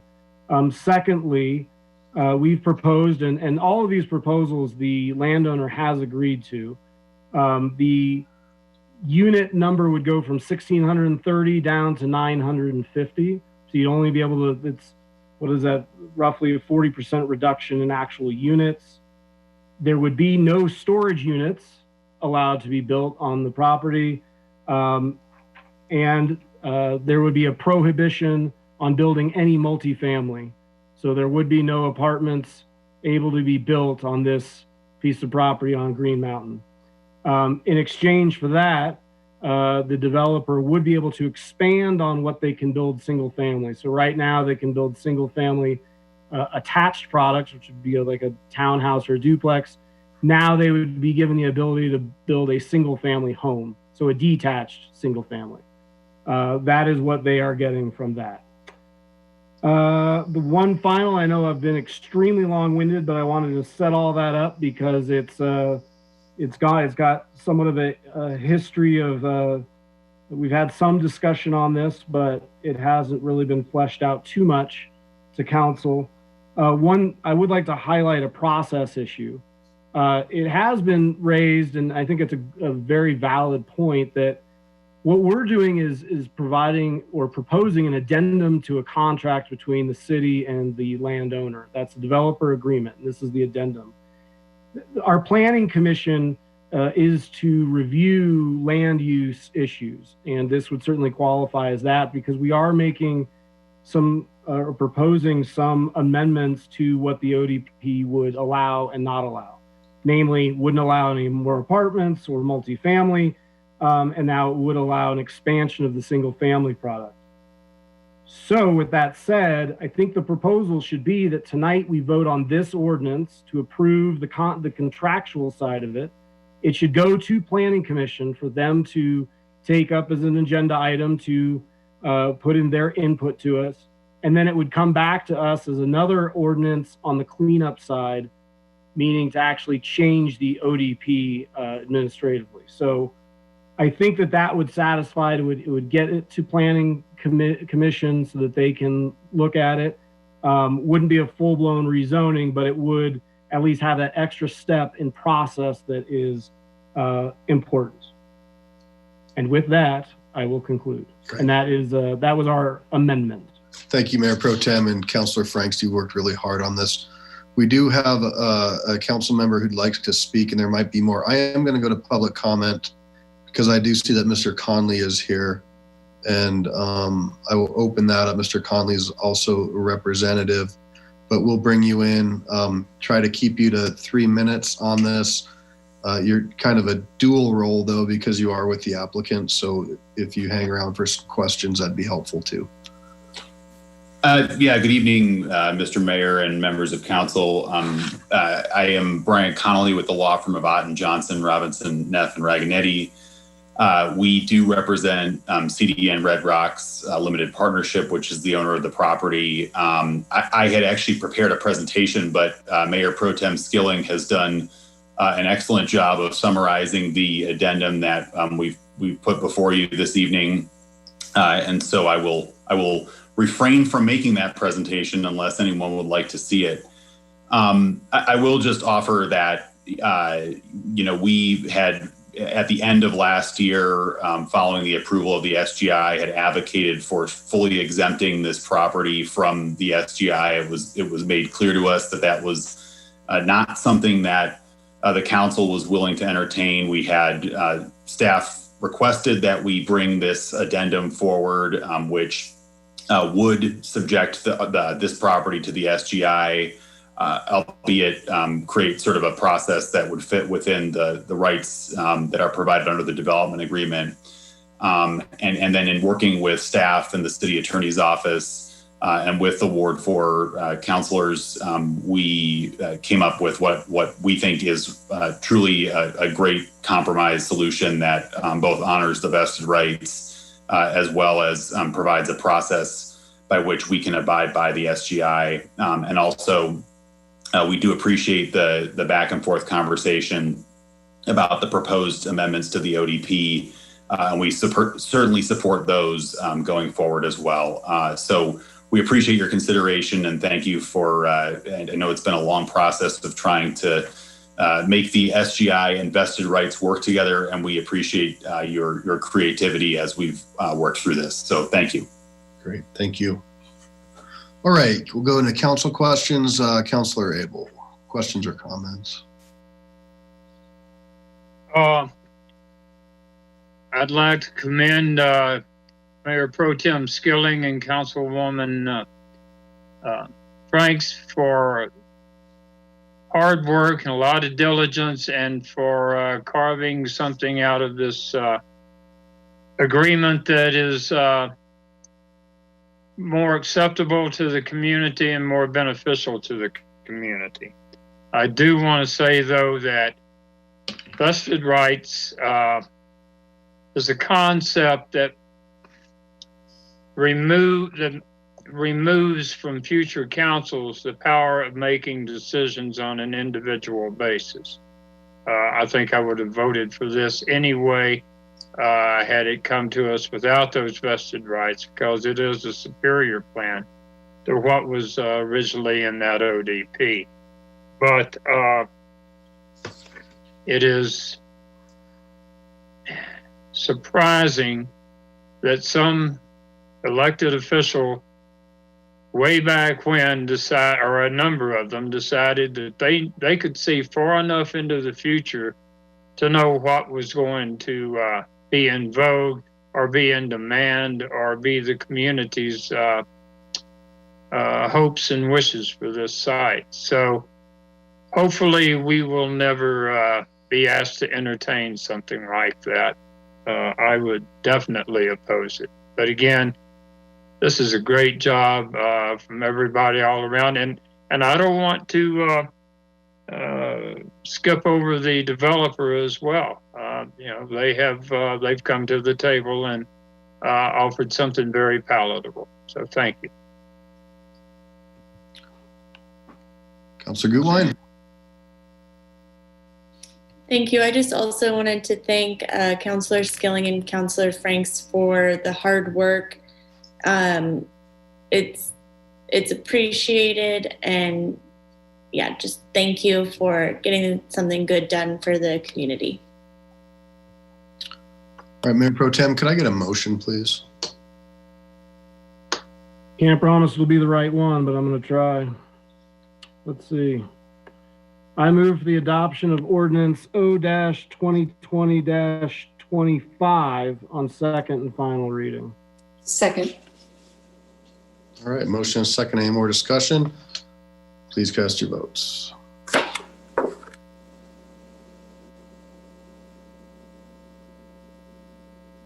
And that passes. Please keep them up.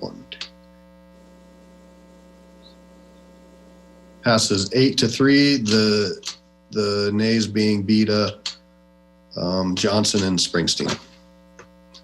Thank you, Mr. Conley.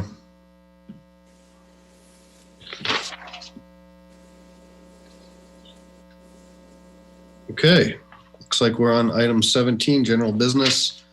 Anything council has under general business? I have one thing, and it has to do, I've received many inquiries related to the status of an investigation requested by a council member. And so, Ms. Hodson, I'd like to see if there's somebody who can do a update to council about that investigation. Yes. Would you like that in writing, or how would you like that? Writing, I think, would be fine from the folks who've been interested, but certainly to all of council. Okay, I'll do that. I'll have that done. Thank you. Thank you. Okay, we'll go ahead and go the reports, and we will start Ward 1. Nothing. We have a ward meeting first Saturday in October. I forget that date, but about the 4th, I believe. And third. It'll be, I'm sorry, the 3rd. Thank you all. We will be discussing a few of the ballot issues that are in the blue book, just listing them and what they're all about, no pro and con, until we get to the question and answer series, and we'll have an open microphone. I understand there are a couple of